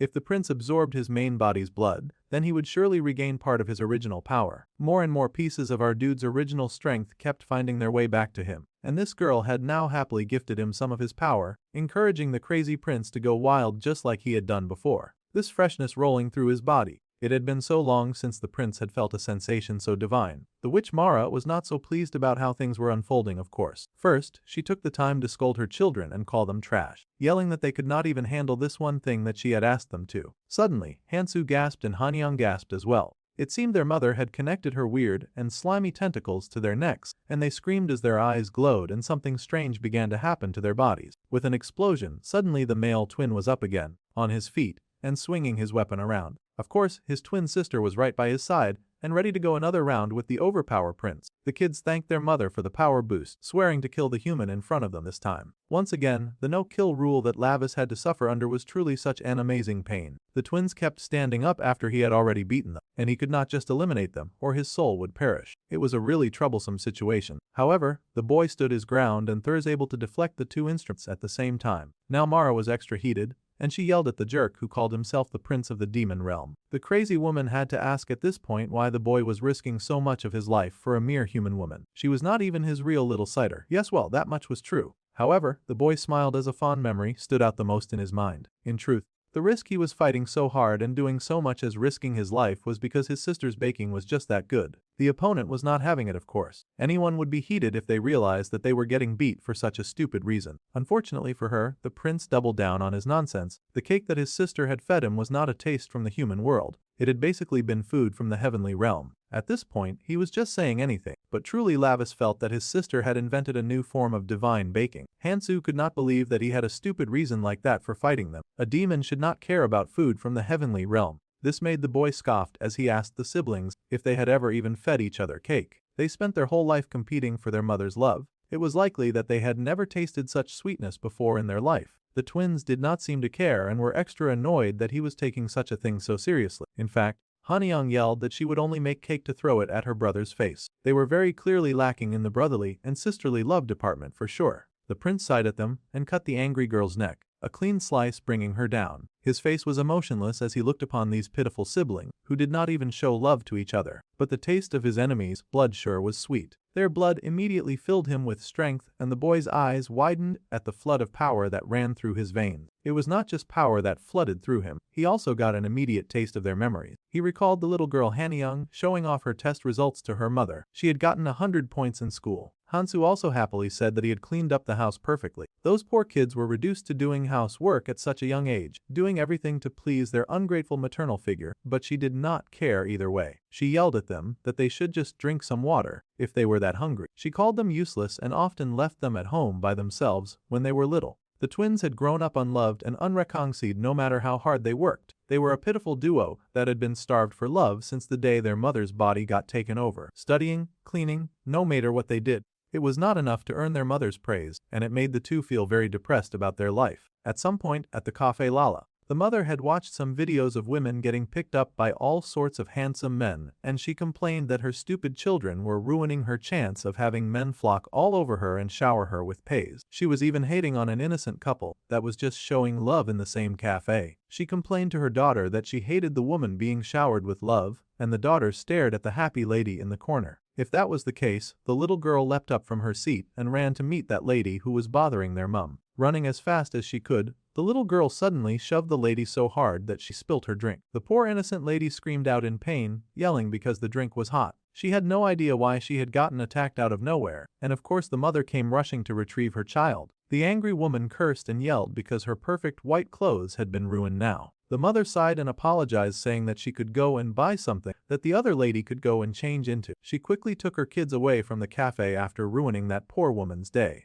The evil Mara sighed and asked what she should do. Now that they had ruined that lady's day, she could not stop smiling. She held her daughter close and tight, saying that her daughter was so cute and special that she could collapse for how cute the baby was. The mother had been so excited to see that lady's day get ruined. It served her right for acting so pretty. It was the first time that any of the children had gotten praised by their mother. Of course they remembered it. The son was immediately eager to get in on this kind of behavior. He yelled that he wanted to do it next time. He could also fight people for his mother's sake. Mara laughed and said that next time she would let her son try, encouraging a habit of her children doing bad things to earn her love and desire. They had realized that if they bullied someone that their mother was jealous of, they would then earn instantaneous praise. This was the nasty habit that the twins learned under the guidance of their rotten mother. If they hit someone that she hated, then they would earn her praise. The woman was always elated when her daughter got violent, praising her for listening to everything that she said. Like that, the girl soon picked up the habit of getting weapons stained and dripping with blood. The children so desperately wanted their mother's praise, and so the girl had been happy to do anything that her mother wanted. Her mom was excited and asked Young if she could kill again next time, and the girl happily agreed. If she killed the person that her mother asked her to kill, then once again she would get showered with praise. This was how their life functioned. They existed just to be her tools, serving her, worshipping, and treating her twisted abuse like it was love. It was actually quite sad to witness. Prince Lavis lapped up their blood, their emotions and their memories, chuckling that these kids had really been raised well. The daughter yelled and screamed, telling the boy to hurry up and die. The twins needed him to die so that they could hurry and earn their mother's praise. They rushed ahead, competing to see who would be the first to kill him. The mother, shameless witch that she was, also screamed for them to hurry up and kill her enemy. It was such a pathetic sight, but they were really the true face of demon, a bloody and very sad mess. At this point, he acknowledged their worth to be killed by his own hands. Immediately, Lavis unleashed and Hansu's arm went flying. As hybrids, these two did not count as, which meant that he could kill them. Mara's eyes widened when she realized that the color of the boy's eyes had changed. In fact, it was like he had once again become the ferocious beast of the battlefield, just like his crazy uncle Barkin. Kansu hit the floor, screaming in pain and agony. He could not believe the amount of pain that he felt from losing his arm. His sister yelled that he should have been careful, but it was just big talk because our dude Lavis doubled back to beat her up too. He laughed, guessing that they were worried because they were siblings. It was cute that they could show at least this much care for each other, though the boy quickly started blaming his sister for his misfortune, yelling that she had gotten in his way and that she should have done better.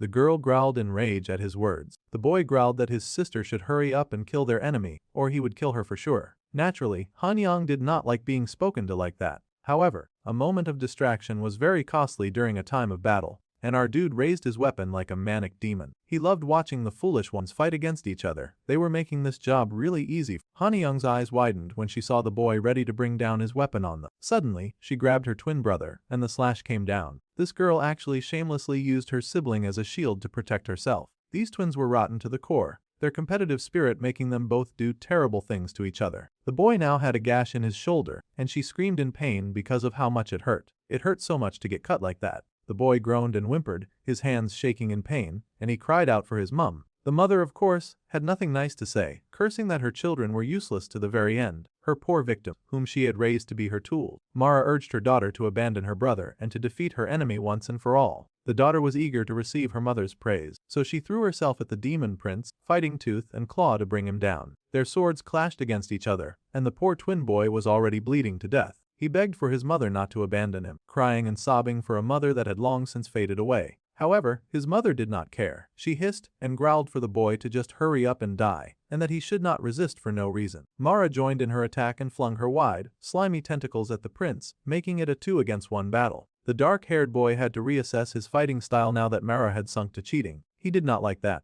He had dealt with at least one of the twins, but it was annoying to see that the transfer between the two bodies was still taking place. Minna's body was almost taken over. He needed to speed things up around here. If he wasted any more time, he would soon lose his sister and her precious baking along with. Now that was the kind of thing that the prince found completely unacceptable. He was not ready to say goodbye to her miracle cake. He did not know how long this body could hold out as he kept pumping more demonic power through it, but he needed this body to endure a whole lot more so that he could somehow save his sister. He needed to take a gamble. With that, the boy grabbed the weapon before him, and he pulled it right out of the girl's grasp. Han Young had, of course, not expected her opponent to suddenly and so bravely grab her weapon with his bare hand. Immediately, his arm wrapped around her slender waist, and his hand grabbed her head, biting down hard on that blood within her. The twins made for pretty good nourishment with all of the stuff that had been stuffed into their blood. If the main character needed extra power, then the best place to find that was inside their veins. The girl screamed in pain as she was feasted on by the dark-haired boy, but he was not about to let up.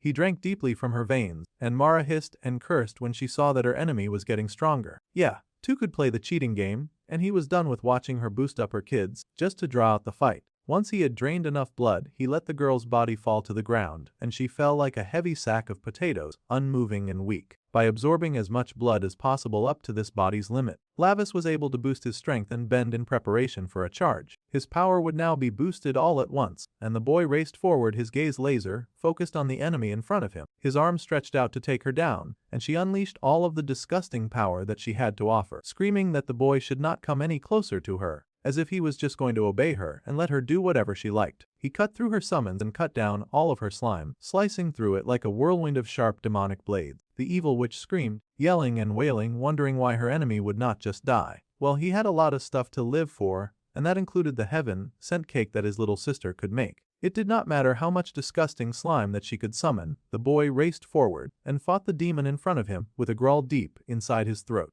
His whole body felt like it was breaking apart from all of the power that he had forced it. However, this body had to endure until the enemy was defeated. This feeling, it felt like he would die while being completely crushed. However, the expression on his face was a totally different story. He almost seemed elated with mad glee as he charged at the enemy in front of him. He had longed for a feeling like this, and now he could completely revel in it while tearing his enemies to shreds. How he loved how much fun he was having right now. Of course, his enemy was not having any fun at all. She was having the worst time of her life, in fact. She tried to fight back against the boy soaring towards her, but she had expended a good deal of her power just powering up the twins, plus he would never let her take a second opening again. With a burst of speed, he served the connection between the decaying body and his sister, and Mara screeched, cursing the boy who had gotten in her way. She yelled that he was ruining everything at the last moment. However, he was not even done yet, and those demonic eyes blazed sharp and red. In seconds, he had knocked down the body of his sister, strangling Mara, who still dwelt within her. She yelled for the prince to let go of her at once, and that trash like him had no right to touch her. No matter how much she screamed and wailed and made a fuss out of everything, it was all over for her now. Her foul-smelling lifeline had been cut.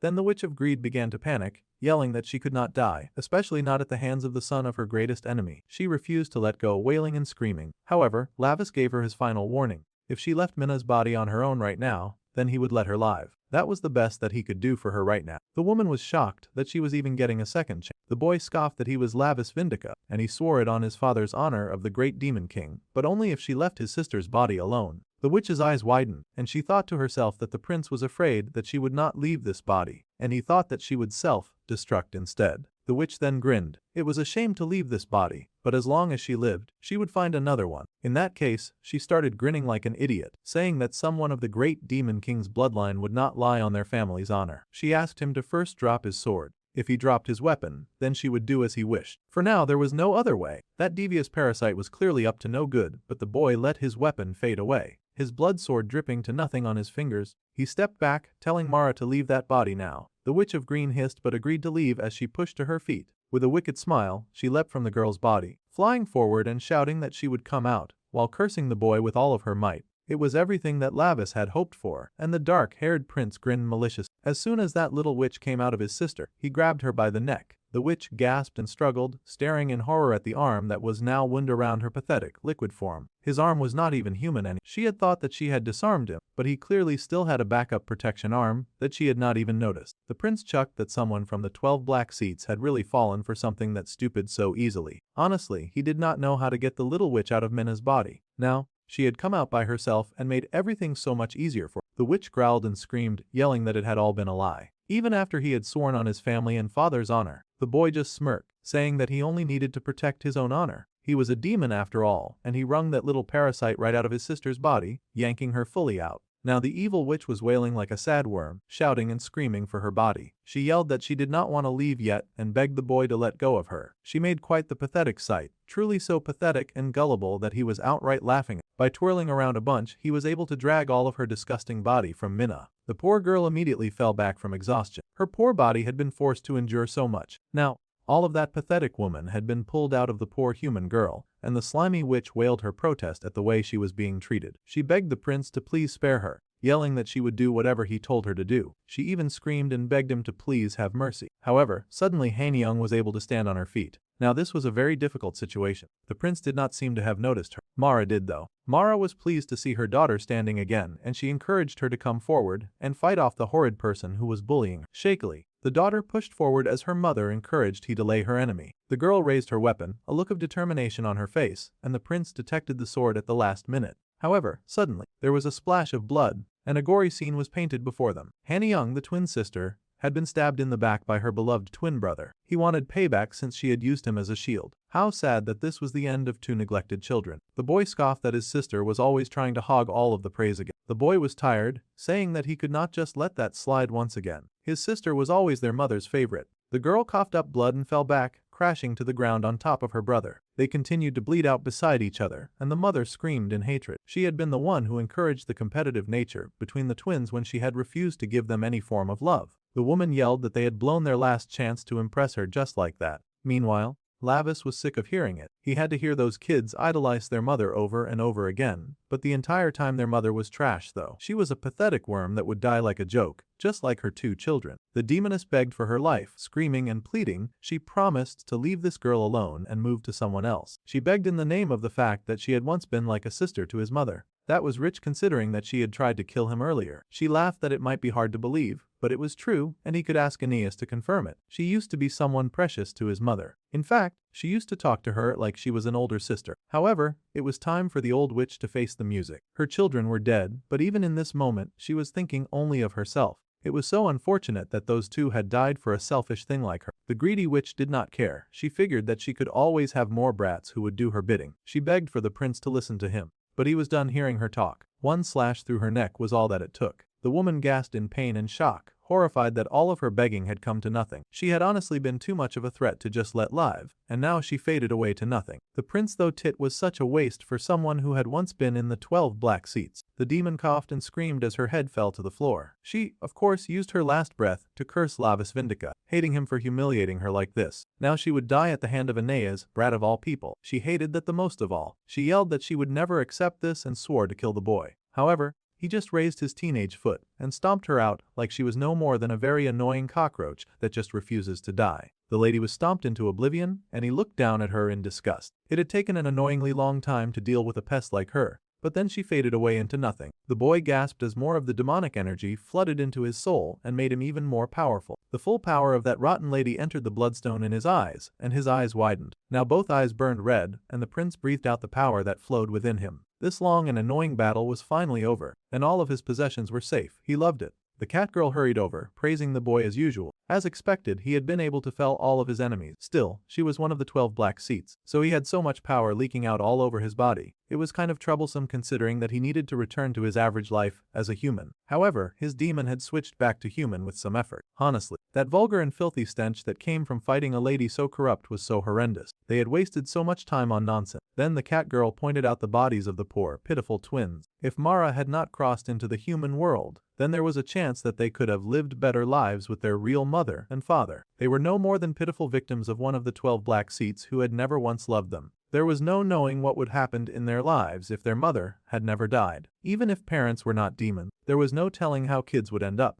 Children could still die because of their parents' greed, just like how poor Minha had almost died today because of their father's action. Meanwhile, Taehee's body was still watching everything unfold like a happy fangirl, giggling and blushing over the situation. Now that the battle was over, it was time for her to get out of here. However, the prince told her to halt immediately. He had noticed her presence, and he had a bunch of questions to ask. The girl was horrified and squeaked, hiding at once. It was kinda too late to try and do that when he had already noticed her presence. They had already seen her, and she had seen his demonic energy, so she should hurry up and come out. The girl cried and yelled that she had not seen anything, but it was too late to pretend. Besides, the prince already knew who was possessing the girl's body. It was a demoness named Belzia. The Bluenet gasped, recognizing the name of the famous weapon maker for the demon realm. Yeah, she was also the youngest daughter of House Murtano, who had been showered with every bit of affection and love, and rumored as the first weapons-making prodigy born in 3,000 years. It was indeed that Belzia, and the prince immediately demanded that she explain just why she had followed him all the way there. The weapons master wailed that Bambi had asked her to. In fact, she was the prince's present. Surprise was over, so now she was going to run away. The girl suddenly leaped out of the window just like that.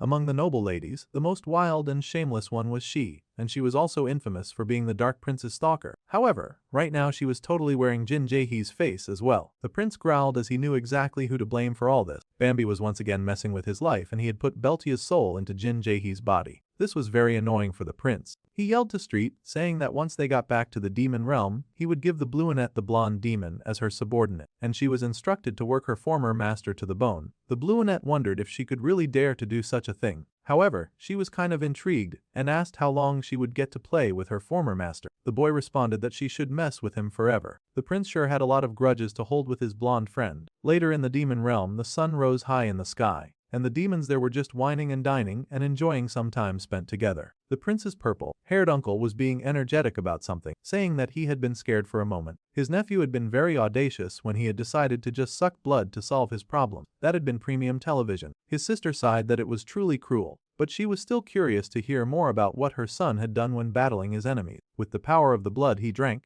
the brother informed his sister that her son had then cut through Mara's tentacle and stomped on her head. It was so brutal, and his uncle groaned that he could not say any more, even though he was clearly enjoying himself. The demon queen giggled about how unfortunate her former hater was. Her brother sighed that if his sister was going to be happy about it, then she should quit pretending to be polite. It was not like she was hanging out with strangers, so she should not be smirking with only her lips. The queen protested that she was not happy, and she scolded her brother for using Lavis like a plaything. She wanted him to stop now. He had executed Mara, who had escaped to the human world, so that was enough. She could not have a single day of peace because of that boy in the human world. The uncle pointed out that the tea that she was drinking right now was that very rare delicacy sent by the House Roydeds, and she had been sipping that beverage this entire time. The lady sighed that her drinking this tea had nothing to do with it. The uncle sighed and then said that he was just joking anyway. Now that Lavis could use his true power, the sister did not have to worry. She should relax and keep drinking her tea. The queen paused to glare, calling the names of her brother, his little blonde servant, and her husband. She had the feeling that the three of them were definitely plotting something. But the uncle insisted that the great demon king was not aware of his fooling around. Still, the demon queen pointed out that there was no way the blonde could slip a blood stone into her son's body without his father noticing. He was a king, and he had not become king by being an idiot. Well, she had a point, and her eyes widened when she wondered if her son was being used to catch Morgoth. Her brother beamed and gave her the okay sign of a perfect score. The queen was horrified by this admission and immediately tried to strangle her brother. How dare they use her son so recklessly as bait for such a powerful monster? The purple-haired demon wheezed, saying that the prince had wanted to catch that guy too.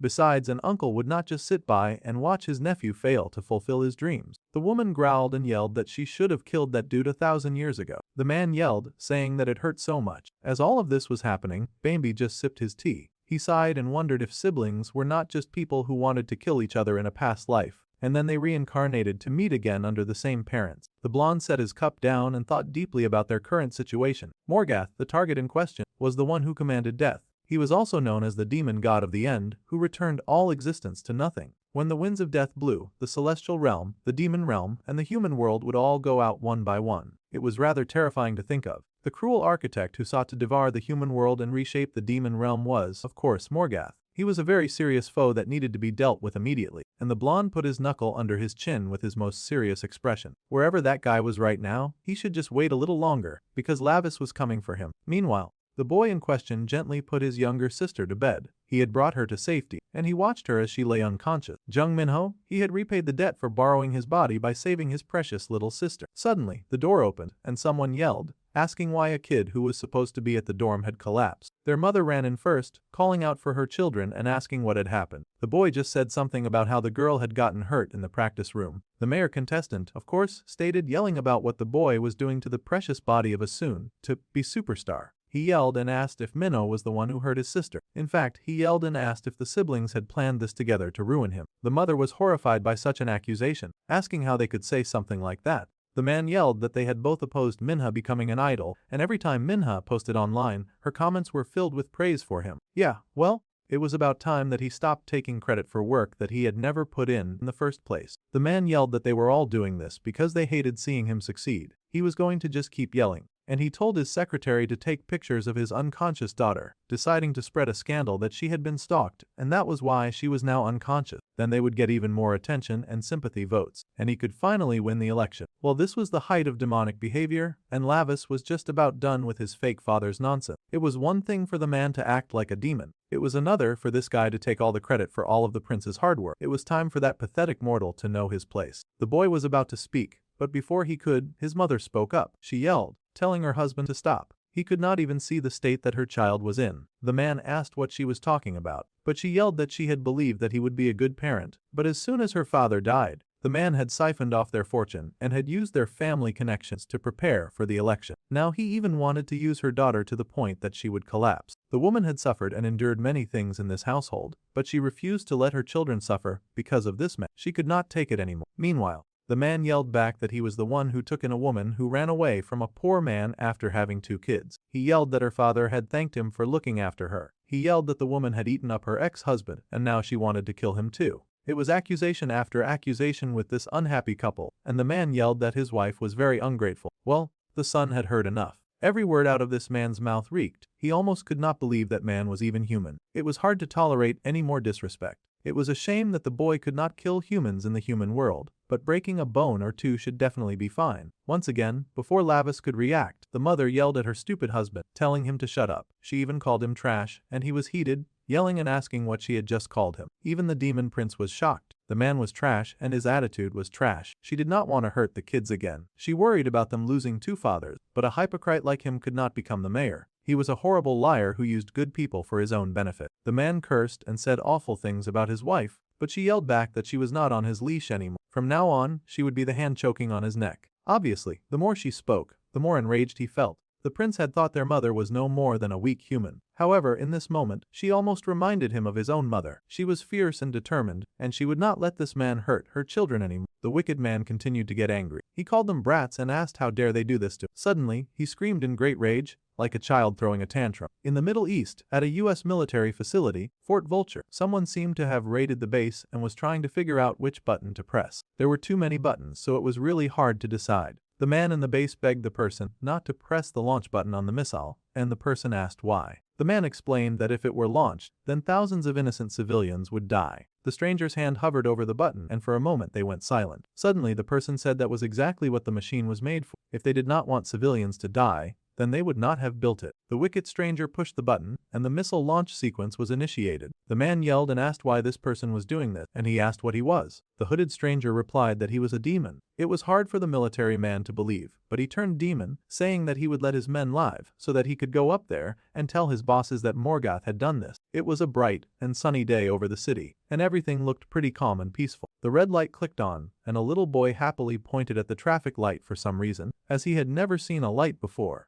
Everyone was having the best time of their lives until a bomb suddenly dropped on them. It really felt like some kind of targeted racism because there was no reason for the bomb to drop on a Muslim country, of all places. The officer shook with pain at the reckless carnage that this guy just caused. That thoughtless demon had just ruined a bunch of lives with no regret, because that was the kind of soulless monster that he was. The demon was very unbothered, and then he called for his minion, Shua, to bring in the fragment. The assistant appeared briefly, agreed to do as commanded, and then left pretty fast. Then the demon sighed, asking why humans would spend so much time and money creating something this good only to hide it away. It did not make sense to him. They had created bombs, but they only went about threatening to use them. At any rate, thanks to that, he had found the fragment with a single finger, so that worked out in his favor anyway. Bro really dropped a bomb on people just so he could finish his stupid treasure hunt. Meanwhile, in the main character's very mundane life, he sighed because his mother was not getting a divorce. Apparently, she could not recover the family fortune if she divorced that horrible man at this point. It was really annoying to the young prince. They needed money to live comfortably in the human realm. That was the only reason that they had to keep that horrible old man around. Deep down inside, Lavis truly wanted to end that stupid wreck of a father with his own hand. Unfortunately, that was impossible, so he asked his genius friend to find a way to get the money back. Cyan was surprised by how much his friend overestimated his abilities. He had no idea how he was supposed to figure that out, but the demon boy just said that his human best friend was the smartest human that he knew. Well, that was kind of flattering, but he was also the only other human that the prince knew outside of his family, of course. Still, the prince told his attendant not to underestimate himself or his abilities. The boy had, after all, developed the app responsible for that terrible drug distribution. It was at this point that Lim Xion had to shut up his friend immediately. It was not like he wanted information going around that he was mixed up in that crazy, messed up incident. The prince should not go about sharing that information in public, though he was more offended that his friend would dare to manhandle him. Maybe he would be manhandled less if he understood the principle of time and place. At any rate, the boy asked how long they had to keep drinking this stuff, and they should get going now. The boy insisted that they had to finish the drink before they could leave. Someone was hanging around dressed in a teddy bear costume, and she flinched to hear the prince raise his voice. Just as he had suspected, she was Belita, and he was not so pleased to see her. The prince growled and yelled at her to hurry and go back to the demon world. He was tired of his stalker following him everywhere. The girl skipped away and hurried to serve other customers. Pretending that she had not heard him, she encouraged the new customers to stop by and to have an Americano so cold that it would freeze even their hearts. San figured that the girl could not hear the origin, but the dark-haired boy muttered that the girl did not even look at him when she talked most of the time. The genius weapon maker, Belzia, was the new character they were focusing on. Truly, the human boy was curious about his friend's relationship with a girl like that. Their history dates back a long time ago, back when the little girl had still been in the womb, because she could somehow remember a time like that. The great demon king gifted her father an unquenchable flame. Borin was in the casting room when the girl was burned by the flame before he could even open his eyes. The baby had, of course, screamed from that very unsavory experience. Some mad demons had shouted and chanted that the baby should burn in the flame granted by the great demon king, saying that the flame would guide the girl on the path that she must take. The fire had burned the girl's flesh and the whole world turned red around the poor, screaming child. It had, of course, been very hot. Anyone would expect that much from a figure. Then the great demon king Gamodare was consulted, and the masterpiece that had been promised was finally complete. He was given the mouth of Cocytus, and it held the power to absorb the false oaths of traitors, and it would also deliver punishment by returning them as shards of ice. It was a work that transformed the piano into art. A masterpiece born from the genius of the Murtano family. Count Valdir had clearly come to the great demon king to boast about his youngest daughter, and the praises that he sang could fill the entire demon palace. Now that the king had seen the work, he could see that the praise was well deserved. This mouth of Cocytus would remain a masterpiece in the demon realm for ages. This young demon's skill was truly second to none. The little girl took the praise with barely an expression on her face. She was cold as most demons often. The king sighed that he had to envy Lord Valdero for having such a genius in his family line. Meanwhile, he had birthed a little menace that only gave him headache. The man bowed, saying that hearing the king speak weighed heavily on his heart. The king sighed that it was merely the grumbling of an old king. The lord did not have to pay it any mind. he would accept the gift with gratitude. The future of the weapon development in the demon realm would now rest in the hands of the Murtano family, so the king was counting on them. Later that day in the demon palace, all the windows shone bright with light, and the Lord Valger escorted his daughter out of the palace, asking if she had heard the praise from the king himself. The noble great demon king had loved her work and her father beamed with pride, but still the daughter remained cold with barely a smile on her face. She was really the greatest masterpiece that their family had ever made. Suddenly, they paused when they heard a sound coming from the hallway. There was grumbling and arguing between two people, someone complaining of pain and another saying "I told you so." It seemed the queen was wrestling with her son and yelling that things would be difficult if the future great demon king turned the nobles' territories into a sea of blood every time he got into an argument. He could not just kill every demon in the demon realm, he had to learn the brilliant skill of negotiation for goodness sake. A king was supposed to be a figure of forgiveness and generosity. The prince yelled that this was hogwash. Forgiveness and generosity sounded like the kind of nonsense that would tarnish the dignity of the great demon king. That spoilt brat yelled that a great demon king should have no mercy. The queen could not believe the nonsense that her child was spouting, and she threatened to take him to his merciless uncle so that he would uselessly beg for forgiveness where he would find none.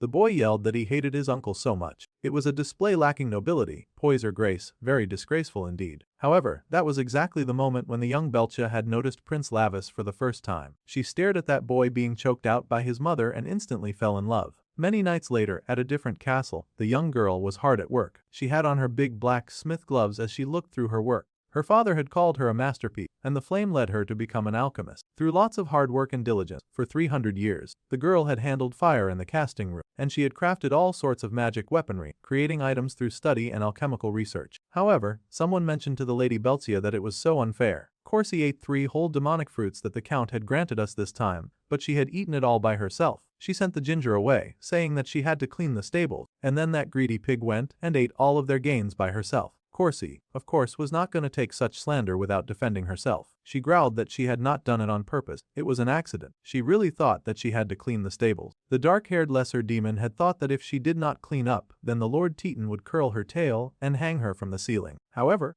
that was no reason for her to gobble up the fruits by herself. She should have eaten only 2 out of the 4, but she went ahead and consumed all 4 like a bottomless pit. The noble lady sighed and said that Zhuang could have the one that was given to her to make things fair. Corsi protested. She did not want to deprive their sweet Lady Belcia of her own fruits and earning. That was just something that happened yesterday, and the dark-haired demon whined because she would not be getting any today. She wanted Zhuang to eat 1, but she also wanted 1. The noble lady could not care less and encouraged the pig to go ahead and stuff herself on the available fruits. The orange-haired maid wailed and hugged the head of their sweet young lady. The count never takes such a cute and lovely lady to a party, and it was such a shame. Keeping this beauty locked away in the casting room every day was surely going way too far. Their misses were so sweet and wonderful that their love should be shared with as many people as possible. The dark-haired noble smiled, saying that if only her father rose to the position of a black seat, then he said that she could leave this place. In other words, the sweet young girl was a tool crafted to uplift her father into the right position. The dark-haired helper smiled and said that she hoped that day would come quickly so that they could show off their wonderful young lady. They should take their Lady Belcha to the great demon king's castle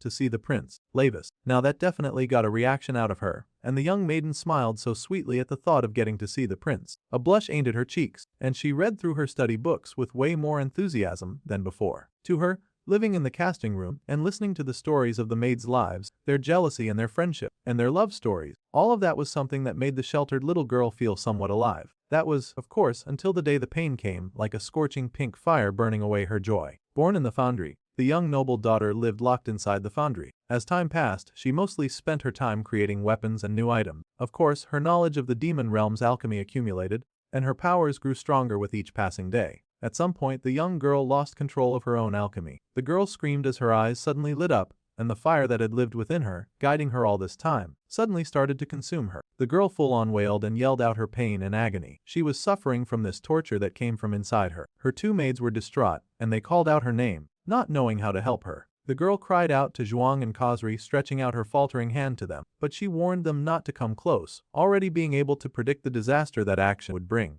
The burning did not stop, and unfortunately, her just reaching for them was enough to roast her poor 2 friends on the spot. The poor girl had only just tried to protect them, but that had proved very futile. It was indeed a very hard time for the young princess. She was already on fire and in pain, but now she had also roasted her 2 friends alive, the only friends that she had. Their skin melted from their bones in front of her face, and her eyes widened in horror as she saw it happen. The poor noble lady wailed, for help, for assistance, for anything and anyone that could come to her aid. Time flowed like molten iron after her breakdown, making the flames rage even fiercer, and her heat burned even stronger until it melted her friends away, leaving just their skulls behind. The girl sobbed as she stared at the broken remnants of what used to be her only friends in the world, tears falling from her violet eyes. In anger, in pain and regret, the young noble wailed to the sky. From that point on, demons with weak power were no longer allowed near the foundry. Her father took care of the cleanup process, of course, and the little noble lady was left by herself, even lonelier than before. Her father smiled with pride, telling his daughter that she had now become the flame itself. He was proud of her fast growth and development, but it was really hard for her to feel any form of joy at the situation. The girl spoke to her dad,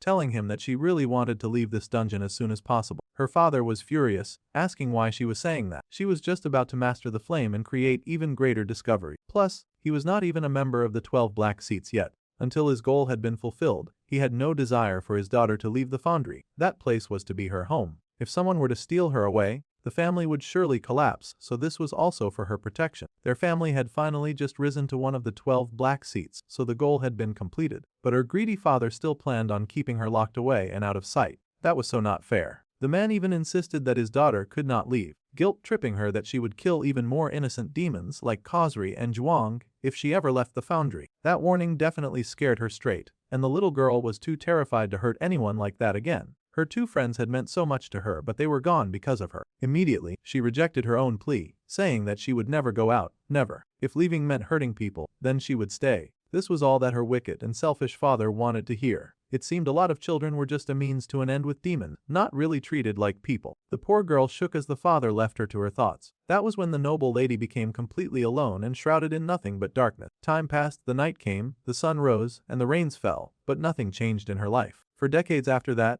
only the order forms placed in front of the foundry by her father were the traces of living things that she could encounter. Everything was quiet all the time, and her world was full of darkness. She never heard or spoke to anyone outside of her father, and he did not visit as frequently. That way, all of her memories were no different from piles of scrap metal, and the traces of her being alive were burned away and vanished. Just as even the reason for life and existence began to fade away, the more time she spent working in silence, the rains fell again, and they brought with them an unlikely visitor. It was Lavis, of course, breaking rules as usual as he snuck into places that he was not allowed. He had his blonde friend with him, of course, and the blonde wailed that he was the idiot for following around this lunatic. He had got completely soaked because of him. The prince just told his attendant to stop whining. He needed a weapon worthy of the one who would one day become the great demon king. However, father absolutely refused to allow the boy to have a weapon, so he was going to sneak into the foundry and get one himself. With all of the chaos that Lavis causes as a child, it was no wonder that his father wanted the boy nowhere near any form of demonic weaponry. He had heard a tale that there was an alchemist who lived inside the foundry, and they could make exactly what he asked for, so he had to try to ask for a super cool weapon that he could wield. The whole thing sounded rather bogus to the young blonde, but he did ask his master what kind of weapon he wanted. The boy grinned and said that he wanted the most perfect sword in all of the demon realm, so his friend should hurry up and look for the alchemist so it could be made. Meanwhile, Belcha had just noticed her two very unusual visitors. She had been alone for so long that she probably thought that they were just her hallucination. Bambi had only heard it as a rumor, so he was not sure what her name was. He started calling out random names, not knowing that the girl was standing right behind him. He called Verdi and then Belzi. After that, the genius alchemist was born in the house Murtano, which used to make nothing but torture devices. They secured a spot in the 12 Black Seats, so she was clearly no ordinary alchemist. Right now, she was crafting weapons for every demon in the Demon King's castle, except for the prince, and he could not stand that favoritism. He was the one who would one day rule all demons after all, and he deserved a perfect weapon. The girl stared in absolute confusion at these people who had suddenly broken into her house. It was like watching a very limited version of television. The prince grumbled that his blonde friend was being so loud,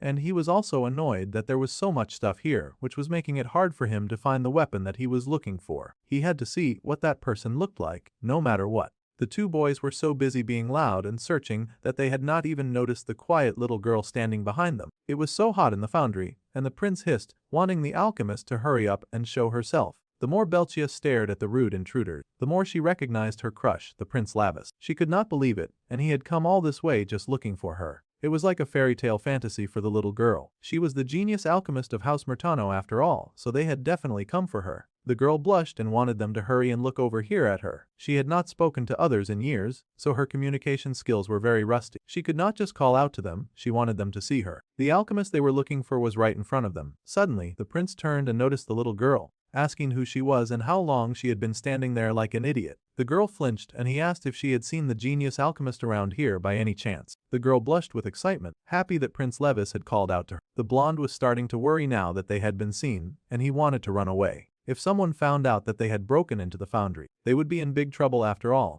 The prince scoffed at that idea. Even if the blonde wanted to run, he did not need to say his name so loudly. Now, people would definitely know that he was here. It was already too late to run. However, the girl managed to work up some of her strength and speak. She opened her mouth very carefully and confessed that her name was Belcha, and she was the alchemist that they were looking for. The two boys found it hard to believe that they had not expected such a great alchemist to be a little girl. They were looking for an old witch or something scary like that. The blonde even added that the rumor said that she looked terribly bizarre, and that ordinary demons burned to death just from looking at her. The little Belcha was kind of horrified about the rumor that had been going around about her. However, Lavis stepped up to check out this kid who was smaller than him. She was just a tiny little girl, which was why it was foolish to trust rumors. Well, if she really was the person that he was looking for, then he wanted her to make him a sword. The girl, meanwhile, was lost in her Delulu town. Her crush had called her Tiny, and Tiny sometimes meant cute, and cute meant lovely, which meant that technically her crush was calling her lovely. Her delusions were working full time in this moment, and the girl absolutely blushed,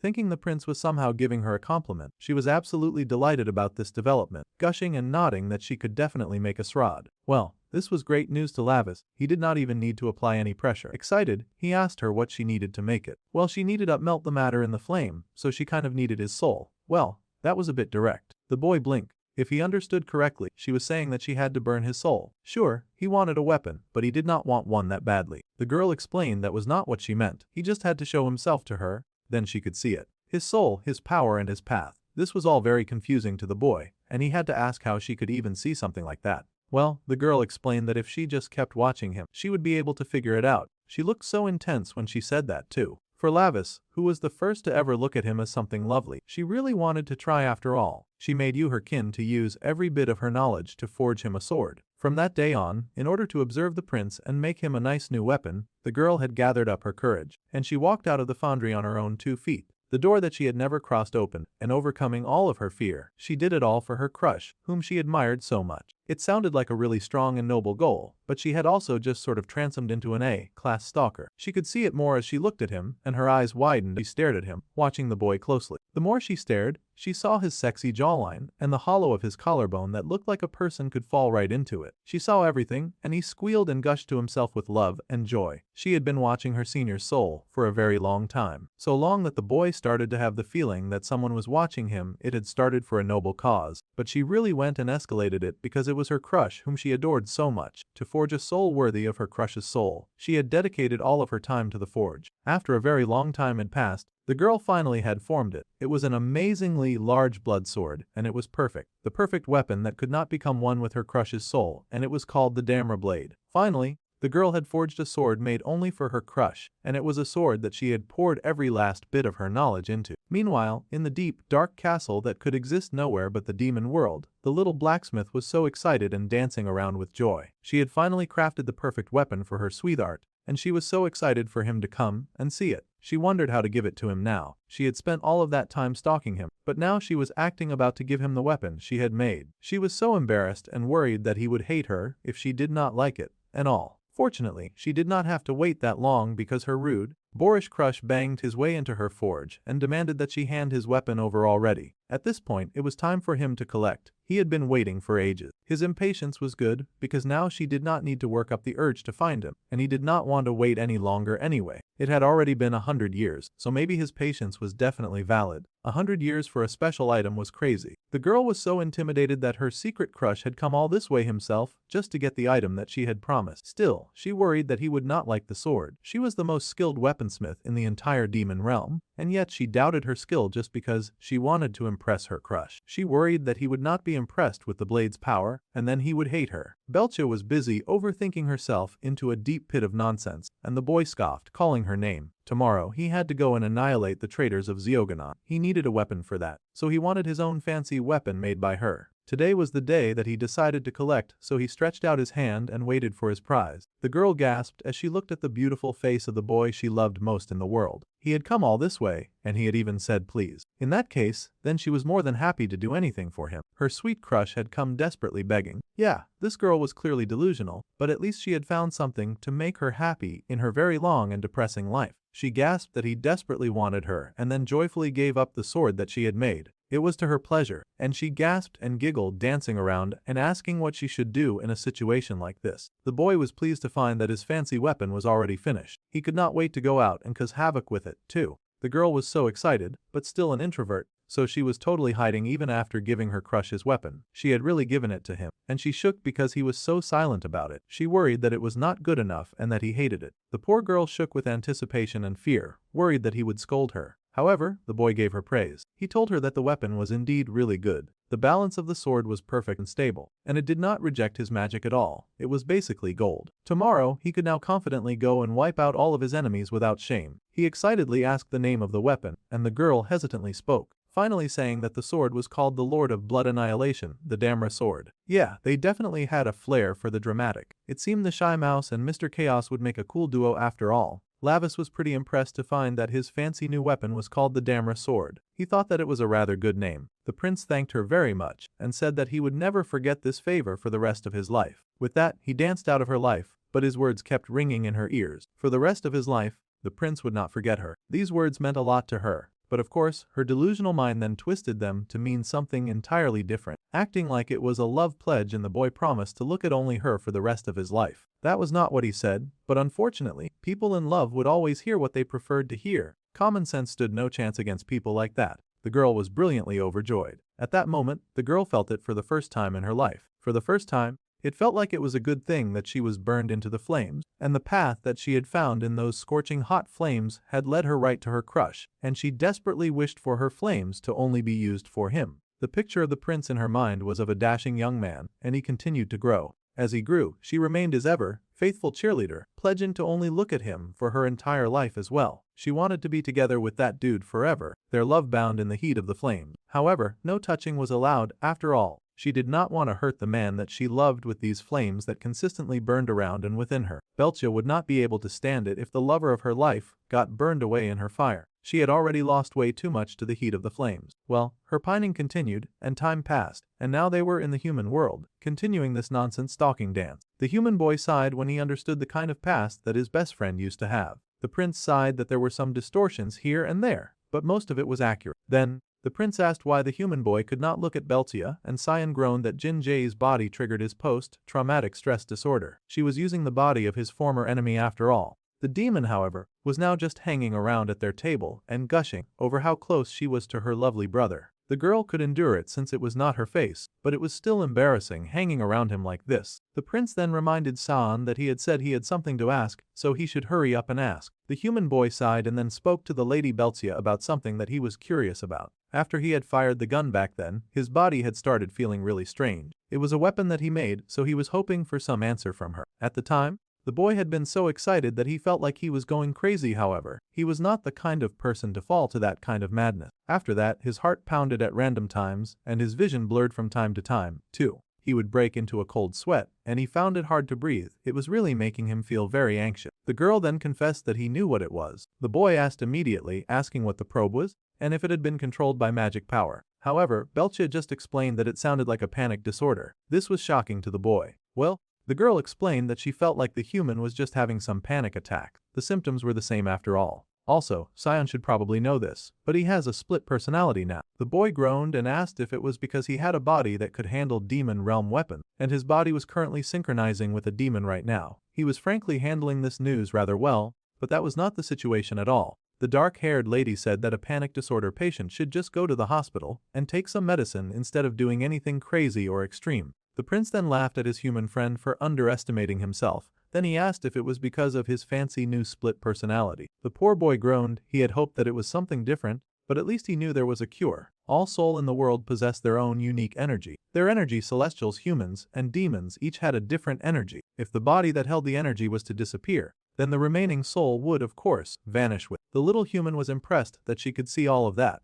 The weaponsmith admitted that she could indeed see that, and the soul of the one who ordered a weapon. She found what kind of energy the soul needed, and then created a weapon suited to it. However, he could only adjust a weapon to fit the soul. She could not change or create the soul's energy. That was why it was really important for her to accurately understand the soul of the one who ordered the weapon that she was making. Then the human asked if it meant that he got excited after receiving the gun, because it was a weapon suited to his split personality. That seemed to be the case. The girl had matched the weapon to the energy of this other person, whom he had not recognized until it burst out. It was kind of unfair that this unknown part of him got a fancy weapon before he even got one. The poor boy was already rather sad to think that he had that kind of personality hidden inside of him. It was very sad news. The prince was kind of impressed. He had never seen Belchia talk this well, this smoothly, or this long with anyone when he was in the room. Unfortunately, since he opened his mouth, the illusion was broken, and she devolved back into the useless, blushing mess that she usually was around him. The girl wailed that she was at her limit now, though she had only lasted longer, because it was not her real face. Immediately she wore her pink bear head back, and retreated to the safety of the darkness behind the mask. Still, they had spent way too much time in the same space, and it was more than she could bear, so she just had to run away now for her own self-preservation. The prince yelled and asked where she was going. She was annoying, so she should hurry up and go back to the demon realm already. Obviously, she had no intention of listening to him and just scribbled away. The girl insisted that she would not leave, because her crush had said that he would be with her forever, so she would also stay by his side forever. She did not care if he asked her to go, she was not going anywhere. With that, she bolted before he could tell her otherwise. The human was kind of impressed that his friend was into this kind of thing, though Lavis growled that he had never said anything like that. He had just jumped to that conclusion by herself. It was so annoying, but this was all because of that darn Bambi. Feeling very heated, the prince leapt to his feet and yelled to the sky. He bet that his stupid friend was laughing at him, and he yelled at his friend to hurry and show himself in front of him. Surprisingly, there was a splash of magic in the air, and the blonde actually whooshed himself into existence at the prince's request. The prince was absolutely shocked that he dared to show his face, and the young Xion was also pretty in shock.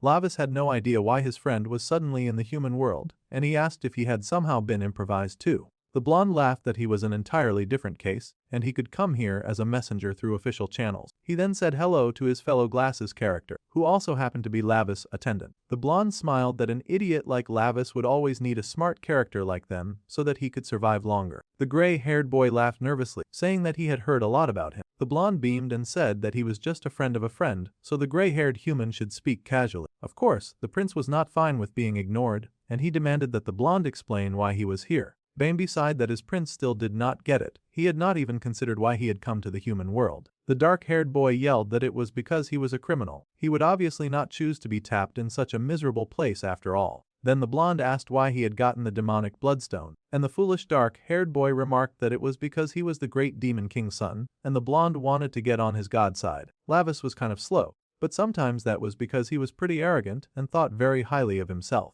The blonde wondered if the boy ever thought deeply about anything, but clearly, he felt that his words echoed fact. The blonde sighed and told his stupid prince to keep thinking that way, and he would eventually die in that stupid human body. Lavis was not taking the insult, so he demanded that the blonde explain the scheme that was going on. Morgus, who had been imprisoned in the human world long ago, had now started moving. So, the Morgus plot arc was about to begin. The demon prince remembered that guy well, and his eyes widened. Reverse created circle. Morgus was trying to carry that out and to annihilate the heavenly realm, the demon realm, and the human world. In other words, this guy was a high-class criminal anarchist. A big, bright chandelier hung from the ceiling in all of its glory, shining bright and beautiful. There seemed to be a casino machine rolling a failing score, and the man at the machine groaned as he lost again. Gambling was a pretty tricky sin that often came accompanied by a lot of regret, as this green-haired dude was finding out. He yelled that he had been dumping his money into that dumb machine for 3 days. This nonsense equipment was giving him problems, and he yelled for the machine to give him back his money. Obviously, it was not going to do that, and his creepy assistant with chapped lips told him to calm down. The green-haired person was Namuja, and his dark-haired attendant happily offered up some chips if that was okay with the fussy green goblin. It was not much, but it should work to play a few more games. The green-haired dude did not even know who that guy was, but he was grateful for the extra cash. He even promised that if he won, he would pay the dude double. Happily, that gambling addict leapt right back into the fray, gambling like his life depended on it. The machine rolled again, and the weirdo held his breath as he waited and prayed for a jackpot to roll out. The man was so fixated on the possible win that he was barely paying attention to what the person beside him was trying to say. The weird stranger with the chapped lips explained to Mr. Nomura that he had something to tell him. That was 2 sevens down, and the green-haired guy did not care. He just needed one more 7 to hit a jackpot. and he was praying for some kind of win. All he had to do was match 3 symbols to win, and he would cash out. Someone else was yelling that it was so close and they had won a jackpot. All of their joy and celebration was, of course, ticking Nomura off, but he stayed with his machine, he prayed for success, he bet everything on getting what he wanted, while cursing the other guy for winning, of course. However, the dark-haired man informed the green-haired person that Lavis had appeared in the human world as a prisoner. So that was the reason the green-haired guy looked so demonic. It seemed that he used to be some kind of demon in the past as well. The demon paused when he heard this news, and now he turned his attention to the dark-haired guy hovering around him. This was dangerous and very important news. Suddenly, the green-haired guy pointed at the happy winner and yelled out the word pop.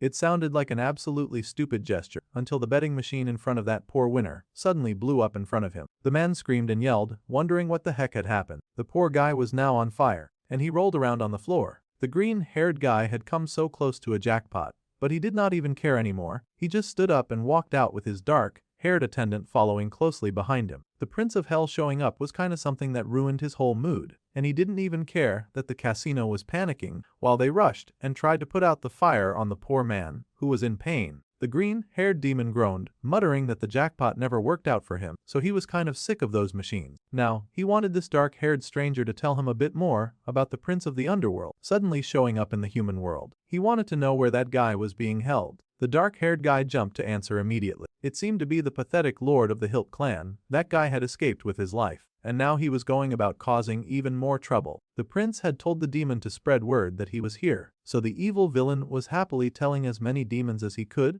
hoping that he would find a powerful one to end the prince's life once and for all. Right, he had passed on the news to Mr. Namuja, just like the boy had asked him. Meanwhile, in a nice and quaint corner of the neighborhood, the boy was sitting and having a bit of a drink while gossiping with his blonde friend, with whom he had a love-hate relationship. Apparently his father, uncle and the blonde had all teamed up to find a way to banish the prince to the human world, but it was all a ploy so that they could handle the threats that were bubbling in this dimension, especially Morgath. However, the prince was not satisfied at all. If he was the one supposed to stop Morgath, then why did his enemy still retain all of the powers he had in his original body? There was no way a demon imprisoned in a weak, lowly human body could be able to stop someone like that. The blonde chuckled and said that their opponent was not exactly a normal demon anymore, either. It had already been a few hundred years since he had been imprisoned, but in that time, it looked like the man had managed to remodel his body into a human-demon hybrid, kind of like the twins that they had fought before. So now the demon Morgath could use both demonic power and human energy a bit more freely. It was a very interesting situation. That was why Minho was also being remodeled with a bloodstone like Morgath. Exactly,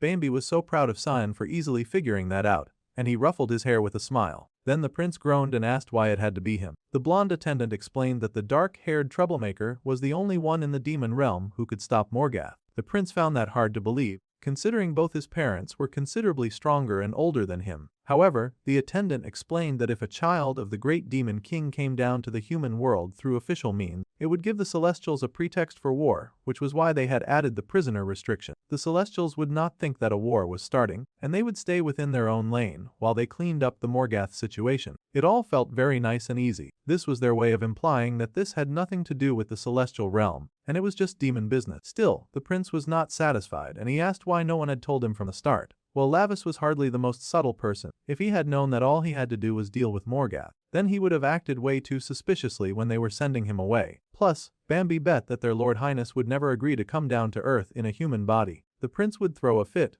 refuse, and probably find a way to sneak off and deal with the issue using his own rules. The boy was annoyed because his friend was right. So, if he was understanding correctly, they wanted him, as some half-finished experiment, to stop Morgath and save the human world, while preventing a war between the celestial and demon realms. It all sounded very complicated, but that was the basic idea. If the demon realm troops descended to the human world, the Celestials would treat that as a war and rush it, so the boy would basically be getting no extra reinforcements either. The whole situation felt like rubbish. The blonde was so proud of the prince for somehow being able to understand the situation. He congratulated his usual idiot for being pretty smart this time. The blonde was lucky that Lavis did not just wipe that stupid smile off his face. At any rate, the main character was currently the first bloodstone test subject, but the blonde had also made sure that he would be better than the opponent that they were going to fight, so the prince did not have to worry too much. Lavis scoffed and asked how he was supposed to trust that when he had struggled so much in his last battle against a stupid witch and her stupid babies. The attendant just continued to gas the prince up, saying that the boy had absorbed all of Mara's powers too, and he now had extra fighters to help him out. The human boy was not so enthusiastic about getting involved in a fight between demons, especially now that he had found that he had another personality. Still, the prince needed to know if his father had thrown him away, or if his uncle was sick of him now. This mission was like a suicide endeavor, so he wanted to know if his friend had betrayed him to take the Demon King's throne in his place. None of the current situation made any sense to the dark-haired boy, and he yelled, asking how he was supposed to kill Morgat, the most feared demon from their realm, in a body as useless as this one. The blonde protested, saying that he had sent adequate backup in the form of Beltia, and then goaded the prince, asking if he was scared or something. Yeah. Lavis was temperamental, but he was not stupid. It turned out he was kind of stupid because he did end up falling for that rage bait of being called the scaredy cat. As soon as Bambi knew that he had Lavis on the hook, he kept milking in the rage bait, laughing and pointing and calling the boy a scared brat. The boy fumed, growling in rage at the audacity of his friend. He knew that the other boy was just trying to provoke him with that cheap language, and then he yelled that, of course, he could beat Morgath. He would kill that stupid criminal with his own 2 hands. The rage bait had been absolutely successful, and the blonde beamed, pointing at the boy and grinning, telling him to be this life on it and give it a shot. That wicked Bambi was truly setting up his own prince for failure. The worst part is that the boy was totally falling for that stupid bait too. San could not believe just how simple his friend truly was. It was almost sad to see. Suddenly, the main character growled and asked how Beltia was supposed to be any form of backup troops. She was just a weapon master after all, and she was kind of annoying, so he urged the blonde to just take her back with him while he was at it. The blonde insisted that being by her side was the safest place for the young demoness at the moment. Now the prince got serious and asked what that was supposed to mean. The blonde asked if the prince remembered what kind of family House Murtano was. Then the prince's eyes widened in shock. A letter that appeared from thin air, covered in ominous purple smoke. It landed on the table before the gray-haired boy, and he stared, wondering what he was looking at. It looked like a Joker card, and it said that to the one qualified to support the nameless, they were invited as a very important person. The invitation was sent by Mr. Namuja. The prince paused that discussion, recognizing the name of that one dude who broke out of prison. The blonde chuckled that the escapee had walked right into their hands. Alright,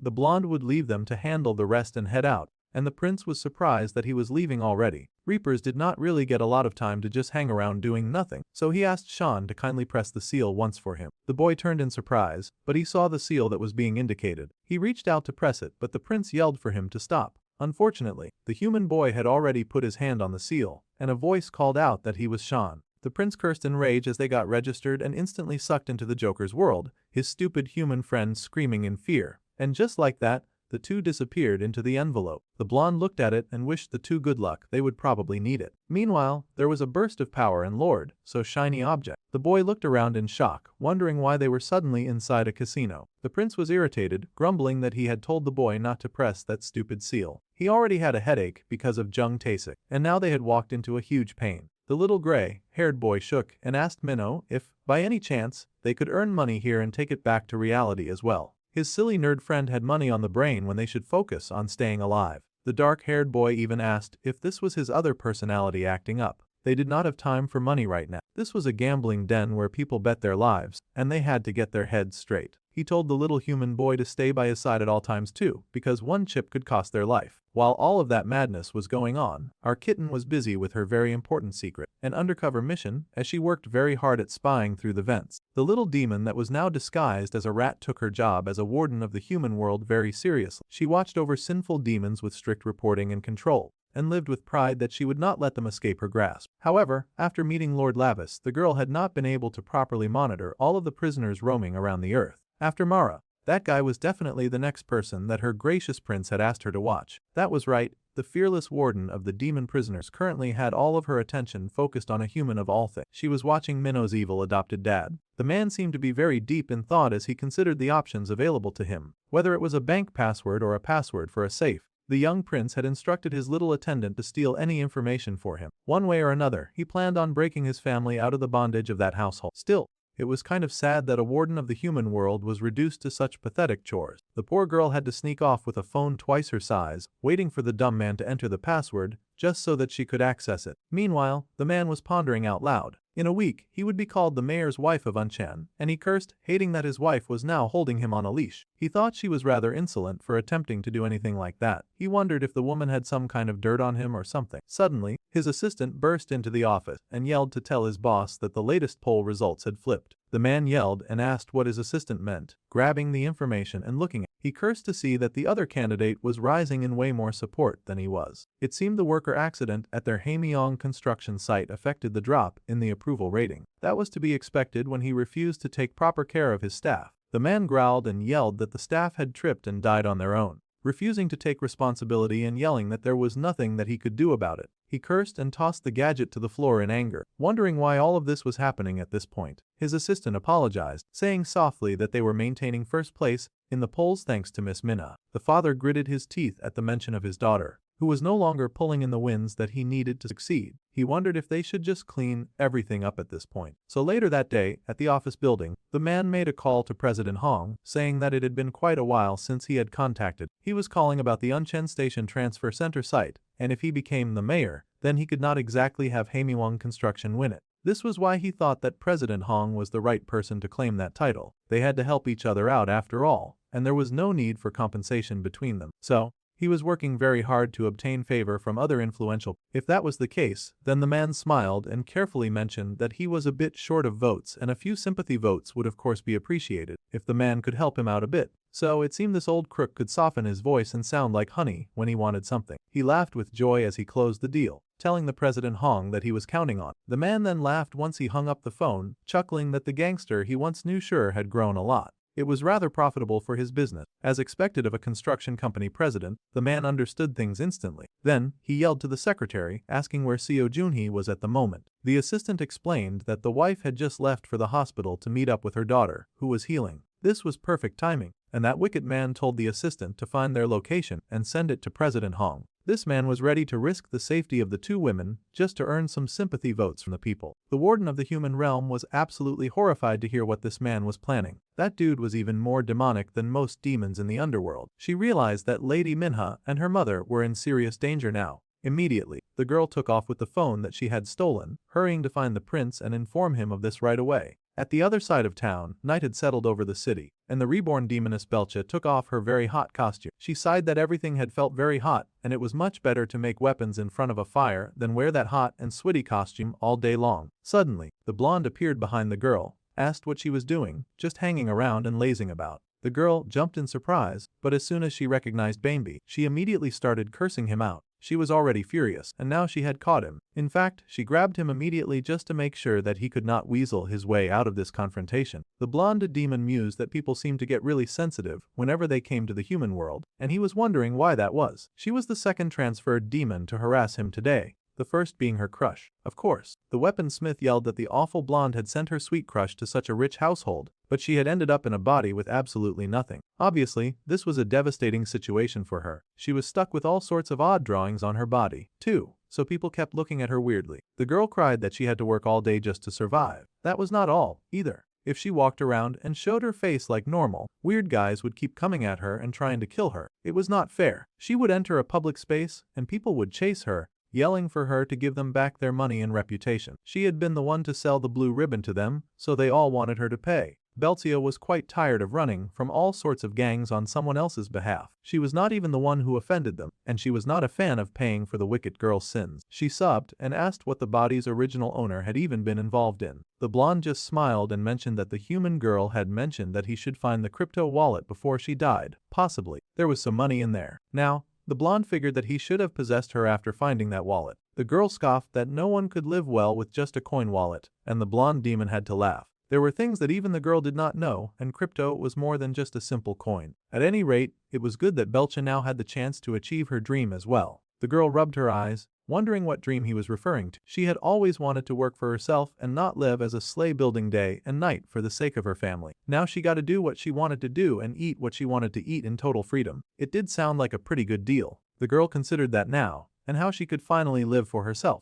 The boy smiled and said that now she could only work when she wanted, and in return, she could do what she wanted. It all sounded very sweet and wonderful, if not for the fact that she had to work, or she would be broke and die of starvation. Still, the girl was rather touched by the dude's little speech, and she touched her chest in thought. Her eyes slid, and she looked at the very disgraceful head that she had to wear to work and make money enough for some food. it was still very annoying work. She had been a master weaponsmith back in her old world, but here she was just a fancy version of a clown. There was no way that she would be satisfied living like that. The girl growled and shook the other boy for selling her such a lousy dream. She had almost gotten steamed to death inside a bear right after being reborn. The boy groaned and apologized, explaining that he had been in a hurry to find her a shell. That just so happened to be the best option in that moment. The girl tossed him to the floor and yelled that she did not care. She was truly a different person when the prince was not around. She acted a bit more like a demon with other people. The blonde attendant groaned and rubbed his poor back. He was just getting abused by demons left and right just for saying hi to them. The girl sucked in her lips and curled her hand into a fist, and then asked about her body. It seemed that something really extreme had brought the girl to the human world. She asked if her demon body had been crushed as well.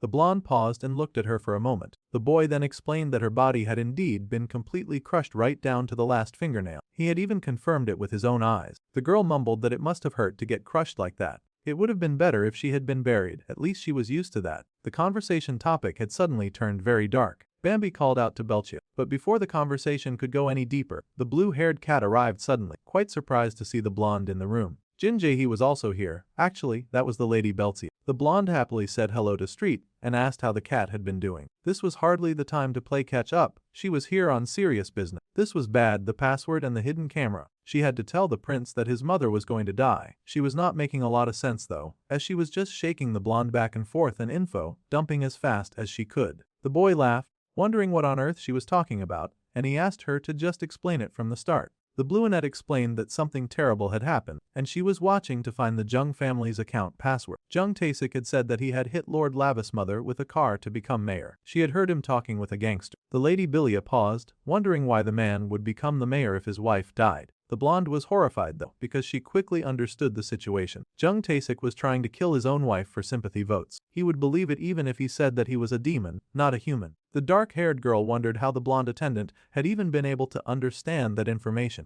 The brunette explained that she could strongly sense her prince around here, but she could not find him. She needed to inform him quickly. Well, that was going to be rather difficult for the prince because the blonde happened to know where Lavis was, and he knew that the prince was way too occupied. There was no time to wait around for the prince to get back, so Street had to tell them where Lavis' mother was at the moment. If something happened to the prince's mother while he was out, the temperamental berserker might go on a rampage. She was probably near the Lady Minna's hospital by now, so they had to go immediately, and Belcha was told to come along as well. The weaponsmith was surprised, but she came along anyway. Meanwhile, Lavis was stuck facing his own problem. The green-haired demon prisoner had finally shown up, and he greeted the former demon prince. For the noble prince of the demon realm to come to the human world as a criminal, the green-haired monster grinned at the prince and his cowering friend, saying that he would enjoy devouring them very much. So, our dude found himself involved in a really big mess, and now he was confronting some green-haired bully who apparently knew him from his glory days. Honestly, Green Hair was kind of disappointed. The prince was looking different,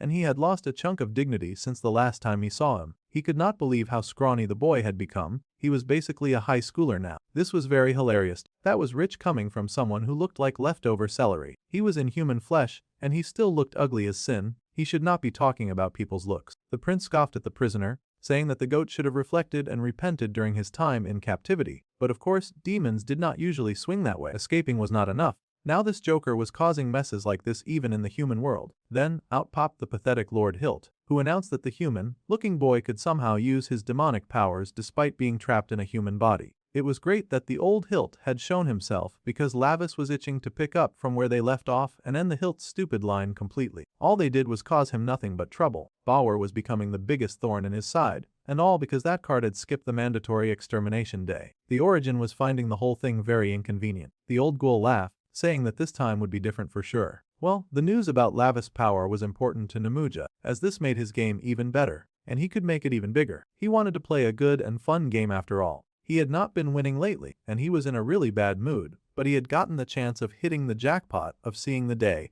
that the little terror of the demon world would be trapped in a rather inconvenient situation. Bro was not about to blow a chance like this. With a flick of his finger, the crazy scarecrow-looking demon asked if they should start with some form of betting. The prince saw the spinning game piece heading right for him, with a sort of resignation and preparation in his body language. Fortunately, Namuja was someone that he had encountered before, and he was well aware that the demon had once been an executioner of the demon realm. Back then, the old scarecrow had not looked too bad at all, actually. He was a man with the power to erase Judge criminals without leaving a trace. Even vicious demons who resisted execution could not even think of escaping and often fell flat before the handsome devil that he used to be. Unfortunately, when a demon was handsome, successful and sadistic, things tended to spiral for them unless they were the main character. He had one day arrested Burza Koronai, who was charged with forced absorption of low-class demons, use of forbidden bloodline sigils, and unauthorized opening of hybrid ritual. Stuff that was just unacceptable. Namuja smirked at his latest pathetic victim, telling him that according to their demon realm law, execution would now be carried out immediately. The demon growled and protested, of course. Very few accepted death or punishment with open arms after all. He yelled that it was not right,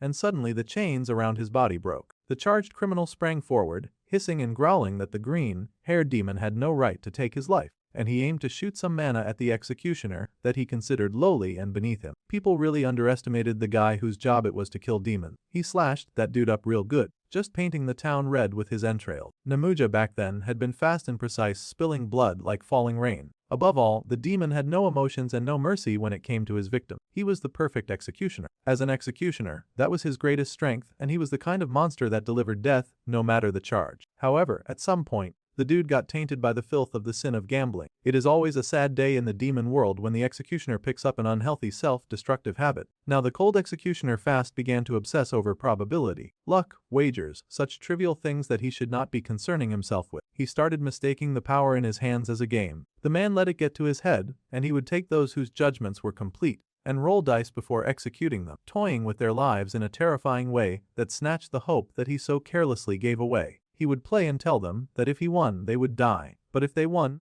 then he would spare their lives. It was the arrogance of one who held lives in his grasp, and those at his mercy were always willing to play his games. He began the madness of entrusting life and death to luck. First, the executioner would roll the dice, and if their total was higher than his own, he would let them live. The poor prisoner would watch the dice desperately, hoping to be spared somehow. Sometimes Namuja would roll a low number and grumble that it was not very high, his prisoner might have a chance. Now, it was their turn, and he would stuff the dice in their mouth and tell them to roll them well. The poor trembling demons on death row, who were already in a state of apprehension, would roll the dice with all the hopes in their hearts, and be shocked when the dice actually rolled a higher number. The adrenaline and relief that flooded through her veins were ecstatic, and they looked to the executioner to keep his word, even when it was just a difference of one. The game-obsessed demon would tell his attendant to free the prisoner on death row. The poor prisoner would cry and say their appreciation with all of their heart, thanking the Lord Namuja. However, the wicked creature would then point out that they had saved their life by 1 dice point, and so they were lucky. If Namuja lost the bet, he would release the criminal, and if he won, he would smile and cut off their head. It almost seemed like such a fair game, except that he was defeating the purpose of being an executioner in the first place. Most of the time, he dismissed his judgment as nothing more than just luck. However, what made the executioner even more despicable came next. It was the case of a trembling demon child, many children actually, to enjoy gambling with more lives. Namuja would force even those who did not know the rules of their world yet, weak and powerless beings, to gamble with him. This was where this wicked creature began to cross the line. Just playing around with criminal awareness was not enough for him, he started to endanger innocent lives. Namuja would read through what the children were being punished for, the first one being punished for unauthorized use of a dimensional gate and disobedience of gate orders. They were then sent to 100 years of magic confinement. A punishment like that was not enough for the bloodthirsty judge, jury, and executioner. He thought that kids these days were so cowardly, and they always somehow avoided heavy punishment. That was not his style at all. Then, he decided to make a bet, and the rules were simple. He told the child to flip a card, and if their number was higher than his, then he would cancel their punishment. However, if the child lost the game, he would die. It seemed like a great opportunity to get out of 100 years of confinement. However, the man was playing these sick and twisted mind games with innocent children who just frankly did not know any better. They could not realize that it was better for them to take their chances with confinement instead of taking a risky gamble that would end their lives. The first blue-haired little demon boy was wise and tried to refuse, saying that he was fine with the 100 years of confinement punishment. He didn't want to play any sick and twisted game. Well, the executioner was not having it, and he actually hit the poor child. He growled that the kid should have learned to refuse before committing a crime. He was not going to let the children choose their own fate, and he wanted to force them to play a game just so he could see the despair on their faces and chop off their heads. That sadistic maniac played the game himself and made it so that the child would lose, and he laughed wickedly, basking in the rush of winning an unfair game. He laughed and whooped with joy, but the poor child cried and begged. He had only just gone to the human world briefly out of curiosity. He did not deserve a death sentence. He would devote himself to magic until the end of his life. he just begged the executioner to spare him. Well, the executioner did no such thing. Deeply drunk in his disgusting ways, he killed that poor child unjustly. The vermin yelled that children had no backbone and that demons should bet their lives with pride, accept whatever fate he gave them, and then die without complaint. That was what he preferred anyway. The wicked creature grinned and told the poor child to blame his fate on his own bad luck. The moment the criminal lost the gamble, Namuja would then devour them completely like a monster. He would slit their throat and consume every last part of the criminals brought to him, whether old or young. Their flesh, bones, fear, and even their souls, that greedy monster claimed everything that they were. Devouring the weak was a strict taboo even in the demon realm, but the one who was supposed to punish crime began to feel pleasure in breaking that taboo and committing a crime himself. Namuja was no longer an executioner, and he had fast become a rather thirsty predator, a monster addicted to taking lives and evil gambling. One day, when the news of the green-haired murderer reached the majestic prince's royal ears, he had paused and listened closely to the rumor going round about the executioner. Immediately, the prince rebuked that green-haired menace and cursed him out. The demon's careless gambling nature had long since gotten out of hand, so the demon prince had to step in and handle the matter personally. He cursed the man, calling him disgusting. The prince's only desire was to shatter those filthy dice, snap that rotten wrist, and then return to him the very same death that he had so casually dealt out to others. Unfortunately, the laws of the demon realm were not so simple. Due to the judgment recorders that the gambling demon had latched himself onto, the prince was not allowed to kill him despite defeating the gambling demon. As an executioner under the government, Namuja could not be executed by a private individual. The prince was furious and asked if his title did not give him leverage over such stupid laws. Those horrible demons had watched this executioner abuse his powers, but they had done nothing to step in. The prince asked what the gambling demon had fed them for them to defend filth like this with all of their might.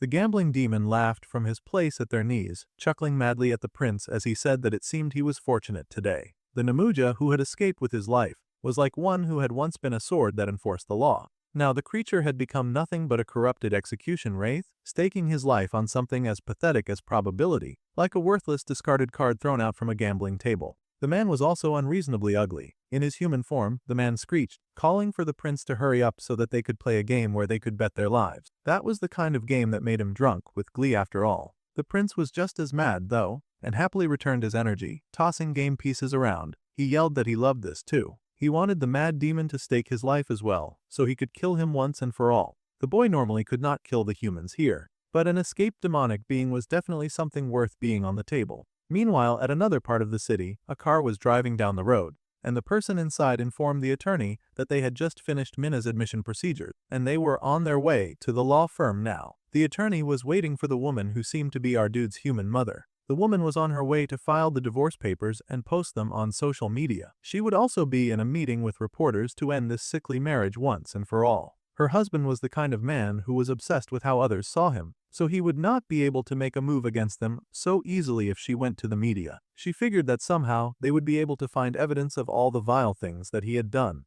The attorney asked the woman if she would be all right on her own, and coincidentally, a truck seemed to be barreling towards her. The lawyer worried that CEO Jung was not going to sit back and just watch as she tried to escape him. The woman's white car veered into the open road, and a truck was heading right for her direction with clearly nefarious intention. Still, the oblivious woman swore that no matter what it took, she was going to make sure that man could not do anything to their children. However, she had not bargained for her husband targeting her. The lady's eyes flew wide open in shock, and that was about all the warning she got before the truck crashed right into her pristine white car. The blue cat had been hurrying as fast as she could, and she screamed when she realized that she had arrived way too late, and the blonde beside her groaned that he was too late. The car had turned upside down. It was a crumpled mess. No human would have survived such a blatant and terrible collision. The airbag had popped up, so perhaps that was a relief as well, and there was someone standing some distance away, grinning with joy, with the main character's mother in his arms. It was the prince's uncle dressed in human clothes, and he grinned that he had such perfect timing. Any later,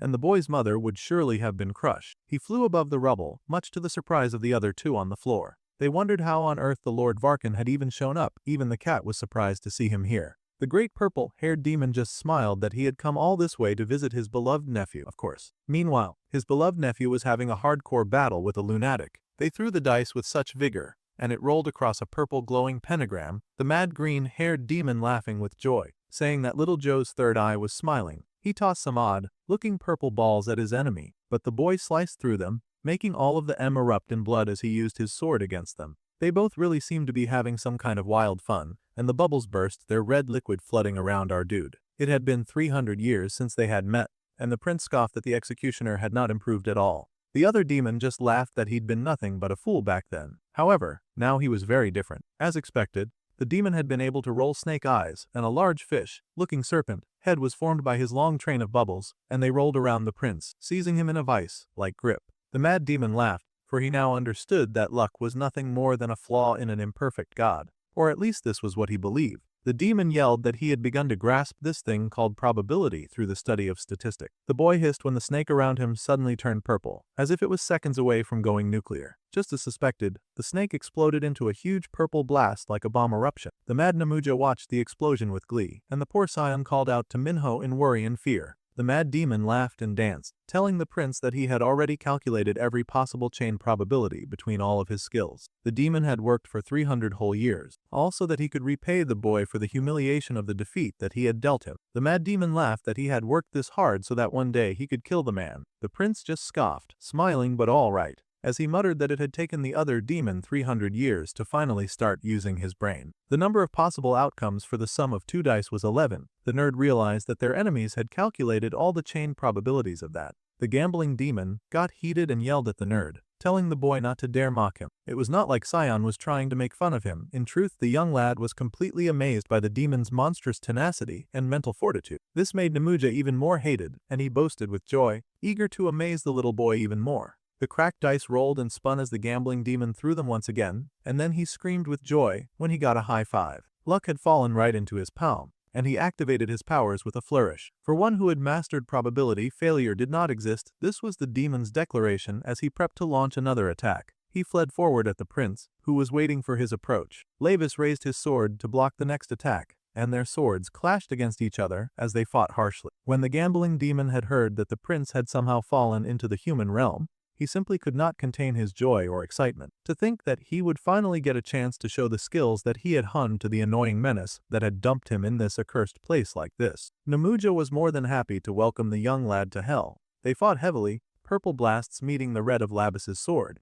each fighting for their life, though Namuja was doing the most and fighting the hardest, because he was insane and he was drunk on the laws of probability. The prince leapt back, keeping a close eye on his opponent, who chased him like a man gone mad. That attack just now, the prince realized that if he had not absorbed Mara, he would not have been able to endure it. The demon opponent laughed, saying that this much was expected of the great demon king's bloodline. To withstand his attacks even while trapped in the body of a sinner, the demon Namuja was impressed. He laughed and asked the prince if he was excited too. After all, they were having this joyful, fun battle, and he figured it was exciting to wonder just how long they would be able to hold out, no matter what came up on the dice that he threw. Lavis snarled that he would be the one to decide the outcome. He was one determined, angry kid. The man laughed, asking if he should throw the boy's next fate then. Happily, he tossed the dice, the demon dice rolling and casting the next future. It was a jackpot, exactly what the demon had been hoping for. The boy wondered what jackpot meant, but he had just about a few seconds to consider that because Namuja then unleashed the jackpot explosion and the purple ball in his hold grew brighter. Jackpot was game over, and the executioner declared him dead.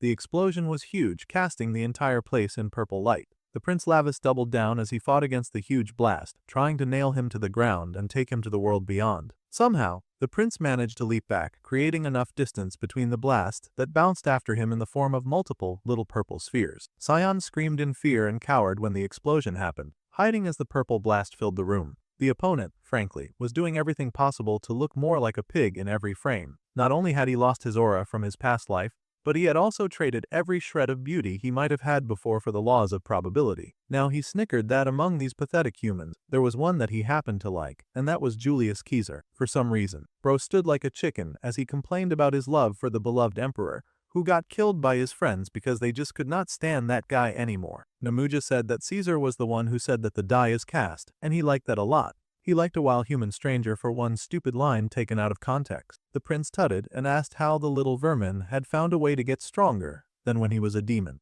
The man just laughed and said that he had devoured the lives of those who lost bets with him when he got to the human world. It had all been a very delicious gamble. Now our dude wondered if that method was possible. Perhaps it had happened because the demon had escaped instead of being imprisoned in hell or actually held hostage by this new human form. Honestly, those monitoring guys were so cheap, and they could not even do their jobs correctly if a guy like this was running around the human world, doing whatever he liked. No wonder they had such a huge issue now. Suddenly, the boy's eyes widened as an idea occurred to him. He asked Namuja if he had met Morgus by any chance, and the green-haired crazy dude laughed at the question. As it just so happened, the Lord of Darkness and Depression had come to him while he was escaping after breaking out. The green-haired demon was furious and asked how he had known that Morgus had been the one to release the mana shackles that had been placed around his body. Well, first of all, that idiot had just told him that. For a gambler, he really needed to learn how to keep his mouth shut because he was terribly bad at that. He just went about saying whatever he wanted. The evil green-haired dude yelled in rage, angry that this dude would dare to test him. He was going to raise it to double betting.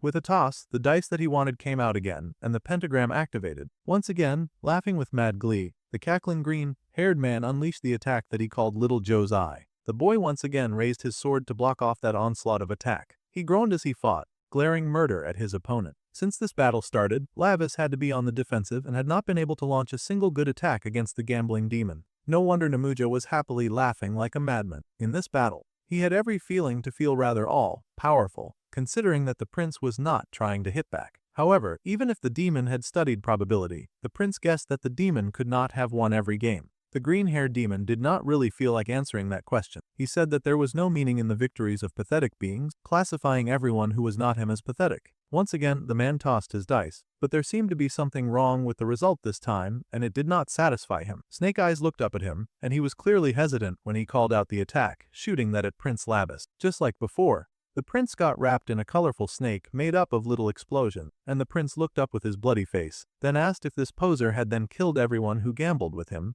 regardless of whether he won or lost. If that was the case, then he was not even respecting the rules of the game that he had started. However, the demon refused to point-blank answer to that question and just insisted that he was the one to devour them all. That was all that mattered to him. Once again, he tossed his dice and got a 5. It seemed these rolls were really throwing him off compared to his confidence from the last time. Still, the gambler remained as enthusiastic as ever and tossed the high 5 at the prince, slamming into his enemy and producing a large purple blast. However, this time, something went wrong, and the green-haired ugly creature stared at the prince in shock. This time, the prince looked down on the pathetic creature doing battle with him, and he pointed out that the other was surely starting to realize it by now. Something was wrong with this stupid game that he was playing, and things were not working the way that he had planned. The demon hesitated, unable to understand it because he was sure that the dice that just played would give him the upper hand. The dice he had thrown had come out in the exact same pattern twice in a row. That was almost impossible. Statistically, it was messing up his calculation. The prince smirked and then called to his own nerd, asking if such a thing was possible. Sion yelled out from the safety of his corner that when rolling 2 dice, the sequence for 3,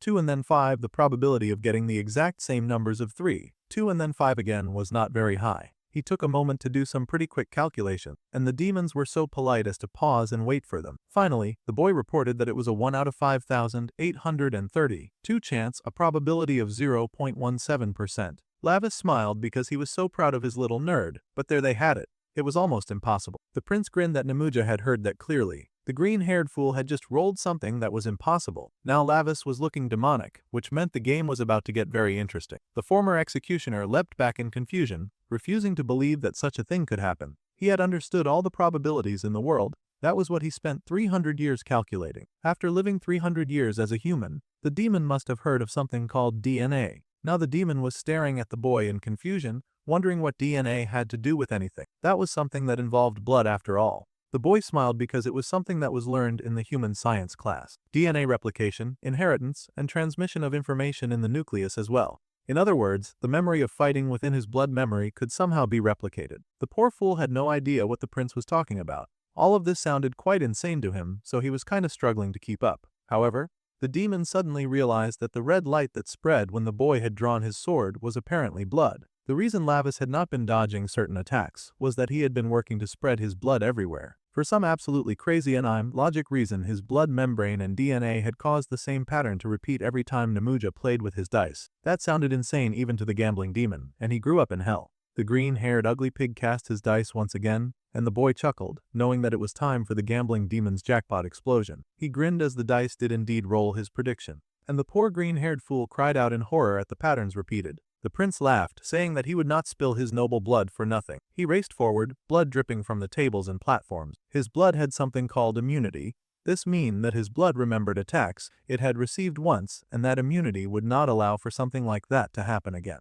The boy then happily tossed his blood at the former executioner, and the green-haired idiot screamed in horror to see his magic getting absorbed. However, the prince smiled, promising to return that magic exactly as it was. He was gonna do it demon style as he squeezed his hand into a fist, and then grinned as he said that he would turn it into fire to scorch his enemy alive. With a whoosh of his hand, the boy sent the spark flying towards the former executioner, and that little particle traveled a nice, long and far distance. It stretched all the way from Prince Lavis to where Namuja was standing in denial. The green-haired demon squeaked in fear as that fire came to touch him, and then unleashed the explosion that they'd all been waiting for, frying the enemy. As he burned, the former executioner cursed the prince, yelling that he had endured so much all this time. But all of his screaming was for nothing as the fire continued to grow red and hot, and it consumed everything of the demon, burning him whole until only the dice remained, falling to the floor like pathetic tokens. The prince sighed and said that was exactly what he was saying. The terrible executioner should just keep living miserably like that, because he had not given that trash bag permission to invite him to a place like this. Now, there was nothing left of him but the dice that he loved so very much. Back with our dude's mum,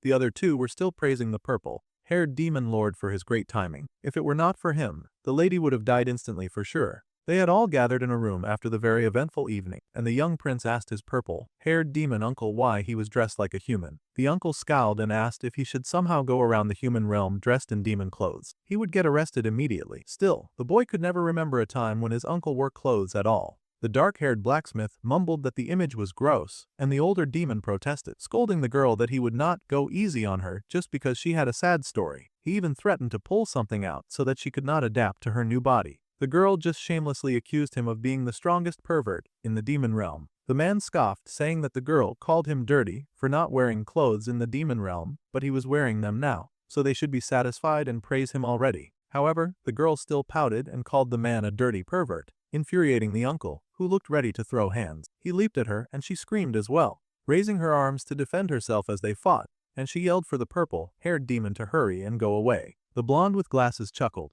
not noticing that it seemed the prince had taken care of the problem that was Namuja anyway. Sending the boy to the human world was truly worth it, and the demon beamed that the boy had absorbed 2 powers of a former member of the 12 Black Throne level. The prince scoffed that it was nothing. Ignoring his uncle, who was currently crapping around with Beltia, he asked if they had found any more clues about Morgus. It seemed that Namuja did not know what Morgus was planning, and that the demon was just an early modification test subject for the Dark Morgus. The blonde considered the situation and figured that Morgus probably found it troublesome to take a gambling addict as a subordinate. It would have caused problems later down the line, especially since Namuja was a clown who did not care about loyalty or honor at all. They needed to find Morgus' location as soon as possible. Until 80 years ago, they could faintly sense his magic power, but now the dimensional barrier was blocking it. Even with the Lord Barkin's power and his, it was hard to detect anymore. The boy considered the situation. Since they had just released that guy Boer again, Morgus might come looking for them on his own. They might not even need to detect him at all. This was surprising news to the blonde,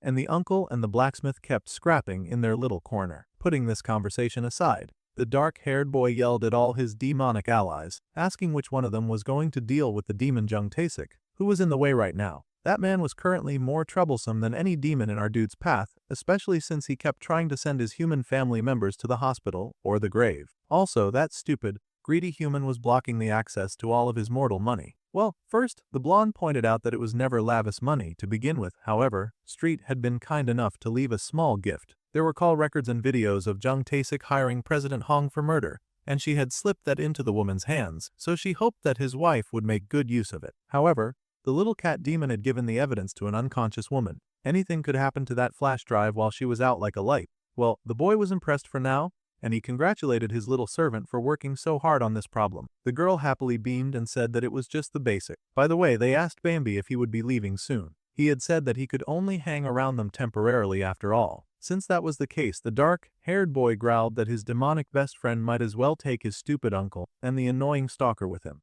The uncle wailed that he had gotten permission from the great demon king to come down there, and the poor girl wailed that she could not go because she had nowhere else to go. The boy yelled to the uncle that he would start spreading rumors that he walked around in the human world wearing human clothes, which would surely put a dent in his tough guy image. Varkin could not believe that his nephew would threaten him like that. Cyan, who had been listening to this back and forth exchange, finally spoke up. He was kind of sorry to interrupt this conversation, but he did have to ask why there were such important people in his house. Meanwhile, over at the hospital, the doctor had checked through the reports. The external injuries faced by the woman were not severe compared to the accident that had occurred. However, the mental shock was quite severe, so the woman appeared to be in a state of shock due to an acute stress reaction. The doctors were sure that with enough time to rest, the woman would awaken again. Her husband stayed by her side like he was sincerely giving, and he held her hand close, thanking the doctors for attending to his wife. The doctors reassured the candidate that his wife was simply lucky, and then they left the two alone. As soon as the doctors walked out, the man released his wife's hand and got to his feet.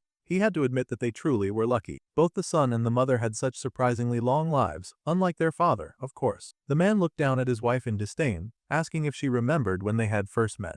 It was really nice back then. It was flashback time, and the story took us to a place where the adults were much younger. Taesik was told that no matter if he was the first in the entire school. School was also a small society, where people had to live together with friends. It seemed to be too much to report the entire class. Even if he reported directly to the education office, it would make the homeroom teacher look bad. The boy had written a full report just to complain about his classmates. However, the man insisted that the school should prioritize students' academy achievement, and that it was not a place for socializing. He believed that this was a necessary measure for the good students. The teacher just sighed and told the boy to return to his classroom because he was doing way too much. This did not satisfy the student, of course, and he mentally called his teacher useless and indifferent. The other students jeered when they saw Jung Taesik coming out of the office again, and they asked what he had snitched about this time, since this was a running occurrence with him. They asked how many times he had to be beaten just to come to his senses. They even laughed that crazy guys like Taesik were probably the kind to stab other people in the back. They could tell just by looking at his face. In fact, the bully thought that the boy looked so annoying that he raised his hand to beat him for having such a sharp gaze. They laughed at how quickly the boy flinched as soon as they raised their hand. They laughed at him for getting scared and trembling before them. They called him hilarious and told him to relax his face. They continued to laugh and jeer at him, and the boy continued to hate them. The boy promised them that once they were out in society, they would not even dare to say a word to him. In fact,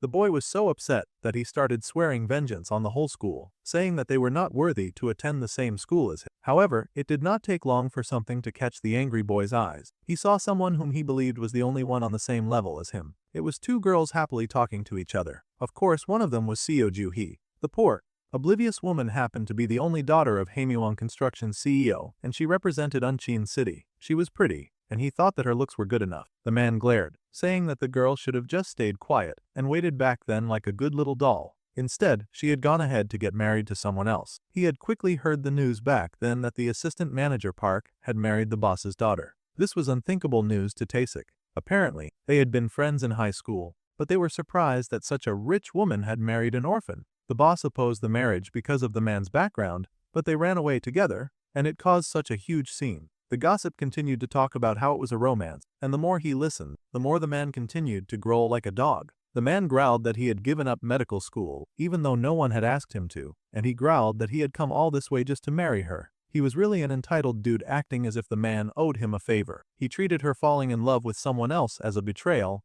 and like that, the lady had abandoned the wicked man and even had a child with that orphan. Actually, she had gone ahead to have 2 happy children. This loser had actually somehow stalked her everywhere, cursing and hating as he watched them together. He swore from that moment on that he would never forgive her. While the woman was living happily with her one true love, the man had done all kinds of dirty things and focused only on getting promoted. No one had asked scum like him to go that far either, but the man had promised President Hong that if he won this contract, the scummy man assured President Hong that no one would look down on him as a gangster anymore. The president sure liked what he was hearing, so he asked team leader Jung just what he had to do to get the contract that was being dangled in his face. He would do anything that the man wanted so that he could finally hold his head high too. The scummy man laughed, saying that he just needed the man to take care of one person for him. The president caught on quickly about what the man was asking, and he asked if he wanted this to be a death thing. The scummy man grinned that Har would truly appreciate it if the president could kill the target, because then he would finally be able to take over Haemyeon Construction, and if it went well,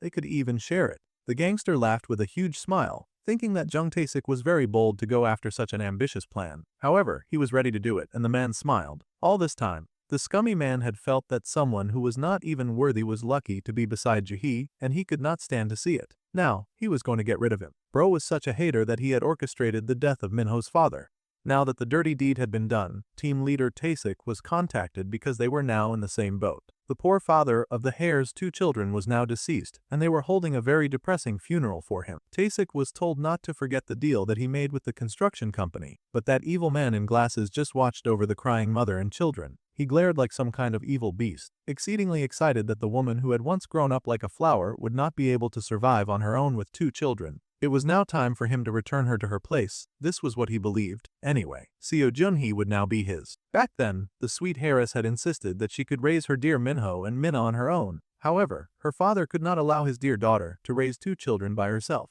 The man said that she really did not understand the world or how cruel it was going to be to her if she did that. Instead, he told her to return home immediately because he could not stand to see his bloodline live like beggars in such a pitiful state. It was much too embarrassing for him to even hold his head up like this. Still, the girl tried to insist, but the man was not hearing her. Instead, he invited someone to come in and sit in on the little session that they were having together. This person was, of course, none other than the lecherous, murderous freak who got her husband killed. The father happily introduced this criminal to his daughter as the team leader and the most capable person in their company. The man smiled and said that it was quite nice to meet them. Then, the man told his daughter to greet the sweet gentleman. Hearing about her situation as a daughter with 2 children, he was a kind-hearted man who clearly felt very sorry for her. The woman was understandably confused about where this conversation was going. However, they both seemed to match. So the father was now introducing his precious daughter to what he believed was surely a capable team lead, who would definitely look after her and take good care of her. He wanted his daughter to stop being stubborn and to just hurry up and remarry, much to her horror. Of course, she had just lost her husband, so she was not crazy about getting into any flings with the demon in glasses. The said demon in glasses was now holding her hand ever so dearly, saying that he had worked so hard to put everything back in place. Even if those children were not his blood, he had done his best to look after them, and his best included abusing them and putting them in dangerous situations. The delusional idiot then said that surely the god of fate was jealous of him and that was why their beginning was twisted. His mind is what was twisted. The man had taken the time to learn everything that the children liked back when he entered their mother's life. He learned that Minho likes console games, and he even did an open run for it in his life. Finally, he got it, and he was excited to give it to the boy, just to hear the boy sobbing that he just wanted to see his dad one more time for his birthday. It was a normal reaction for any child who had recently lost their father. The sweet mother assured the little boy that his father would congratulate him on his birthday from heaven, so he shouldn't cry. The boy then begged his mother not to forget dad, just because of her new husband, which was another usual fear that kids had when their parents got remarried. The child begged the mother to always love their father, and the woman teared up, saying that she could never forget their father, and that she still loved him so much, even now. Well, naturally, this enraged the local psychopath because he could not believe that they would dare to have feelings for someone who had only recently died. The man was absolutely bonkers. He wanted them to forget their father immediately, and he growled when he realized his new wife was still fond of her old husband. He complained that the man he killed kept getting in his way, when she had clearly never fallen out of love with the guy. The man growled that he had taken in the kids that she had after running away like trash, and those filthy things dared to stab him in the back. That was just unacceptable to him. He growled that people really needed to be on the same level to live together, and that still, out of old affection, he had been feeding her until now. Then the man actually leaned all the way in and confessed to his sleeping wife that he had been the one to kill both her husband and her father. In fact, he was also contemplating killing her, too. His major beef was with Minho all of a sudden. The boy had heard that he had killed President Hong and his grandfather, which was why he had tried to kill him. That was insane. All this time, this wicked man had been the one to take Minho's life. He had not expected the boy to wake up a month later, but he chuckled that both his wife and the boy sure were lucky. They were just about blessed by the stars at this point, but he could keep rolling and throwing hits. He was not about to give up now. See, this wicked spawn of the devil truly believed that their luck would not last long, and if that was the case, then it would be better for her to never wake up for life. After saying all this, the man walked away and slammed the door closed behind him. After a moment of nothing but silence, the very tired woman's eyes trembled, and a tear slipped from her lashes. She had heard everything that man had said. She recalled the time when her son had cried over his first father, and she had admitted that she would always love him, even now. Taesik had, of course, been absolutely furious to hear this, and he stormed away with all the presents he bought like a kicked, angry lion. The woman had gently told the boy that his father was watching over him from heaven, but now his new dad was here to protect him. Of course, the evil Taesik had not stuck around long enough to hear that. In fact, the woman added that if her sweet little Menno kept crying, she was sure that his new dad would feel sad. Well, it didn't take long for him to upgrade from sad to murderous. It was very important that they did not upset their new dad after all. The little boy sniffed and rubbed away the tears from his eyes, and the woman smiled gently, explaining that their new dad loved them a lot. But clearly, she was so wrong about that. She even encouraged her children to love their new father as much as they loved their biological father. That poor, sweet woman was absolutely not prepared for the devil that her new husband would turn out to be. He had taken absolutely everything from her husband, to her father. He had tried to take her son, and he was the reason their daughter was now hospitalized. That evil man had been nothing but a plague on her life, and she cried because of Jung Tae-sik. He was the sick disease that had infiltrated her life and ruined every part of it, and she cursed him on her sick bed with hatred because she had heard every last thing that he had said. Evening turned to morning, and Sion asked for updates about Minho's mother. They had all heard about the terrible accident that she had been involved in, so naturally, they were kind of worried. The boy sighed that she did not come out of her room much after she got discharged, but she smiled whenever she saw him or Minha. So at least his sister was out of the hospital too. It was a relief that his family members were doing alright, but today was already election day. Bambi had told the boy to wait a few more days, so the main character had been holding back. Still, not a single person wanted to see that crooked man get what he wanted. If that dude got elected, the prince swore not to go easy on anyone. However, San just told his friend not to worry too much about that, because it would not happen. The sky was dark by evening, and for some reason, they got the current Unchan mayoral voting results. The voting situation was going unfortunately well for Tae-sik, and he was deemed to have a 99% chance of actually winning the ongoing election. This was, of course, great news to the absolutely terrible man, and the man was confirmed as elected Unchan mayor. This had to be some kind of nightmare and terrible news, because his colleagues could not believe that it had happened. They had worked so hard to bring this day about that they cheered and clapped to see these results. Now the man was the mayor, and they were thrilled about it. The man laughed and thanked his secretary, Kim, as well as the chief. It was all thanks to their effort. Now, the newly elected Jung Tae-sik, due to his spouse's recent accident, was watching the results at home with his recovering family. That was the general idea anyway. The broadcast team would soon pay a visit to interview the winner, and his team excitedly informed him that the interview requests from broadcasters were just pouring in after such an amazing win. The man could not be prouder of himself. He smirked that all those interview teams were so impatient, like he was hot stuff or something like that. He mumbled that he was going to go get changed first so that he could be ready for when they finally arrived. With his shoulders raised high, the man retreated into his study room and locked the door behind himself. It was almost impossible for this terrible man to ever be normal in his entire life, because the first thing he did was inform his poor, recovering wife that she was now the mayor's wife. From now on, he wanted her to behave properly for the sake of her kids, living in never-ending bondage and tied down to this man for the rest of her life. The woman was quiet with her head lowered for a while, just saying nothing as this man talked trash to her. The man was annoyed and asked her what on earth she was doing now. He asked her to hurry up and start acting like a good wife, so she should bring his tie. The lady remained silent and still. Suddenly she pushed to her feet and stood all the way up. The man was already practicing his stupid speech, planning on telling the citizens of Unchan that, rather than joy, he would accept this result as a heavy responsibility, and that he would not neglect even the smallest detail in improving citizens' lives. Coldly, his wife congratulated Tae-sik on his win. She held up a tie that she had bought to celebrate his victory. She had even got it in her favorite color. The man smiled with pride and stood tall, letting her put the tie around his neck. With that disgusting look on his face, he had declared that now that he had become mayor, he asked if she finally felt like being obedient, like she was some kind of dog. However, she confirmed that this sicko would not be doing the interview that he was so looking forward to. That idiot was so confused, he wondered what on earth she was talking about, and that was exactly when she tightened that tie so hard it stole the air from his lungs. The man growled as he fought her, asking if she was crazy or if she thought that she would somehow get away with this. However, Jun-hee was dead serious. She had never been more serious in her life, and she said that she had already told him once before that she would strangle that neck of his. Now she could finally make good on that promise,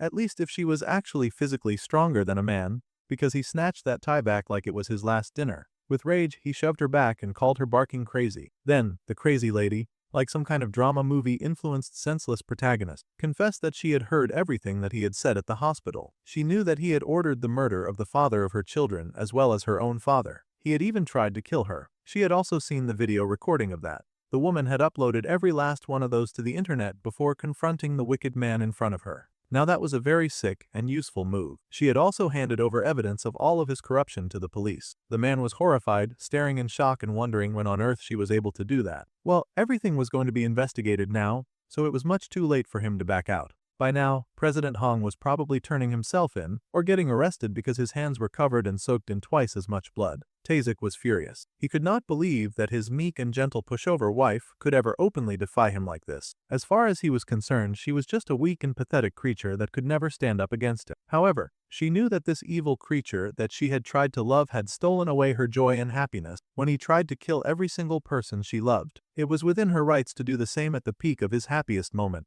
The man was furious, but the news just broke in to ruin his life. A construction businessman by the name of Mr. A reportedly received a murder order from the elected Jung Tae-sik. The man rushed outside, cursing and swearing as he could somehow stop the news, but sure enough, it was his business partner, Mr. Hong, who confessed to killing Seo Jung-won, former CEO of Haemyeong Group, and his son-in-law, Jung Woo-sik. He had done all this at Tae-sik's request, of course. The newly elected mayor was furious and screaming. He grabbed all of his plans with rage and slammed them to the floor, screaming like a madman. Within seconds, he had broken the television screen in front of him. Someone tossed the car keys to the floor, asking him to take them. It was his wife, and she admitted that she was barely holding back on finishing what she had started, but she had to think of the children first, so he could not go to jail. If he got caught like it would be at least 20 years of him rotting in jail. She did not want to see him in prison, eating 3 meals a day. After everything, she had spent a decent amount of time caring for this evil man, so she was giving him an escape route. She told him to run and to live his whole life on the run for the evil that he had done to her.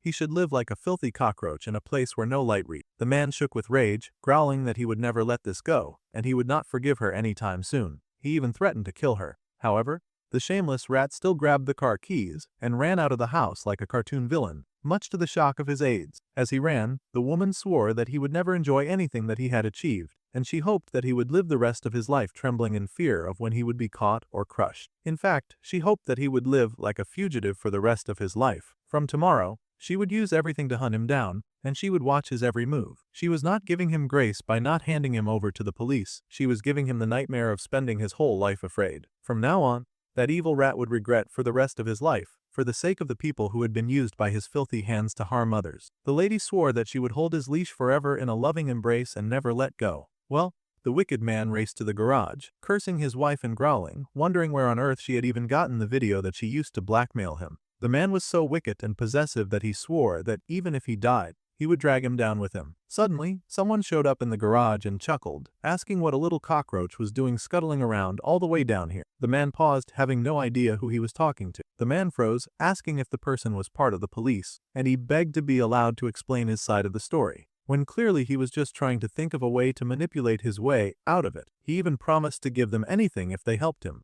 Unfortunately, he was talking to Lavis' uncle and the demon Varkan. Well, he tended to have a wicked sense of humor. For one thing, the dude was unnaturally tall. The bro stood at heights that were just not normal for most people. Without saying anything else, the purple-haired demon smiled and slimed that man so hard his glasses rocked right off his face. The man got kicked all the way across the room, and the demon chuckled. Just as he expected, he had a good eye for people. Minho's mother was truly wise. The man groaned and held his cheek, cursing at this man who stood before him. In typical mad Chihuahua fashion, the man was furious and he yelled that he understood it all now. The man screamed that clearly they had teamed up to send him to his death, which he totally deserved, but they had worked mostly independently. Varkan really could not stand listening to the man's barking, so he smacked him again. Human laws were too weak to deal with guys like this, so Varkan was going to deal with him personally. Being that soft-hearted was a weakness of Minho's mother, but he could make up for that just fine. Still, the little swordsmith was nearby, and she said that since he acted as her crush's father for a short time, she could give him a special-looking gift.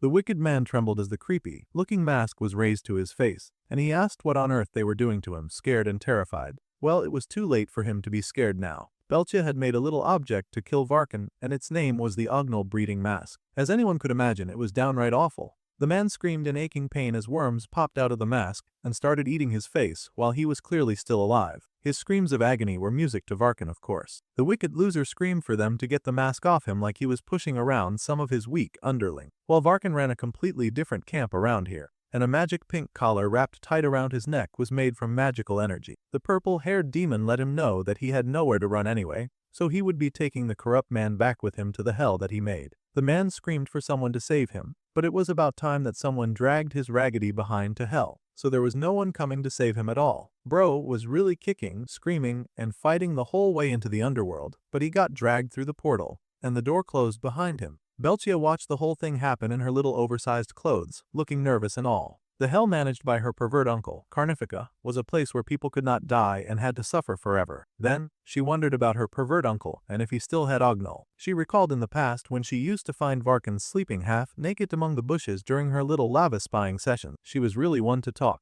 considering that she was a creepy stalker herself. The little girl had pouted back then that she always saw the man picking on her crush, and she did not like how he used training as an excuse for his violent action. So, she tossed something at him. Ah, that must have been when she first tried to use the worm mask. The man groaned and wondered what on earth had just been placed on his face. The girl giggled and asked what he thought about the filthiest ugnal egg sac in the demon realm. She had really created something very messed up. The older man gasped when the ugnal started crawling out of the mask, saying that they only lived in corpse filth. However, the crazy perverted girl laughed that ugnals would keep hatching from the mask, and until he took it off they would crawl into every hole on his face. Well, that was easily resolved, and within seconds the man had yanked the mask right off his face, spitting in annoyance at how many worms got into his mouth. The girl was horrified. She could not believe that he had taken that off with strength alone. Well, she'd better start believing, because that was exactly what he did. He then growled at the brat for trying to kill him with a corpse worm mask, swearing that he would throw her back into the fire. Little Belcha screamed and ran in horror. She had really underestimated the power of her pervert uncle and yelled for him to get away. She groaned just recalling how that happened, and she was seething just thinking about it. There had been no calculations for that brute being able to take off that mask so easily. Suddenly, she gasped because now that they had taken care of his scum father, she could go and find her dear and sweet Appa. She activated her tracker and raced after him, using the tracker to guide her to her crush. Later that night, the moon was high in the sky, and Junhee tiredly looked at the dear picture she had of her first husband. All of the bad things were over now, and she promised her dead man that she would protect the children no matter what. Tears fell from her eyes, and she asked her darling sweet husband to continue watching over them, calling him a name of great affection, honey. Now that his death had been avenged, he could hopefully and finally rest in peace. So, our dude's stepfather was having the worst time of his demonic life. He just had a worm mask snap his dad to his face, and he was getting dragged to the gates of hell, so he was not really into the current situation. It also did not help that when he was dragged to the underworld, all the demons went ham, just banging away on his body. Bambi noticed that Varkan looked pretty happy just watching that dude get beaten up, and the purple-haired demon just grinned. He chuckled that there was nothing so special about happiness, and having the one that he wanted by his side, being able to watch, was the measure of true happiness anyway. He called out to these workers to break even more ribs because he was having the time of his life. Bambi looked suspiciously at the dude who seemed to be acting uncharacteristically nervous, but he was not going to dwell on it.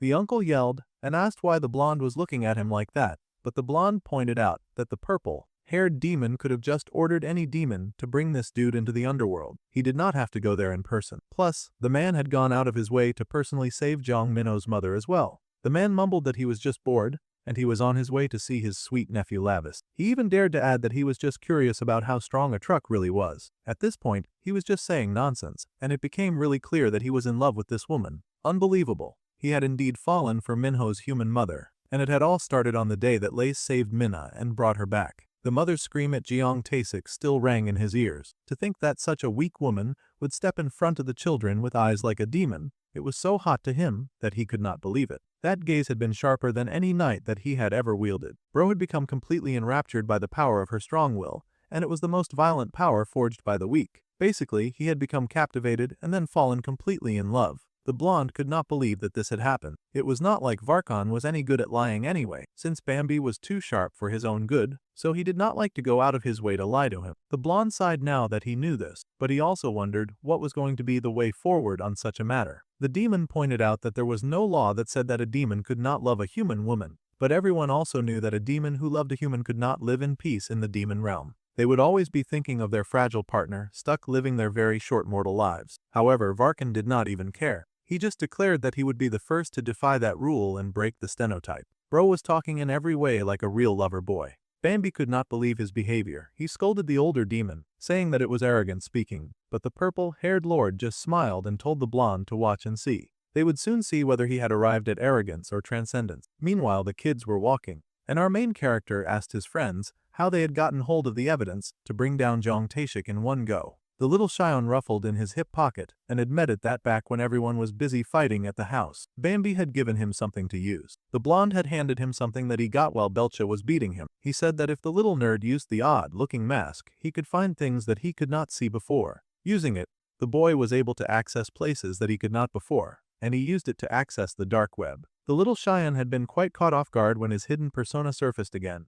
But that probably happened because he was knee-deep in some evil hacking, and his other side wanted to go at that. The main character teased his friend for stooping to use stuff like that, but Cyan just solemnly pledged not to use anything like that again. Anyway, the boy had gotten evidence of Jeong Taesik's contract killing with it, so that was good enough, and his scheme had worked. The Blueanette mumbled that she thought that he was told to get the account password. Now, they had arrived at the Demon Alliance building that somehow existed in the human realm for some unknown reason that probably involved a lot of illegal stuff. Apparently, the chairman had said that he had something to show them, so he had asked the blue cat girl to bring them here. Well, the chairman wanted to see Lavis and Sign was more like a little tag along. The prince wondered if it was really okay to display a demon alliance so openly like this. The girl just laughed, saying that it was fine and that humans really did not care unless it concerned them. Plus, it was so much easier to hide stuff in plain sight like this. The prince just mumbled that this only happened because they were much too lazy to think of a better idea. The building was quite old, and they pushed open the door to step inside. Still,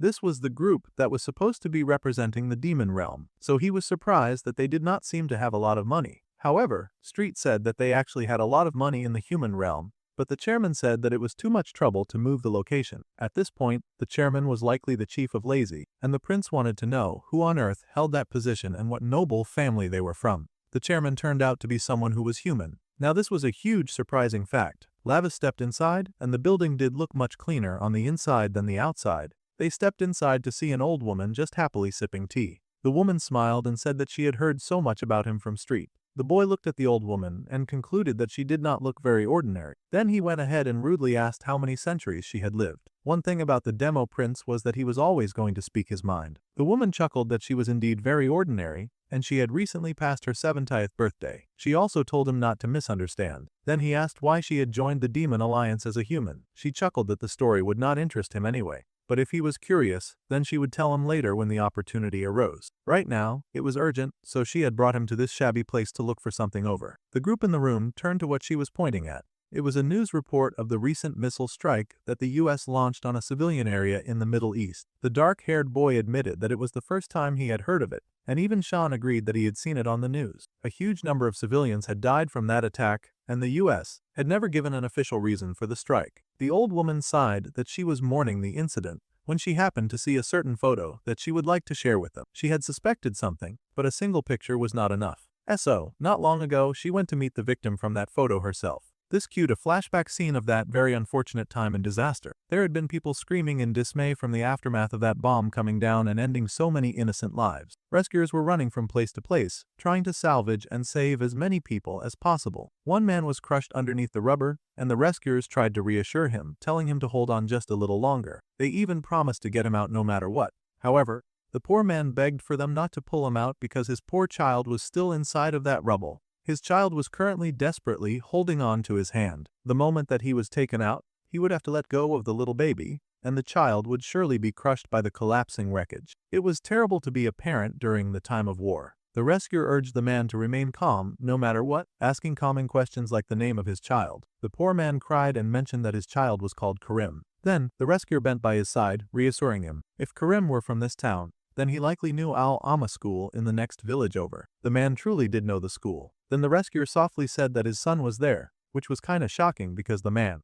who was currently getting crushed by a really large stone, had no idea what that had to do with his current situation. The rescuer explained that his son's school had been hit by the missile strike. They did not even know if the boy was dead or alive. The man was so desperately wanted to run to him right now, to dive into those flames and save him, but he could not move. Instead, the rescue team closest to the school had already been dispatched to handle the situation. Their families might be going through their own hell somewhere else right now. There were currently rescuers diving into the flames and the rubble in different parts of the town, all of them working hard to save as many people as possible. Straight down the shortest path, they all ran to the closest life that they could still save. If the man had ignored his instinct to go and save his son right now, then he would be turning his back on his comrades' trust and on the life of every other citizen. With all of his might, the man raised the large rock right off the terrified man, his arms shaking as he lifted that rock with all of his strength. That was why right now, he was going to save this man here in Karim, the ones that his hands could reach. Bro was moving like a superhero, and he told the man beneath him to please believe in them. All they needed right now was for every victim and survivor to believe in the rescue team, as well as believe that their loved ones were doing okay. The man stared in awe at this man superhero who actually was able to lift the large rock by himself. But more importantly, he should not dare let go of that hand, despite clinging to him. As long as they did not let go, then a child would never let go of their parent's hand. With that mighty speech, they revealed the tiny boy hidden underneath the rubble who was still desperately clinging to his father's hand. And the father cried in relief as the large rock fell to the ground, away from the father and the son. The rescuer panted deeply, his body shaking from exhaustion as he watched the two hold each other dearly. The tired field worker struggled to catch his breath, while also asking if the child that he saved was okay. The boy woke up, holding close to his father, and the man burst out into tears. The man happily thanked the rescuer with joy in his eyes, thanking him so much for saving his child. The man was also thrilled, glad because the other man's thanks was all that he needed. Suddenly, there was a huge scratching sound, followed by the splash of blood, and the rescuer stared in horror because something had pierced right through his chest and seized his heart.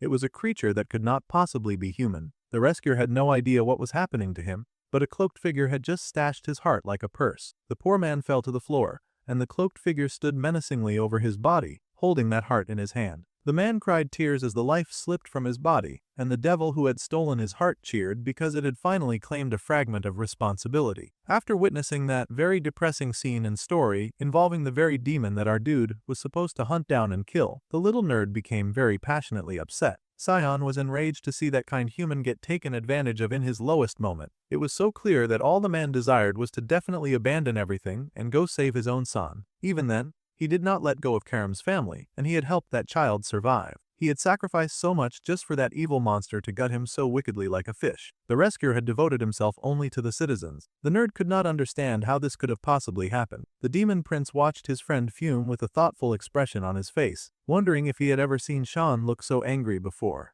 All this time, Sion stayed with him and saw some terrifying demons. Not even Wei Youngmu, who had fallen to drugs and threatened Sion, had made him this mad, and that guy was the worst because he'd been personally involved in bullying the little nerd. Mara, who was consumed by greed and tried to take Mena's body, had not made him this level of furious either, and she was wicked too, especially with the situation with her kids. Namuja was also a scum who had lost himself to gambling, so it made sense that Sion did not get so mad about him. Even when seeing them, the young boy had not been so angry. However, in this case, the young youth was furious. No matter if they were demons, they should not steal that man's desperate wish so easily. Seeing someone fight so hard for someone else, and then get his hope snatched away, was something that Sion seemed to find unforgivable. Even though it was someone else's matter, his little friend sure had the ability to empathize pretty deeply. That sounded like an exhausting way of thinking to Labis. So, Circle's fragment of responsibility had been inside a human's heart, is what this meant. The old woman agreed with this notion and then asked the young prince if he knew what Circle was. The boy had roughly heard about it from Bambi, and that it was a gift the gods gave to the human world.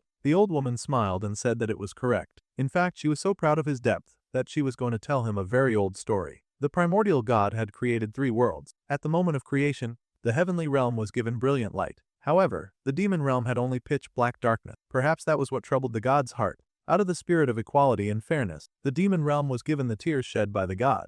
Instead of light, they were given comfort, and to the human world the god gave a mirror. Now this was an interesting choice, but humans could not shine on their own like the heavenly realm, nor receive the god's tears like the demon realm, so the god had given humans a mirror to reflect one another. That mirror had then somehow split into 7 fragments and scattered among humans. These shards were responsibility, sacrifice, faith, truth, memory, dignity, and acceptance. These fragments could not be seen by human eyes. Even if they had formed, they could not be touched. These were the inheritances that humans passed to one another. For example, something like this next story was a good example. There was once a father who fought against raiders threatening his wife and children. He suppressed his instinct to survive and chose responsibility, and it was an unfavorable battle. But who won was not the important part. Only one thing mattered, and that was the fact that the child was watching the father. Like looking into a mirror, the child merely watched her father defend her and her mother. However, before long, the fragment of responsibility began taking root in the child's heart for some reason, and it could not be seen or touched. It was simply a trait that was passed on. So,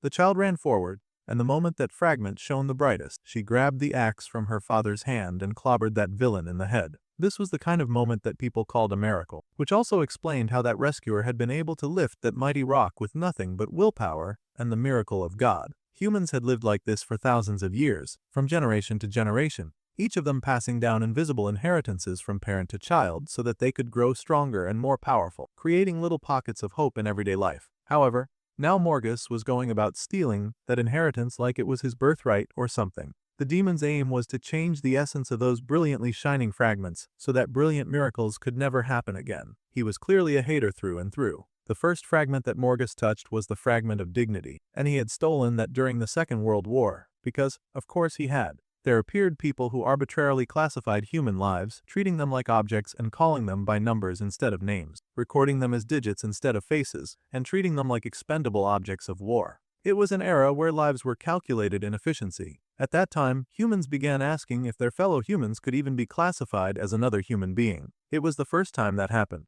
They wondered if it was okay to remove another human being from the planet for the sin of being different. It was a terrible sin that slowly grew into the kind of crimes that are frankly too evil to be listed. But everyone knows what happened during that time. They created excuses and ideas, plans that made them believe it was perfectly okay to eliminate anyone who was different. The moment doubt turned into certainty, and they became normal, the fragment of dignity separated from humanity, and Morgus targeted that very gap. His greedy hands reached in and widened the already growing carnage, feeding the darkness into the world until humans got drunk on it and started moving crazy. It was an era where twisted beliefs turned humans into monsters, and countless lives vanished at the end of the gun barrels. In the middle of it all, he easily profited. What the demon stole was not just a single fragment of order, but it was humanity's ability to pass down humanity itself to the next generation. The very possibility of humanity was snatched away, traded for war, guns, and violence. So, the fragment of dignity that fell into Morgus's hands, and he took that once beautiful, shining shard and then had its pure essence twisted, so that its very nature became the complete opposite. Only then did the Demon Defense Association realize that the beginning of the end had begun, and that the human world was approaching a perilous end. They honestly should have done something way earlier, but they really waited for this giant mess to blow into a full catastrophe. With the information that they had gathered now, they could guess that Morgus already had 2 fragments in his hands, which was Sion's belief. However, the blue-haired cat girl revealed that the fragment, stealing armed robber, had actually snatched 3. It was confirmed earlier that the masterclass thief had danced his way into snatching the fragment of acceptances as well. The dark-haired boy pondered this situation and wondered why the demon realm and the heavenly realm were just watching this happen. The old woman sighed that humans were extremely weak compared to demons and celestials, but there was a reason that they could continue existing between such amazingly strong bodies. It was simply because human beings were neutral. Whether this place was full of humans or completely empty meant absolutely nothing to the demons and the celestials. Sion was so depressed to hear that these people did not care about them at all. That was kind of harsh. However, if the human world did collapse entirely, that would be a whole new problem, because both sides would then try to claim it. It would launch the dark and the light into war, which would bring about the absolute chaos that Morgus was so hungry for. The demon realm was an unstable location right now too. If war broke out, it would practically mean mutual destruction. That jerk Morgus had always been troublesome in so many annoying ways, and the prince asked in annoyance if the old woman knew why he'd been sent there. She just laughed and played the old woman card, saying that she was merely a human being after all. There was no way that she could dare to understand the intent of the demon gods. The prince scoffed that she said that, but those legs of hers were far from ordinary. The woman then laughed and said it was expected that the prince would discover her little secret. Ripping open her orbs, she revealed a scandalous piece of information that rocked the world of those present. It seemed that the prince had been able to recognize the absolute aura just bleeding from her legs. These were legs that the Lady Belcha had been so kind to make specially for him, since that girl had the tenderness to just go about making anything. When she had heard that the Lady Belcha had descended, she was so overjoyed. The prince pouted and asked when Belchia even had the time to make something like that.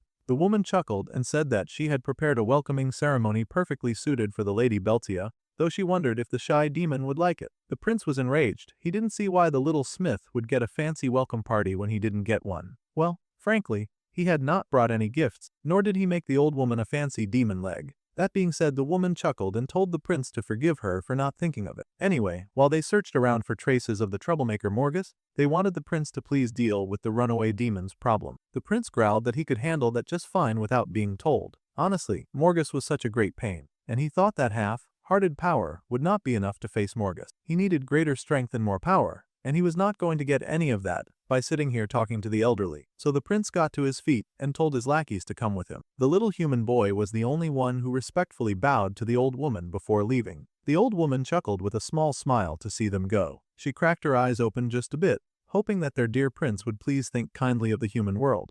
Before they left the building, the old woman was sure to give Street a little gift. The girl happily took the kidney bean, which the old woman's grandchildren had brought home from school. They said that it was much too troublesome, so those lazy bums asked their grandmother to grow it for them instead. The little street cat was so happy to receive such an adorable gift, and she gushed over how cute it was. The old woman laughed that she was just too busy to care for it. That was why she wanted to give it to Street instead. The little blue demon wondered if she could really grow such a thing. As long as she took care of it and gave it a name, the old woman was sure that it would do well. The cat demon looked at the little potted plant and then came up with the great idea to name it Kangnange. It was a very big name for a very little plant. The old woman laughed and said that the name was cute. The growing instructions for the bean were written down, and the old woman showed the cat how to grow a kidney bean. It was the usual instruction. She had to water it regularly, make sure that it got sunlight, and call it by its name and greet it. Very simple kidney bean instructions, though the last one seemed a bit suspicious. The girl believed that he could handle this, and the old woman smiled. The cat demon just had to remember one thing. Giving something a name meant taking responsibility for it, so she had to take good care of this plant. This reminded the cat of the fact that Lavis had been the one to give her a name, so she was under his care. She wondered about the meaning of the name that Lavis had given to her. She could wonder more about that later. The old woman just reminded Hother to please raise the plant with care. The blue-haired girl smiled and said that she would do her best in that regard. With a happy smile, the girl looked down at the potted plant, and the old woman smiled as well. The sky was bright and blue, and there were clouds in the sky. The world was about to collapse, and the prince complained about how he still had to go to school when he was trying to figure out how to save the world. Life was indeed so very unfair. Well, final exams would start soon next week, so they had to get busy and marching. The young prince complained that he did not care about grades at all, considering that he was here to save the world from an evil threat. While San had to care about these grades, so he wished the Demon King well, but he needed to study. Suddenly, someone rushed over, squealing and calling him Appa. To no one's surprise, it was Beltia, and it seemed that she was going to be starting school today. What joy! Of course, the prince was not happy to see her there at all, and he yelled, asking why he was here at all. The girl laughed and said that she was not in the same class as her crush, but she was just happy that they were going to the same school. She was so happy that she was going to go ahead and enter the class first just to calm down her excitement. The little nerd was shocked and wondered if this was the welcoming ceremony that the chairman had mentioned before. It seemed so. Beltia had never gone to school before, not even in the demon realm, so the young girl was very excited about experiencing this taste of normal life. Suddenly something showed up from behind and smacked our prince in the back. Lavis coughed out in pain. It turned out that his uncle had popped up for a visit. Starting today, his uncle would also be attending school because he would be working at the school as a PE teacher. At this point, it seemed that every demon could just show up in the human world when they pleased, and our boy Lavis was the only one who had to be forced to come up here through serving punishment. The prince yelled and asked why on earth his crazy uncle was up here too. The uncle smiled and smacked his nephew again. They might be related, but the boy should treat his own teacher with a bit more respect. It was rude to yell at his PE teacher. Cyan was just overwhelmed by all of the things happening around this chaotic family. The uncle grinned and said that he came as a messenger of the demon realm to protect his young nephew. The boy yelled that all of this was insane and that there was no way his father should be letting them get away with causing all of this ruckus. Besides, he did not want his uncle here. Hugh anted Bambi instead. The uncle grinned and said that Bambi was necessary in the demon realm, so he could not come here. It seemed more like Varkan had just made sure that he would be the one here, so that he could hit on Minnow's mum. The uncle then sighed and asked if he was being chased away by his dear sweet nephew, because Lavis was acting like he was not needed at all. Lavis growled that if he knew this kind of nonsense would happen, then he would have just gone to solitary confinement as his punishment for wrongdoing. The sky was bright and the sun was high over the people. Beltia was excited as she sat in her classroom. It was her first time going to school as a normal human girl, and she was curious to see what it would be like. Chairwoman Yu Boksoon had said to give the girl a school uniform, because she had heard that the little blacksmith wanted to try wearing a school uniform. The blacksmith was excited because that was exactly what she had requested when asked. Thanks to Beltia, the old woman had been able to get married,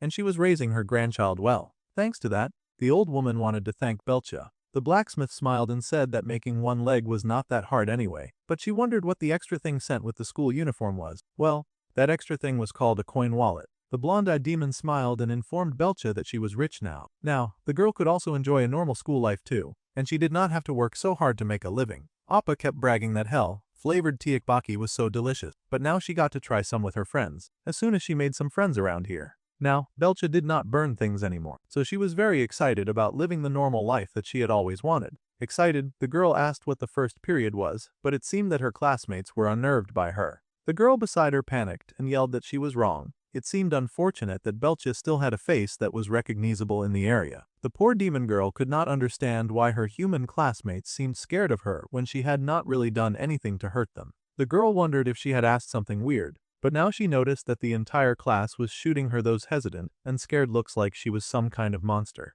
It was very unsettling to be treated that way. It was the Lady Belchia's first day at school that day, and some of the others were wondering if she had been able to adapt well. The girl said that it was what she wanted, so she was probably doing fine. Still, Cyan felt bad for her, because it would not be easy trying to navigate school in Jin Jaehee's body. The prince asked if there was something wrong with that body, but there was especially a lot wrong with that face. Most of the kids were scared of the tattoo artist after all. Lord Bambi did poor Belchia no favors by putting her in the body of a former terror. Well, the prince had no idea why that body had been chosen, but that did not matter to him because he was still annoyed that Belchia was here at all. It seemed they were having PE class now, and the man called for Jung Minho to come outside and train. It was clear that the uncle was just picking on his favorite nephew again. Lavis stood up to play a game with his uncle, and the game immediately became fast-paced and violent. The young prince was fed up and told his uncle to stop messing around and just go back to the demon realm already. The prince demanded and asked who his uncle was trying to embarrass right now. The uncle scoffed that to handle a vicious criminal like his nephew, they needed someone strong and fierce like him around. That man was just shamelessly having fun as he played some tennis with his friend. If he truly was here to help, then the boy yelled that his uncle should only come when needed, instead of pathetically pretending to be a human like this. The uncle scoffed that his nephew was hardly in any position to say that right now, considering his current condition. Besides, his uncle was finally opening up, and he admitted that there was a woman in the human world that needed him. This made the boy pause, and then he quickly realized that his pervy uncle had come all this way to fight for Minho's mom. Now that was just unacceptable to the boy. He yelled that his uncle had really gone crazy this time if he came all the way from the underworld just so that he could chase after some human woman. The uncle yelled right back and asked his nephew if he wanted to die for daring to commit the sin of calling his dear uncle crazy. The man hit the ball so hard that it finally whacked Lavis right in the face. The other boys were watching the game with concern, wondering if those two were ever playing any normal form of table tennis. They could not imagine that a high schooler and a PE teacher could reach some heights of physical ability and violence. In truth, the entire thing was a lot to Sion, as the other students thought that if those two entered doubles, they would win gold medals. Sion just sighed and said that they would just call it a demon realm war. So time passed, and the evening came around, and Lavis was still seething over the situation. First he had to deal with Beltzia,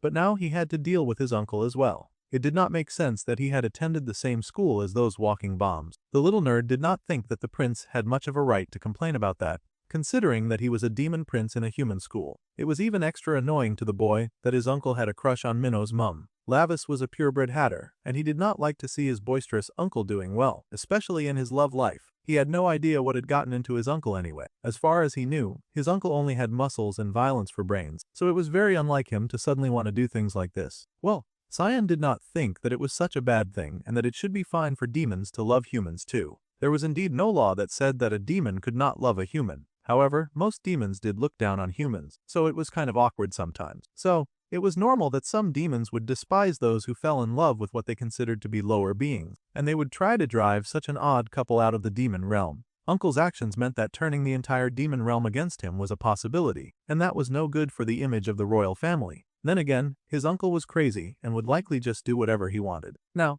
the little nerd was thinking of how the god of violence even had a soft side like that. That was good to know at least, and it was kind of romantic. The prince was still very much complaining that it was not romantic, and that his uncle was just going senile from living too long. He was busy bitching and complaining when they happened upon the sulking form of poor Beltia, who had just finished her first day at school. The girl was sulking, but Street rushed over to say hi to Beltia, wondering why she looked so down. Likely her face had ruined the first day of school for the poor girl, so she was generally unable to make any friends. The poor girl was quite surprised to see Lavis and his entourage, and she was unfortunately still shy around him, so she took off running as soon as she saw them. It seemed she was yet to get over that much of her fear. Street was surprised to see the demon girl suddenly just run away from them, and she looked really depressed too, so San was kind of worried about her. Lavis was quiet. He could already tell that Belcha was having a hard time at school, though he was not the kind that liked to show that he cared. The next morning, it was a bright day, and Belcha looked ready to give this school thing a second shot. She was not about to cave just yet,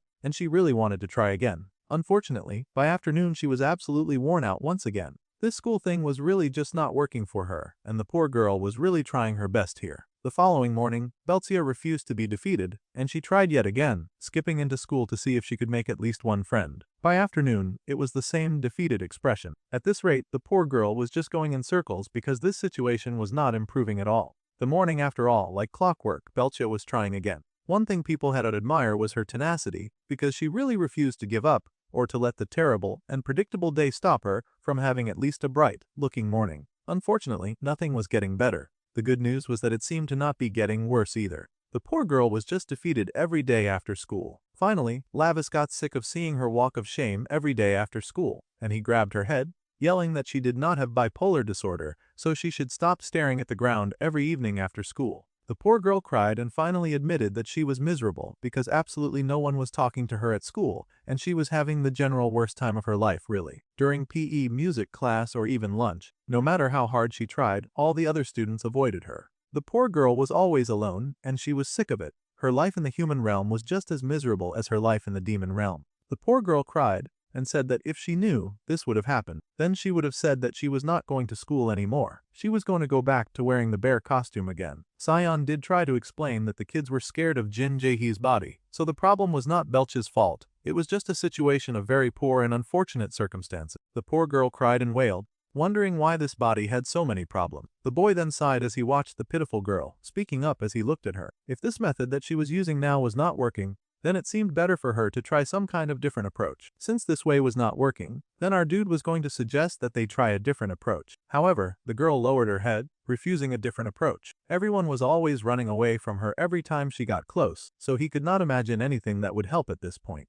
No matter whose body it used to be, it was her body now. So it was time for Belcha to claim it and dominate it. It was time for the girl to show them that she was different now. The girl cried bitterly, not sure how to possibly do that when things were so hard for her right now. Besides, she was letting the humans punish her for things that had happened in the past. Kosri and Zhuang had been an accident, and it was not good for her to dwell on things that happened so long ago. She was not a child anymore who could not even control a single flame. Belcha was a grown-up now, and she should at least act like one. The girl sat shaking on the floor, and the prince had to ask her how long she planned on staying trapped inside of that guilt that kept her from reaching out and making friends. The reason that she was obsessed with the prince too was that he was the only demon around her age that she could open her heart to. Beltia was always waiting for other people to approach her without approaching anyone first. She was always waiting to be led instead of leading. If she made more friends and met more people, then she would stop following him around so much, and he would at least be able to get rid of one headache in his life. That sounded like something worth fighting for Delavis anyway. The girl growled and suddenly slammed his chin with her head in anger. It seemed there was one thing that the girl was passionate about,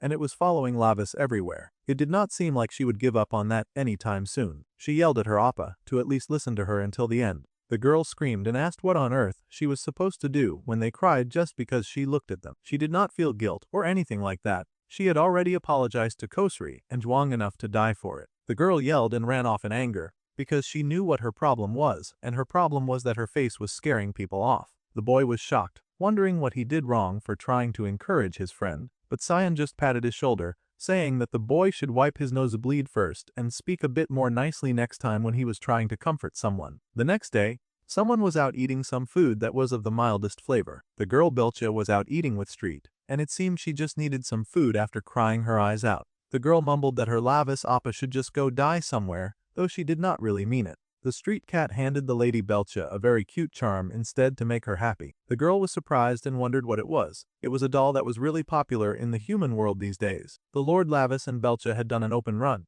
and they stood in line for hours just to afford that little charm. It was kind of ugly and scary looking, but Street just smiled and said that she did not really understand human tastes either. However, the Lady Minna had told her that kids would get jealous if she hung that weird thing on her bag, so this was hopefully a tactic that would make her some friends. The girl looked at the weird little charm, wondering why she had been given something like that. If she carried the doll around, friends might ask where she buffed it and if it might lead to some form of conversation. It was a cheap shot at starting a conversation, but the least they could do was try for now. At least, that should be the reason why Lavis worked hard to get it, and that was why the prince had angrily stood in line early in the morning working to get that charm. The girl cried tears of joy when she realized the lengths that her appa had gone for her. The boy was bad at communicating sometimes, but he really did genuinely care about his friends most of the time, and he wanted to see them be happy. The girl cried tears of joy as she held the little ugly doll, feeling a little bad for being mean to her appa when he was just trying to help. Belcha then yelled, trying to act like she didn't care, and she tried to call her appa bad for trying this hard.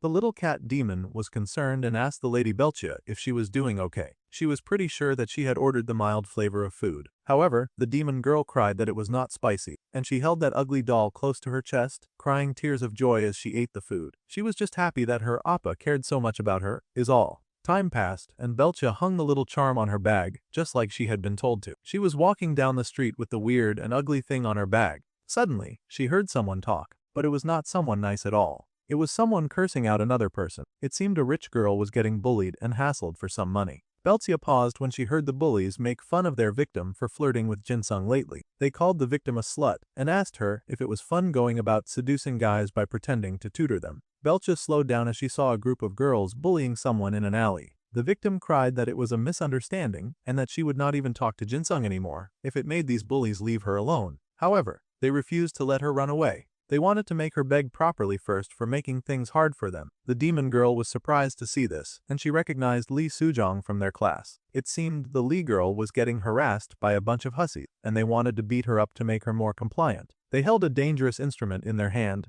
and the poor victim was scared, knowing that she could not fight back against these wild high school hooligans. The girl cried out, raising her hand to protect herself, and she begged that they wouldn't. That was when Belzia stepped in. First, she asked what on earth these people were doing in the alley right now. This made all the girls pause. They of course instantly recognized Jin Jae-hee, who was a pretty dangerous person in the bully community. They heard that she used to be under Appa Youngmu, but that idiot was long since dead. The girl put on her best bully face and asked exactly what these jerks were doing to her precious seatmate. Well, the other girls were not about to back down without a fight, and they asked what it mattered to her. The other girl was not really feeling it. She did not want to go against a girl as infamous as Jae-hee after all. However, the other bully was feeling brave because she heard that Appa Youngmu was finished, which meant that Jae-hee had no backing and they could jump her. That was her reasoning anyway. It would be pretty solid reasoning if they were talking to the former Jae-hee. They also heard that the bully girl was broke and even had to work in mascot costume. That part had been true for a while, but the girl was steady on her feet now. Jae-hee yelled that if they had a problem with her, then they should hurry up and come at her. She would crush them while she was at it. Besides, she had tossed the mascot job ages ago. They were going to fight, and they would see the party that had the most regrets after they finished brawling. So the girls met together and threw hands in the middle of that alleyway, just to see if they could beat Jae-hee. And it was also an opportunity for Belzia to try out fighting in her human body, since she did not have the chance to do that a lot. At any rate, by the end of the fight, it was still evening, and Jae-hee glared at those stupid brats who had run away. It seemed that they got a few lucky hits in, but she had sent them scrambling and running at the end of the day. The demoness growled that she should have beaten those punks a little more. The silver-haired girl pointed out that her face was all banged up, and that was when Belzia remembered that she had a classmate with her. The girl turned and immediately asked Sujong if she was okay. Sujong was still a little scared of her, of course, but she could not deny the fact that Jae-hee had come in here to save her. Sujong, however, immediately ran away, and poor Belzia. She had gotten involved in this fight just for the person she saved to still run away from her. Poor Belzia had just wanted to be sure that her seat partner was okay.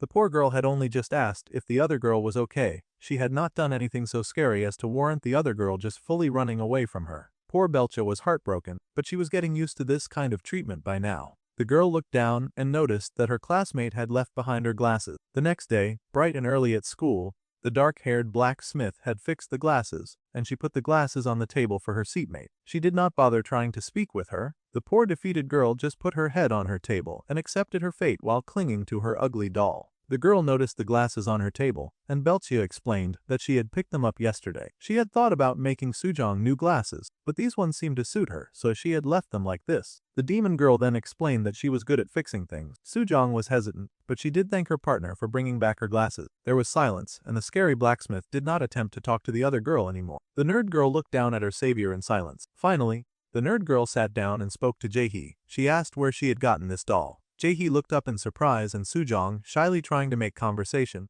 mentioned that the doll was really hard to get and she wanted one too. Belzia could not believe that she was making conversation. Nervously, she explained that her appa had bought it for her. He was a nice appa. Then Sujong asked where she thought he had bought it. In fact, the bespectacled girl would love to go there with Jae-hee. It was the first time that any human had invited Belzia anywhere. The girl stared with joy in her eyes at the miracle unfolding before her. Sujong wanted to go with her. Immediately, Belzia exploded with joy, saying that she would love to go together. The shy girl smiled and said that her partner had fixed her glasses, so now they were going to go buy dolls together. She would even treat her to tteokbokki if she could handle the hell flavor. It was everything that Belzia wanted and more, and the girl cried tears of joy. She happily said that she could eat, and that they should go right after school. Sujong nervously laughed as she spoke to her excited classmate. The blacksmith begged the nerd girl not to forget later and leave without her. This was her first friend, and she wanted to have as much fun as possible with her.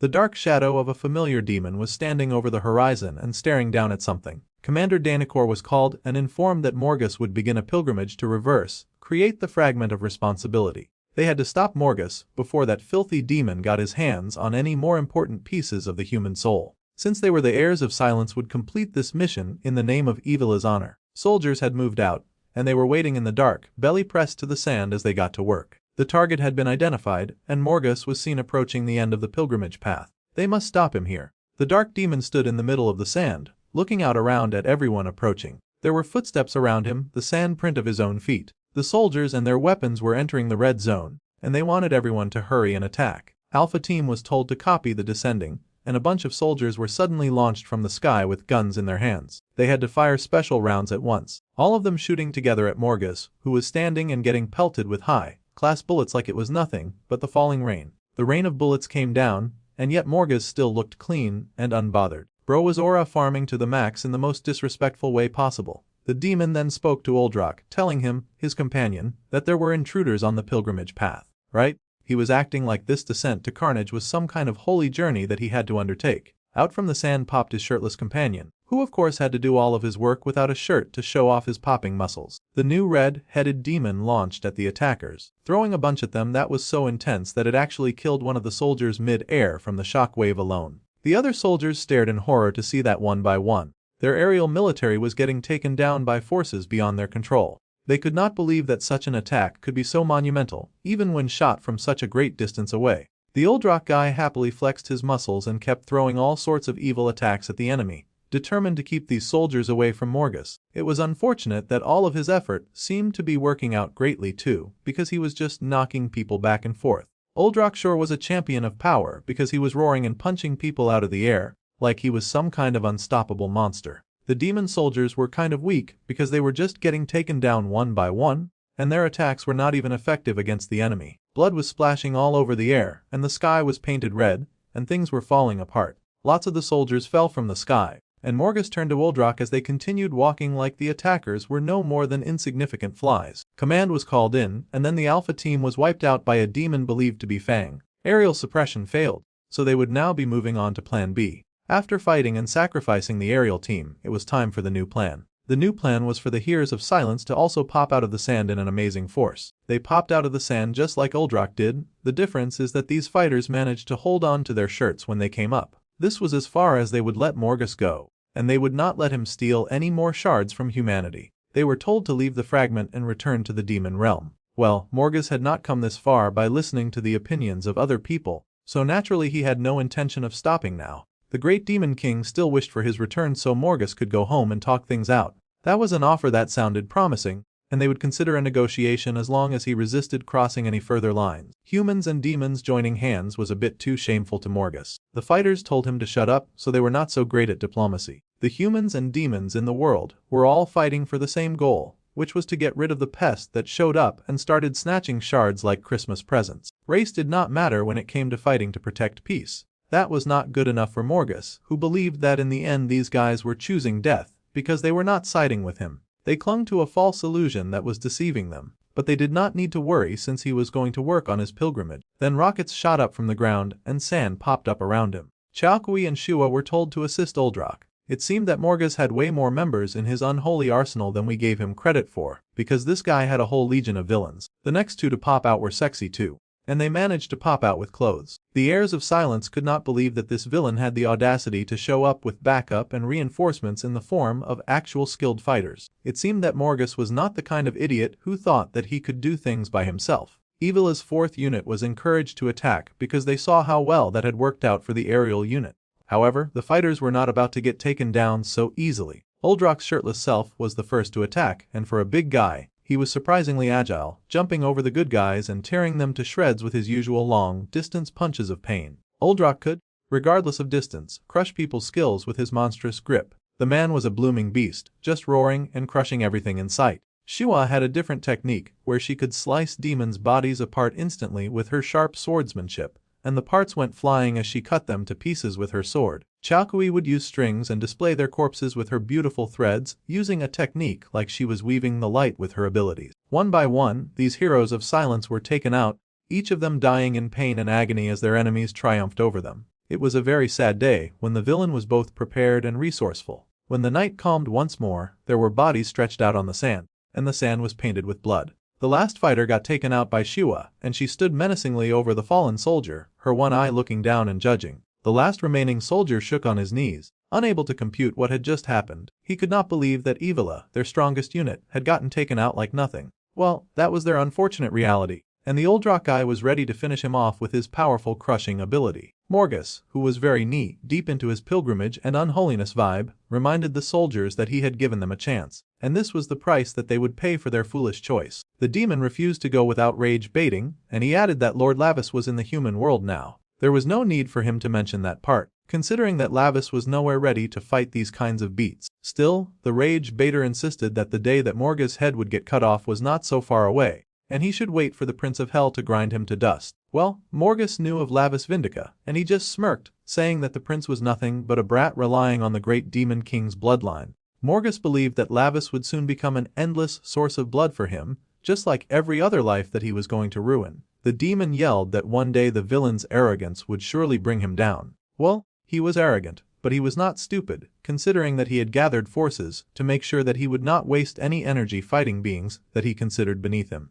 Now that the rage bait session was over, Uldrak waved his hand and killed off the last problem in the sand. The demon's head hit the ground, and there was silence in the world. There was a bright light in the sky as the stars continued to twinkle like a massacre had not just happened underneath them. Morgus growled that his words and actions were not based on arrogance, but he merely pursued emptiness. The demon continued his walk through the sandy desert, and his minions followed as he walked all the way to the creepiest looking cross-skeleton that happened to linger in the darkness, a fragment of the mirror bestowed by the gods. In the beginning, humans named it responsibility and revered it as noble. However, instead of carrying that responsibility themselves, humans had so cheaply pushed it onto others, which was probably why it was dancing here in a skeleton in the desert. Humans were indeed kind of pathetic. That was why they had abandoned responsibility in an empty land, because they were the most unstable of his creations and were never completed. The creature in the desert screamed as the fragment was taken from it, and a bright light enveloped the area. Morgus pulled his hand back as the power hit him and he fell to the floor, coughing out blood.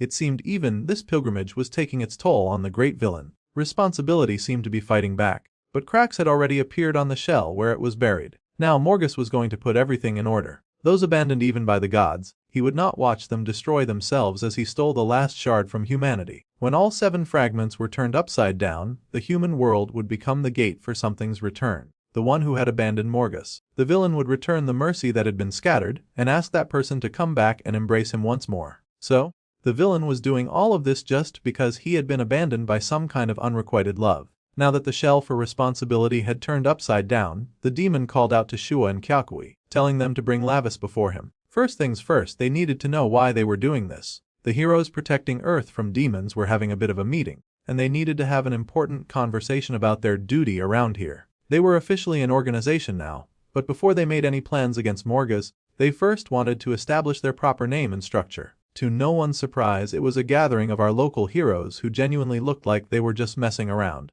Though Lavis' uncle was kind of serious about the situation. First things first, he wanted to know why so few people had shown up for the meeting in the first place. Belcha was there, but she asked if he was even sane at all. Everything about the operation sounded suspicious as heck. Sion was also present, and he admitted that in the human world, a name that cheesy would not earn any form of trust. More importantly, Lavis wanted to know why his uncle was trying to involve humans in catching Morgus. There was no way those powerless meatbags would be able to do anything against a demon outside of serving as a human shield, or something like that. The nerd had to ask if he was not included in the human population because Lavis was pretty shameless about involving him in everything. The uncle protested that humans could become stronger if they trained under him too. That sounded like an upgraded form of torture, especially since he was happily announcing himself as the god of violence. The purple-haired demon yelled at Street and let her know that through training, she would become the greatest warrior in the demon realm. In Sion, the uncle's hellish training would also prove to the young boy that humans could surpass their limits. The boy had no interest in anything like that, and he had to ask why he, of all people, was getting involved in madness like this when he did not even like to fight. The poor nerd begged the Prince of Hell to stop his uncle, but the prince was pretty interested in having Sion fight for himself. He figured that the more ways that the nerd had to protect himself, the better. He should just not die while he was learning. So basically, Lavis was surrendering him to his uncle's care because the prince was just that heartless when it came to Sion. The poor human boy wailed about his situation. Meanwhile, Belcha was still putting on airs about the whole thing, and she asked why she would learn anything from a perverted demon who only had muscles for brains. Instead of doing any heavy lifting, she would rather make all sorts of creative equipment for them to use and instead she dropped a bunch of her inventions on the table for all of them to see. The last time that she had just arrived and there was something together, it was kind of crude, but now she had the time to just sit and create some stuff that she was actually very proud of. Street was, as usual, her #1 fangirl, and she praised the work of Belch's hand, feeling very impressed by what was created. The girl happily said that she had been watching their souls all this time, which was basically like her admitting that she was stalking them. Based on that, she had upgraded their weapons to better match their souls. Now, she wanted them to take all of these weapons and to make sure that everything worked properly. Street took up some fancy weapon that seemed to act like a tail, and she squealed happily at how it moved like it was an extension of her body. She could feel tremendous power just from trying it briefly, and she was very excited to use it in real battle. With that, the girl had now gained the power to break most things, though to become stronger, she needed to train the source of her power, which was her magic. Street was all sparkly-eyed and pleased with what she had been given. Meanwhile, Sion was inspecting his latest gift, and he wondered what on earth he had been given. It seemed like some kind of bodysuit. The girl told him to wear it like underwear, because she had basically given him something that would work a lot like body armor. Sion was human, so even a brush from a demon could tear his limbs apart. It was kind of important that they put measures in place to make sure that his limbs would at least stay together. Sion seemed rather grateful for the consideration, but he sure wished she had not said that in such a terrifying way. Meanwhile, Lavis looked around and wondered how on earth the blacksmith had been able to make all of this outside the demon realm. He even asked if she had somehow brought the entire forge to the human realm. However, the girl blushed and explained that while her appa was fighting, she had not just been lying around in the fortress. The little creator had been admiring some pictures of a prince saving a princess, and she giggled, thinking that if she was ever in danger, then she definitely wanted her appa to come in and pull out Damlakal from the abyss to save her too. However, that was when she realized something. Most other demons would either carry their weapons around or store them in the abyss and summon them when needed,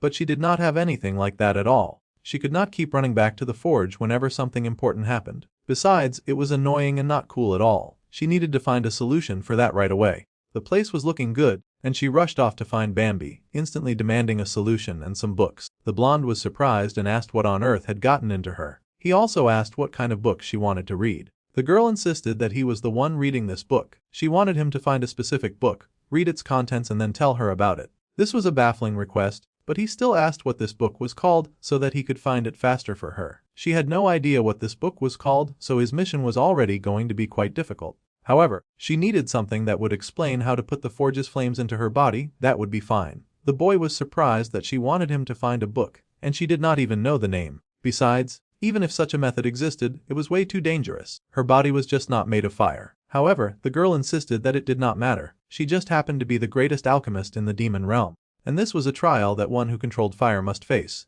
The prince stared in absolute shock as he understood what was going on. Basically, the girl had somehow swallowed the flames of the forge that she had worked so hard to escape. Eve Sion was amazed by such a feat, and he told her as much that she was pretty amazing. The girl scoffed happily and waved her hand as she showed off the fact that she had now become the flame. As long as she had her body and materials, then she could make anything. Now, she was going to show off the alchemist's skill. With a single gesture, she had already made a tool. The girl tossed the item that she made to Sion, telling him that this tool would now give him tremendous information gathering power. The purple-haired uncle looked up and yelled that the girl was insane. Even the great demon king, and he only controlled those flames, but that girl had really gone ahead to swallow them. It was a pretty dangerous move. The girl scoffed that the purple-haired demon was a coward who could do it but did not. The god of violence naturally was not about to stand for that, and he yelled that he was not going to keep letting things slide just because she had a sad past, and he got ready to fight her. All he knew how to do was fight using brute muscle anyway, so she was prepared to handle a thing like him. The other side as those two started to fight again. At any rate, our dude called out to Street and decided to ask what was up with the Demon Association operation that she mentioned before. Unfortunately, the defensive front unit had been completely defeated by Morgas, and they were now gathering all association warriors around the world to deal with that menace. Back in the demon realm, Morgas was such a problem that he beat the god of violence once by the narrowest margin. Of course, the uncle had been very young back then, so that could be a fluke. Still, Sion was worried to hear that their enemy was seriously strong. However, our dude pointed out that Morgas was even younger than his uncle, yet his uncle had still lost. Naturally, the god of violence was not crazy about Lavis bringing up that part. Right now their enemy commanded the strongest unit in the demon realm, which was called the Fangs, so they needed to prepare too. The boy yelled that his uncle should hurry up and tell them exactly what they were going to do against this incredible monster, and the uncle grinned that starting tomorrow, They were going to go on a club training camp. They had already spoken with his mother, so he should get ready. The boy laughed and said that his uncle was clearly using this excuse to call her directly too. Poor Varkan was very clearly head over heels in love with that woman. The purple-haired demon laughed that it was only natural for a teacher responsible for the student's safety to call in and check on the parents. The main character was not buying that kind of lame excuse. A mediocre demon obsessed with climbing the social ladder, a split-personality human enjoying this situation despite being dragged into it, a reckless stalker who even swallowed fire to achieve her goal, and a plain muscle idiot. Compared to the elite team of warriors that Morgus had put together, our dude had to admit that his gathering was basically trash. He had never thought that the day would come where he would miss Bambi, who was basically just a demon sorcerer nerd. That dude was a jerk, but he was at least a pretty decent friend. The prince angrily lifted his head and shouted at the sky for Bambi to hurry and come down for a second. He seriously could not deal with these people anymore. There was a moment of silence, and it seemed like the blonde was actually going to show up. Suddenly, the boy's eyes widened when he saw something that surprised him. Bambi had indeed come just as our dude had asked, but he had brought a surprising person for backup. The dark-haired prince stared in surprise to see his friend happily waving with his mother by his side. The main character gaped at his demonic mother, and even his uncle was surprised to see his sister in this realm. The woman fluttered her lashes, teasing that it seemed that they did not miss her then. She had come all this way for a parent-teacher conference after all. Our dude straight up told the mother who had birthed him that she had clearly come to the wrong place because he was not expecting her beautiful behind in this meeting room and he wanted her gone. Lavis had endured way too much tomfoolery to tolerate this sudden appearance even as a joke. Besides, right now he was Jung Minho, not Lavis, so his demon mother should not be here. Well, his mother had other ideas, and she asked if her sweet baby was upset because she did not stop the great demon king from sending him to the human world. Well, he had his own personal reservations about the whole ridiculous situation, especially since he was the only one left in the dark about what was really going on. The queen admitted that even she had been left in the dark about what was happening, and she had not been thrilled about it either. Varkan and Bambi hid at the back because they did not want to deal with an angry female version of Lavis right now, especially an older version. Even now, the woman would like nothing more than to tear her brother and the blonde apart. However, right now she was going to save that for later and focus on seeing her son's face at least one more time before he died. Lavis greatly appreciated the vote of confidence when it came to his fight against Morgus. He was kind of upset that she had already decided how the battle was going to conclude before it even happened yet. The lady smiled and said that it was a while, but even his angry face was so adorable. Mothers truly loved every part of their child. This humble messenger, Street, was elated to see the demon queen and she of course went down on her knees to worship her. The queen recognized the cat as Lavis' guide and even expressed her gratitude for the cat girl. The girl was elated and said that it was her honor to serve the prince of course. It had also been quite a while since the queen had run into Belzia, and she happily greeted the girl as well. The tools that she had made with alchemy were the greatest gifts of the queen's life. Lavis' mother sure was very pleasant, completely different from her arrogant son. The girl blushed and said that she was happy that the queen was quite pleased about her hard work. She would work hard to make the woman something even better next time. The queen smiled and patted the girl's fluffy hair, calling her sweet and telling him not to worry about her family. She was discussing the situation with the great demon king. Then, the queen turned her attention to the human boy in the room and Cyan, of course, became very nervous about the situation in the room. The boy immediately apologized for saying this at the first meeting, but he did have to mention that Lavis's mom was exceedingly beautiful. This made the woman chuckle as she said that she often heard that all the time. She was very grateful to the human boy for being friends with her crazy son and she happily said that she wanted to meet in the demon realm someday. The poor nerd really wished that all of these demons would stop inviting him to the demon realm because he wanted to go to heaven instead.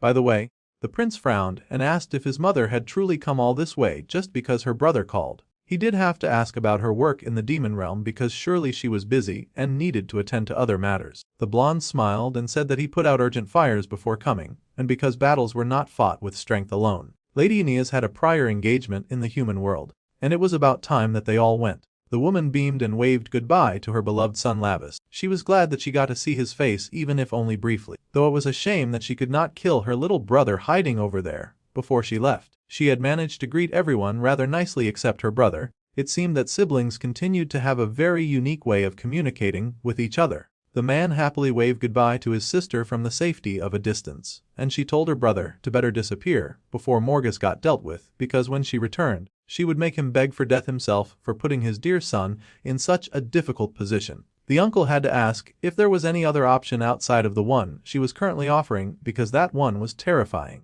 Until the day they met again in the demon realm, she would have to say goodbye for now. Happily, the beautiful demoness smiled and said goodbye to her son and his friends one last time. Once she was gone, the prince scowled and had to ask what was going on with his mum because she was acting weird. The blonde nerd chuckled and explained that he did not really know himself. Meanwhile, someone else was having a bit of a fight over soup that got splashed on them. The other person protested that they had not done it on purpose, but the girl insisted and complained that malatang stains did not come out easily. She cursed and complained that he was a useless employee. The man tried to explain his situation, but the girl continued to growl that it was a limited edition outfit and that it was expensive, so she wanted him to take responsibility. Meanwhile, the man was indeed a demon in disguise, and he could not believe that he was getting lectured by a human. That was what happened when you were a broke fugitive. He was Bauer of the House Hilt, the runaway coward who continued to escape from Lavis and who should have died ages ago. He was someone who believed that he could rule the world with flowers. After losing Wai Youngmu, and because Mara and Lavis had invaded his plantation, the sad demon could no longer grow flowers. After fleeing, he had ended up trying to buy even abandoned human land to start up his flower business. Unfortunately, this reduced his earnings in the human world,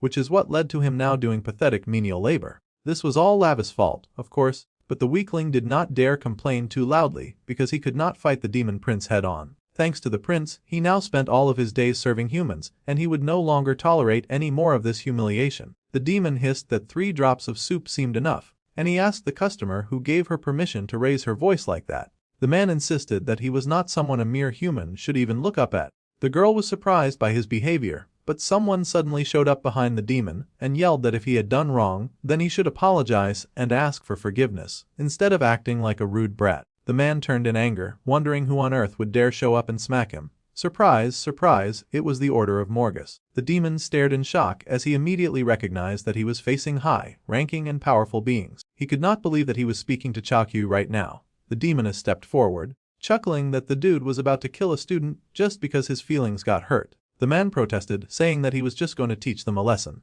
Well, Chakui told the student to just let the matter slide and that he was such an idiot that he might actually try to kill her. If someone later asked why she died, they would say it was because of sop, and that would be very sad and unfortunate in the end of the day. The girl hissed and walked away with annoyance, and the indigo-haired demoness just waved and told her to take care. She should also try to be careful next time. Back to business, they had heard the rumors about a suspicious person around here, and so they had come to check. Sure enough, it was Bauer Hilt, how the mighty had fallen. The demon was panicking about his current situation. The Fangs had come looking for him. They were a group made up of the greatest warriors in the demon realm, and they were also known as servants of Morgus, once revered as the god of death. Among them was Chakui, who had risen from the very bottom of the demon realm to the top entirely through her own efforts. She had no blood, no tears and no mercy, a terrifying creature she was indeed. Anyone who approached recklessly would end up a corpse or become puppets dancing in the palm of Chakui's hand. The demon Hilt cursed his situation of running into a demon like that in a place like this. The Fang member told Shua to take the idiot outside and interrogate him, so things were already going pretty downhill for Lord Hilt.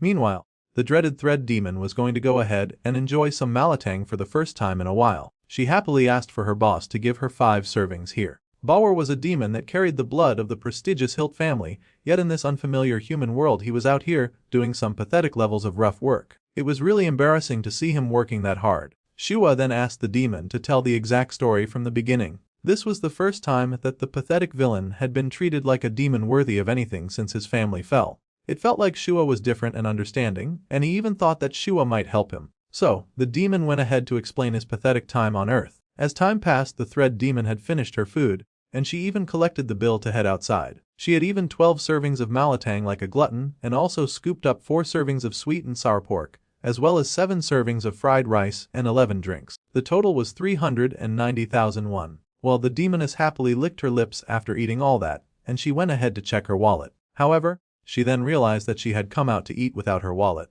Things were not looking good for the restaurant. The demoness sighed and wondered if Shua had taken her wallet. She wanted the other demoness to just do a simple interrogation, but now Chakui's wallet was missing, and that was such a pain. The lady laughed and said that she had accidentally left her wallet behind, which was the first sign that this conversation was not going to end well. She explained that the friend who left with the employee had it, and that she would go and get it right away. One thing humans did not like to joke about was money, and the man grabbed her of course, saying that she had eaten quite a lot, and he could not let her just run off with a silly excuse like that. The girl insisted that she was not the type to dine and dash, she just needed to step outside for a moment. However, she was also not the first person to say that and then run away. If stuff like that continued to happen, then he would have to call the police. The woman was shocked that things had progressed to the point that they were now talking about involving the police. Suddenly, someone popped up and offered to pay for Shiwa instead. The demoness was surprised and she turned to see Belzia. The creator smiled that she would pay, although the demoness tried to insist to the student that she had money. Still, it looked like she was in a difficult situation, so Belzia was here to help her out. She had been through a few similar things, so she wanted to help. After all, the blacksmith used to be broke when she first came to Earth. Her little nerd friend tried to protest that it was way too expensive. However, Belzia said that it was fine since she had lots of money. She was just swiping around her magic card and paying for strangers now. The blue-haired demoness stared in surprise at the creator, who was technically her enemy. This was a very awkward chance meeting. The demon lady was quite surprised to be saved by this random girl and worried that her parents would be worried sick if she went about spending money like that. However, the girl just laughed that the nice lady had helped her out earlier when that scary part-timer was picking on her. Plus, the demon girl seemed like a good kid, so he wanted to help her too. The blue-net demon sobbed with joy, tearing up that she got someone to help her. She guessed this must be what people meant when they said that the world was still worth living in. However, the blue-net told the sweet black-haired girl to wait just a second. When she came back to pick up Gangmal, she would definitely pay back, so first she just asked for the girl's number. She wanted to be able to call up the nice girl that had helped her, and she told the black-haired girl to be sure to answer. Now that this mess was solved, she had to head out and go find her wallet, thanking the sweetheart who saved her over and over again. The two girls watched that lady go, and the nerd had to ask Jaehui what they were going to do if that freeloader left without paying them back. In truth, the girl did not know. She just felt sympathy for the other lady and had already prepared for the possibility that she was going to get ditched anyway. Plus, if she ever ended up in the same situation herself, she was kind of hoping that someone out there would help her as well. The gray-haired nerd added that when they really thought about it, the lady had polished off 9 portions of Malatang alone. Perhaps they had some kind of big eater bond going on between them or something like that. By the way, the Ned asked how on earth Jaehui had even gotten access to that much project money. It felt like she was the one always paying when they went out together. Honestly, the girl was not even sure. She just knew that every time she woke up, it was either she was broke or that she had hit the jackpot. It sounded like she had the bad habit of spending too much of her money in one place and then reaping the consequences of that action much later. Now that she had spent such a huge amount of money, he was hungry and wanted to eat some tangsuyuk too. Her friend yelled in horror that she was still trying to order more food. Meanwhile, at some other place, 2 girls were having a conversation about outfits and which one was different from the last. Either way, they were sure that the person they were looking for would be wearing uniforms, though all the people passing by in front of them kind of had the same clothes on. The other demon wondered if they were seriously going to come through every school in this city just to find what they were looking for. Until a little while ago, they still had traces of their demonic energy to track, but after their enemies had absorbed Lord Namuja, they had lost all sense of his demonic power. The other blue-haired masked Cyclops mumbled that there must be tens of thousands of students in uniform in this city, so clearly they needed another method to find their target. The guy dressed like a waiter reminded the Lady Shua that they could just use the Fang's strength to flip the whole city over. Then the price would have no choice but to show himself then. However, the other Bluenet showed up and whacked that troublemaker right in the back of his head, scolding him and telling him to say something that would actually make sense. Their lord and savior, called Morgath, was kind of in the middle of his pilgrimage right now. With every faction watching his every move, it would be so stupid to turn this situation into a massive incident. The idea was to slip in and out unnoticed so that they could still conduct their quiet business of setting up the apocalypse. The pathetic rat whined about not understanding what a pilgrimage had to do with anything. Truly, he was kind of slow and just a petty underling, yet his curiosity overflowed. He did not need to know, so he just wanted the rat to focus on finding the prince. The fangs were being very harsh on him, and the demon was shining about it. The Lord Morgath was walking a path filled with hardship. If they betrayed the Bloodlord Lavis, it would aid that noble journey. The dark-haired rat promised that for the sake of his Lady Shua and for Lord Morgath's sake, he would find the naughty prince and bring him to them. Then the other Bluenet growled and smacked his head, asking why she was not involved in this league. It seemed to be some kind of favoritism going on around here. Likely she had been left out because she was so darn violent all the time. The rat groaned and then added that he would be doing this for Lord Chowki's sake as well. Then, the lady asked the demon if he had some kind of game plan concerning this situation or not. The demon had to think really hard because he had kind of failed in matters of restraining Lavis a bunch of times, so he did not want to mess up once again. He was pretty sure that half-breed idiot showed up with Ravis' younger sibling back then, so likely if they targeted that girl or looked around in the Nox entertaining company that Mara was with, He was sure that they would find a way to get the prince to come to them. He grinned and admitted that now he did have an idea on how exactly to make this plan work. However, Lavis had stopped writing for him, and he had no powers anymore, so basically he was begging for some kind of upgrade, because he did not even have funds either. The Lord Chalky groaned and said that the demon was just unbelievable. Then she asked Shua to just hand her wallet. This made Shua pause and ask about this mystery wallet. Chalky was dumbfounded because she had handed Shua the wallet at the airport. The Cyclops insisted that she had gotten the passport instead. This was confusing, and the violent demon had to ask where her wallet had gone then. It seemed that the wallet had truly gone missing, and the Cyclops pointed out that her associate had given her the wallet before she got on the plane. But then she also went on a shopping spree at some random supermarket, and that was likely where all of her funds went to burn. The glutton roared and wailed at this memory, whining that even she could not block actual bullets. She had needed to buy protection. Losing her wallet and that expensive designer bag on top of it, just thinking about it was making her furious. This was all Lavis' fault. Now she was just trying to blame her enemy as fuel to hate him even more than before. She growled and raised her head with rage, swearing that no matter what she would slit that jerk's throat. Meanwhile, the rain continued to fall over the land. It seemed that Morgath was out trying to water some flowers in the middle of the rain, showing that the enemy was indeed completely batshit insane. The tall, dark and handsome guy overseeing the process reminded Morgath that he was not fully recovered and that he really should go back inside. With this rain, the flowers were definitely getting more than enough water, and there was no need to sink to these levels of madness. However, Morgath assured Uldrock that he had no reason to worry. He was simply doing what had to be done. Lord Morgath was told that Niran was on the way, carrying the fragment of embrace. There was a huge pile of dead bodies behind them, and the cold demon just kept staring at the bushes that he was watering instead. Soon, the Dark Lord would finally be able to begin his journey to claim the third fragment. He was congratulated on his hard work and achievement. Meanwhile, inside the church tower, behind a closed door, was something hung up on a cross. It seemed to be the fragment that they had retrieved from the desert. Morgath looked at the mocking, unsettling thing that he had made, and something appeared, informing the Lord that the mission had been fulfilled and now he had returned. Tatchrace had fallen in the battle against Ivila, and Nioran appeared, looking much like a happy nun as she showed off the fragment that she had collected. She happily asked her master to please accept the fragment of embrace along with his resolve. The Dark Lord understood the situation. Tatchrace's sacrifice would not be in vain, and he took the fragment from the hands of his follower. Now that the Dark Demon had in his hands the fragment of embrace,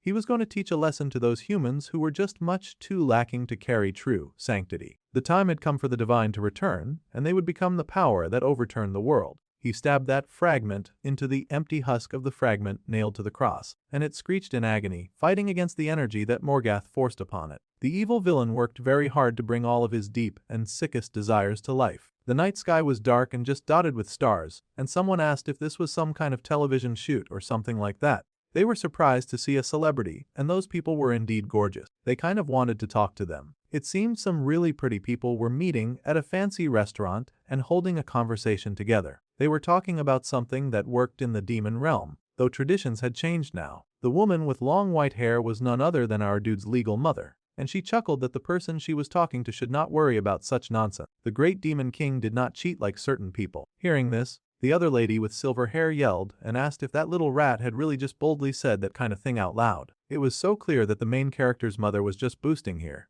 Demons never learn. Even after 1,000 years, they were still loudmouths. The beautiful queen told the other woman to please keep her noise down. The other people were staring at them as they walked past after all. A celestial revered as an angel should have way more decorum and a sense for manners. It seemed that the silver-haired lady was a celestial of all things. The celestial growled at Aeneas, but her attendant begged the Lady Hyra to please calm down, as there were many eyes on them. It was the first gathering in 1,000 years, and the lady had to ask if the lady was trying to blow it up from the start. The lady just scoffed, saying that the other woman was late to the party and yet full of so much backtalk. The celestial grinned now, saying that she had heard plenty already. Apparently, her son was struggling down here and having a lot of trouble hanging on with how weak he had to be when trapped in a human body. As soon as the topic switched to her son, Aeneas did not want to chat anymore. Instead, she launched straight to business to ask if the celestial had managed to retrieve the thought fragment that Bambi brought. The demon needed to know if the heavenly beings would at least keep that fragment safe and out of the demon's reach. The celestial sighed and admitted that some were not thrilled, but most agreed to take care of it. She did not want to shatter this peace either, and things were pretty good right now. A few hardliners seemed eager to use Morgath as an excuse to spark some kind of divine demon war, just so that they could come down and kill the other side. However, as long as Hyra remained holding the line, that was not going to happen. The queen was impressed that the lady could keep that extremist group in check. They still got some archangel strength left after all. The Celestial just scoffed that war led to ruin far too often, and that at least had to be avoided. As they knew, the Celestials were supposed to stay out of human affairs, but this time, he planned to break that rule and send reinforcements. Serkal's reverse pilgrimage, a right to bring a god down. If the balance of the human world collapsed, then both the heavens and the demon realm would be in serious danger. It would destroy so much, including their fractured peace. They could not help but wonder why the man was so fixated on catching a god who abandoned them long ago. No one could really guess, but they suspected that it could be because this dude was a main who only grew inside his dreams. Now the demon actually believed that the divine cast him aside. So then, the woman had to ask who these reinforcements they would be sending would be. To keep damage in the human world to a minimum, she brought someone strong. Strong could mean absolutely anything, and the queen was rather doubtful of what that meant in this context. It was not like there was only one or two Celestials desperate to come down there. The moment they arrived, they rushed off to find a human they were itching to kill. It seemed some of the Celestials were on demon time movement as well. There was no better force to call on right now except that the lady would say that the Celestial's temper did make Lavis look a tad gentle. Now that was someone very concerning. The lady sighed that it could be the death of her. Meanwhile, some human boys were just hanging around, chilling, and they seemed to be bullying a cat. Someone suddenly showed up, and the queen was fast realizing who was being sent. Morgath's younger sibling, called Azuran, had been brought down here. The incomplete god Azuran and the Bloodlord Lavis were in the same place and on the same mission. The little Celestial turned when he noticed the humans totally picking on that cat. The little guy almost looked like he could pass completely as Lavis' younger brother, just a bit more emo with bluish silver hair. Watching the two of them together was going to be something. The poor, bullied kitten had been through so much that it had actually stopped moving. The poor thing almost looked half dead now. In that case, they were just gonna let it go because it was boring now. Those mean and cruel black-hearted jerks just hopped on their motorcycle and laughed, saying that if their friends drove like shit again today, they were dead. They did their stupid playful, back and forth bickering like they had not just nearly killed an animal in that moment. As if that was not bad enough, those stupid jerks then nearly knocked over a lady as they drove around on their stupid motorcycle, laughing at her and telling her to watch where she was going and get out of the way. They were a group of unruly and terrible teenagers who did not care at all about the safety of the people around them, which also meant that they were easy pickings for the Celestial being's bad attitude. With one flick of his hand, the green-eyed boy activated some of his holy power and sent it flying at that group of unruly, horrible trash from humans. The power flew straight into the wheel of their vehicle, catching the bullies off guard, and they panicked as the motorcycle just careened to a halt and threw them right off. The boys screamed as they hit the dirt at full speed. Someone immediately yelled when they saw the accident, asking people around to hurry up and call the police to help the students. The Celestial then walked up to the little kitten and picked it up. He mumbled that it was not exactly for the creature's sake, but he put out some chips where the little kitten could see. The Celestial being admitted that he just could not stand looking at the malice of those incomplete beings. That was all. He left the chips for the kitten and then went on his way. Meanwhile, there seemed to be a lot going on inside a building on the other side of town. It was Uncle Valken, and he slapped his hands together, showing off his purple nail paint, and he asked everyone to open their eyes. They did, and the group was horrified to find that they had somehow moved from a classroom to the inside of a desert. There was nothing but burning sun and a stretched out, barren land for miles and miles. The big guy laughed that he had now taken them to an alternate dimension. The outside would remain the same, but it looked like this from the inside. It was amazing to Scion, of course, that something like this was possible. However, the demon reminded the young nerd that they did not have time to stand around looking impressed. They needed the human boy to hurry up and learn the basics of fighting from Belchia before they had to introduce him to some hell training. The human boy, of course, was not interested in any form of hell training, but they insisted that he had to follow them so that he could get stronger. After all, they would hate for the boy to get in the main character's way all the time. Then, the purple-haired demon asked the young prince if he recalled what he was supposed to do. The boy mumbled that he would handle the situation, so he needed his uncle to stop worrying about him and to teach Street properly while he went ahead to do some practicing on his own. The young blue-haired cat demon was so excited that she yelled that she was very much looking forward to working with the great Lord Varkan. Now, today's training was going to end if they managed to block his attack with that tail even once. The young cat was surprised by such conditions and asked if that kind of thing was really enough. She was talking really boldly for someone who had not even attempted the exercise yet, and that kind of challenge really got the purple-haired demon fired up. Immediately, he got the chance to show what he was made of. He jumped at it and breezed past that kitty so hard and fast that her hair got whipped backwards. She immediately reassessed the difficulty level because she had not even seen him move. The blueonette had barely processed that before he showed up behind her and just tossed her right off her feet. She had barely gotten a chance to use her tail. and the older demon laughed that she seemed even flimsier than he had expected her to be. Now he was wondering if he should just go easy on her. However, the cat was not about to back out now. They had basically signed up to fight against Demon Hitler and his association of crazy demons bringing about the apocalypse, so she did have the idea that she should get stronger as quickly as possible. The older demon was impressed and praised that fiery look in her eyes. He liked it very much. With one finger, he had landed yet another hit and sent her head flying backwards. It was going to be a tough battle for the good street, but she was also going to try her best. The girl used her legs to stop herself from sliding any further backwards. If she wanted to make any form of progress, she had to start taking this fight seriously. She barely had time to move her tail though with the rate at which this dude kept attacking her. However, she also knew that if she kept doing nothing, she would get nowhere with this exercise. Though how was she going to block attacks that she could not see? She was still pondering this when that dude had the audacity to hit her with the idea that now that the warm-up was over, they were going to speed things up. Street was horrified to hear that this dude could get even faster. She screamed in horror and tried to run away. Meanwhile, our dude Sino was training with Belzia, and he did mention that the gun that she had given him was kind of heavy. He was really struggling to see how he could fight using this kind of weapon and all that.